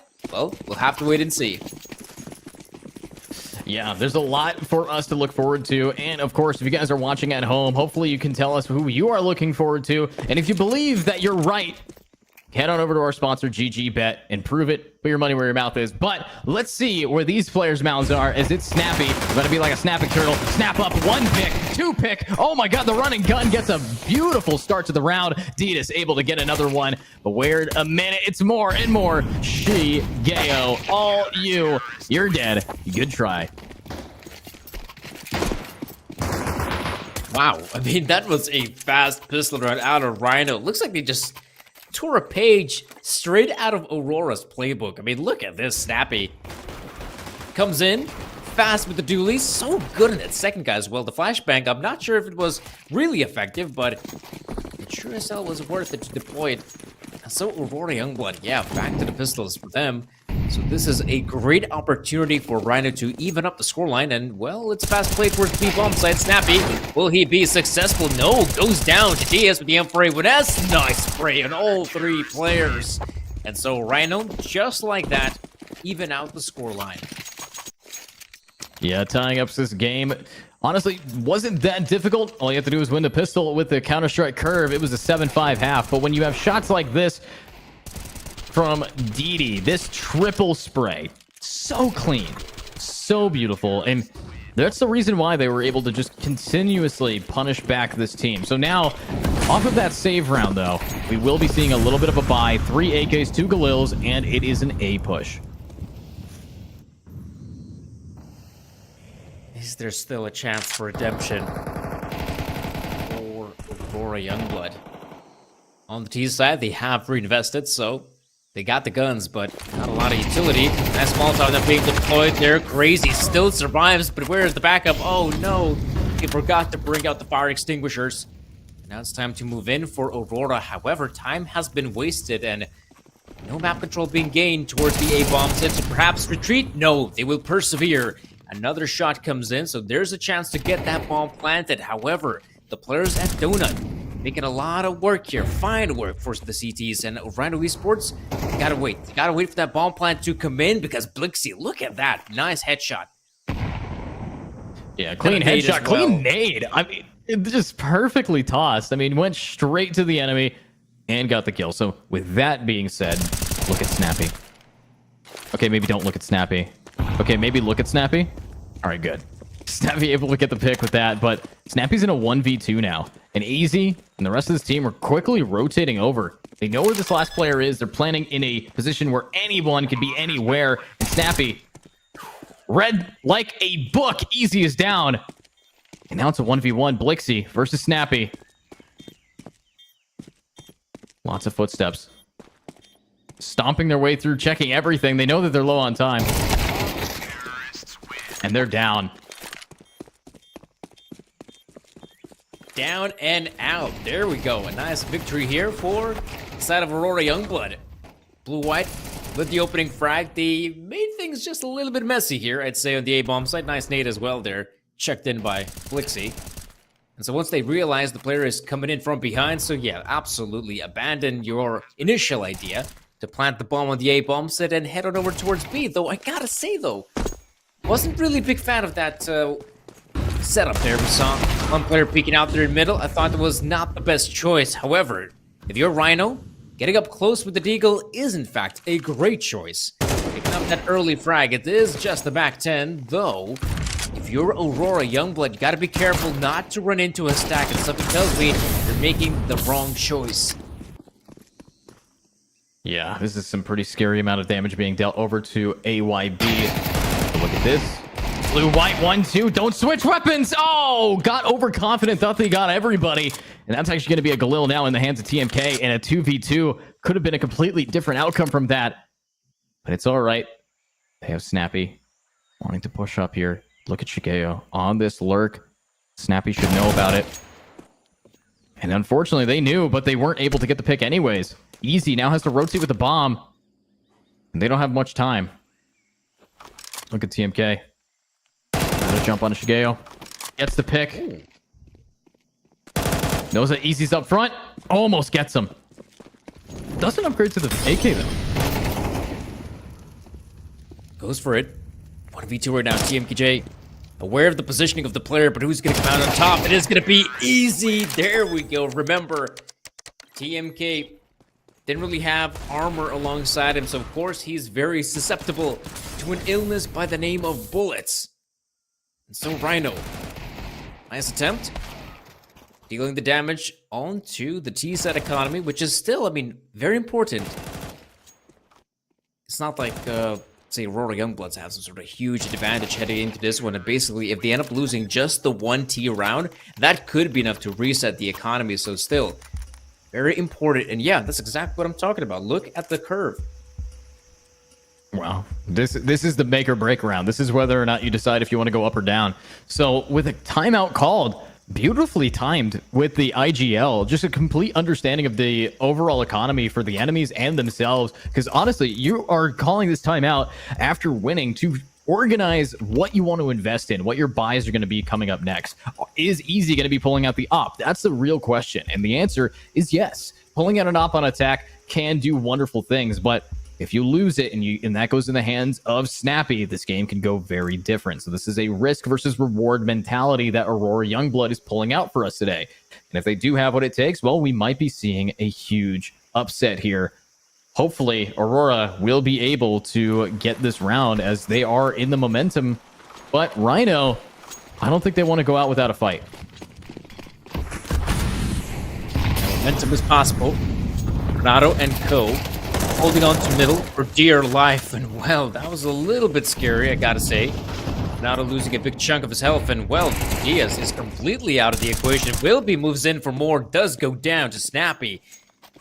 But so far, I mean, Blue, White, and Blixie still got a good chance. I mean, this has forced the rotation towards the B bomb site, but Ronaldo, he has to win this, and he doesn't. Suddenly, that opens up middle and an avenue to push the A bomb site. Wow, this is huge. This is where Rhyno needs to now push on in. But look at that. Oh my god, TMK gets it down. Blixie tries to commit inside the fire, but watch your flank. Snappy's about to end this game. There we go, another victory here for Rhyno Esports. And here initially, I mean, I'm loving the setup. Having two players in middle, going in for the fights, but man, this was costly. Losing a player there towards Cheetah could have been a huge issue for Rhyno, but luckily for them, they made swift rotations towards the A-bomb side, which Aurora Youngbloods was not expecting, and, well, we can see the result. They have lost their economy. They are back to playing on pistols, and in fact, this is a force buy, which means that the next round will have to be a full-on equal. So Rhyno, if you win this one, you have a great chance to reach double digit. Yeah, there's a lot of opportunity here for this team. We look over at Snappy. Great shots on a one, but Vilby able to trade it off as well. This is some very consistent back and forth, but look at that double down triple. What a shot! Snappy and Crazy, so clean. That's tying us up now. It's 9-9. Who's going to get double digits first? I mean, at this point, I think it's pretty obvious. The answer has to be Rhyno. With them securing the victory here, their opponent, I mean, yeah, just take a look at this. Their opponents, back to pistols, back to Glocks. Cute little weapons, but not enough to win a round, that's for sure. And so, Aurora Youngblood, looking for greener pastures, that's for sure. Here, yeah, you might just rush down mid, hope for the best, you can find a frag or two, or maybe nothing at all. Meanwhile, Shigeo is out there trying to avoid the hail of bullets, and wisely, but at some point, his demise will be, I think, in the next, let's say, 20 seconds. 20 seconds here. All right, let's everybody keep track at home. I would say it's going to take a little bit longer because Shigeo has the bomb and needs to get a bomb plant. So instead of going down mid, they can rotate.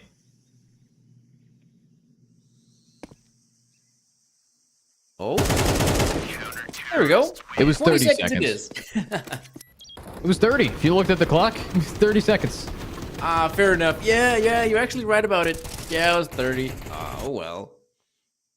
Good Either read, way. good read. Rhyno Esports. Double digits for them. I mean, if you take a look at some of the rounds that haven't played out, so far I think they could be rather happy with their performance. And remember, all you gotta do now is secure 3 more rounds, and that will be it. It will secure victory here, not only on Ancient, also the best of 3. Look at Snapping. What is this aggressive play? He does go down. Gotta wonder, was there backup in mind? Yes, there was, but it came just a little bit too late. And suddenly, Aurora have a great chance to win this round. They've got to man up. They do. They have to prove themselves here. We're seeing such great gameplay from them. Being able to lock them out is all that they need. They didn't spot the arm. They're going to check anyways. Nice pre-fire. Okay, great opening from them. Okay, now they will be able to keep this going. 3v3. Rhyno looking a little work for wear, but TMK caught on fire. Gotta love the CS2 changes to the Molly. A lot of information gained there. A lot of kills gained here. Oh my god, so much damage. Blixie walks away with only 11 HP. And then 2v2, HP is what matters. Oh man, TMK, is he aware of this? I think it is. Oh man, this is great. TMK is going to be aware there's a player in the middle. There has to be at least, man, the bomb is going to the player perfect and all over. What a nice round here for Rhyno Esports. What a great way to bounce back, even though they ended up losing those initial duels. Take a look at Snappy. He goes down, and suddenly, this is a 4 versus 3 we're talking about, but the re-aggression works out so well for them. And Renato thought it might do some fine work. Does get the 1 kill, but simply not enough. And once Blixie goes down, yeah, Shigeo, it's all up to him. And so Rhyno, 11 rounds on the CT side. This is looking very promising for them. Yeah, incredibly well played so far for both teams. but Rhyno seems to be just at that advantage right here. Look at this aggression mid, though. This is huge. That's going to be Rhyno working out and grabbing a huge player, Blixie, away. And now Snappy continues the streak by grabbing blue-white. Unfortunately, Easy needs to push in. Shigeo gets to trade it out. We're one pick down. And this is a little bit of damage. Vilby gets dinked through the smoke, and now it's just Vilby. He's able to get a running gun, but not sure if they have it. No, they do not. That's match point advantage. And if you have map point advantage on a map like this, I'm pretty concerned for this team. Oh man, Aurora. Perhaps pressure is starting to get to them. Then fair enough. Take a look at the, well, track record here for Rhyno. Here on the CD side, they've been stellar. Yeah, they managed to win the pistol round, which is great. Sure, Aurora managed to bounce back with a couple of rounds of their own, but really, I mean, look at the last few rounds. They've been so dominant there for Rhyno. And Aurora Youngblood, they know they gotta come up with something. And the big problem for them is that they don't have the right amount of money. If they could have still have, let's say, one more round, lose it, then they'd have maximum lose money bonus, and then have a nice purchase. But here, I think it's gonna come down to maybe a few Galils, a few AKs. Someone's gonna have to prioritize on utility, which means that the weapons are not gonna be the best. And so, Aurora Youngblood having a difficult time facing Rhyno here on that CT side, and now this might just be the last round for Aurora Youngblood. This honestly could be. I think you're right about that. Rhyno, they have an insane advantage right now in just the momentum that they've been carrying. But now looking at this next round, it is going to come down to what these Galils can do. We've seen Vilby and Shigeo getting those triple kills with them, so I'm not going to rule them out, but I am going to be looking keen as Blixie almost traded out and killed here. Yeah, will be killed by the final bullet there. Renta, great shot. And this is going to be one player down. And really didn't add much info for their team. You know there's going to be CTs mid. Yeah, you gotta wonder, what was the whole point of that push? Okay, that's a nice little boost. Somehow Vilby picks up the frag on Diaz. I mean, there's suddenly a chance. Look at Blue-White. He's also got a smoke in his pocket. If he chucks it down Donut, that will force Crazy in a very awkward position because he's the only individual overlooking the A-bomb site. And Aurora Youngblood, you'll have to see it. They're gonna regroup, and finally, Blue Oat deploys the smoke grenade. However, there's still an opportunity here for Crazy and for the rest of his team to find impact. As Crazy holds the line with the AK-47, picks up the one, goes in for seconds, and there's Lonesome. Oh, Easy going down, and Crazy mops up the final players. It's all up to Lonesome Vilby. And the 1 versus 3, and let's be real, the bombs drop 30 seconds on the clock. There's no way Vilby's doing this. Yeah, they don't really have the opportunity here. And now Vilby having to run it down. 20 seconds. Vilby, Galil in hand. Gets double swung, and it's done. That is Aurora Youngblood getting beaten out by the team who just crushed it in the lowers, got revenge on the people who knocked them down there in the first place. They're gonna go hashtag take me to Lisbon, and now they also win $5,000 after qualifying. So insane gameplay from the Portuguese team. And honestly, looking at this, I'm thinking if this is just phase 1, phase 2 is going to be ecstatic. Absolutely. I mean, this was phenomenal Counter-Strike. I mean, look at the storylines as well. Rhyno Esports knocked down in the lower bracket, ended up losing a matchup against Aurora Youngblood in the upper bracket semifinal. They lost it 2-0, and then they go down to the lower bracket, and what did they do there? They 2-0 every single opponent they have to go up against, including, well, the Dynamo Eclot squad. And that squad looked capable of playing in the grand final. And so here in the grand final, we do get to see a Aurora Youngblood versus Rhyno Esports matchup. And you gotta admit it, Rhyno Esports played some really great Counter-Strike today. Absolutely. And honestly, with everything we've seen in this tournament, make sure you guys are following the Appolo series on Twitch. For Appolo series phase 2 will be starting soon. And if you guys want to get in on the action, make sure that you do check us out on Twitter as well. Thanks again to our sponsor, GG.bet. Of course, you guys have done a great job in chat to hype us up, hype the teams up. So thank you again for joining us. And also, shout out to our production team behind the scenes. There are so many amazing people that have made it so we have those clean replays, beautifully run productions. So shout out to our main producer, Pleshnikov. But with that being said, thanks again. My name has been Edu. I've been joined by Sir Danny, and we will see you next time.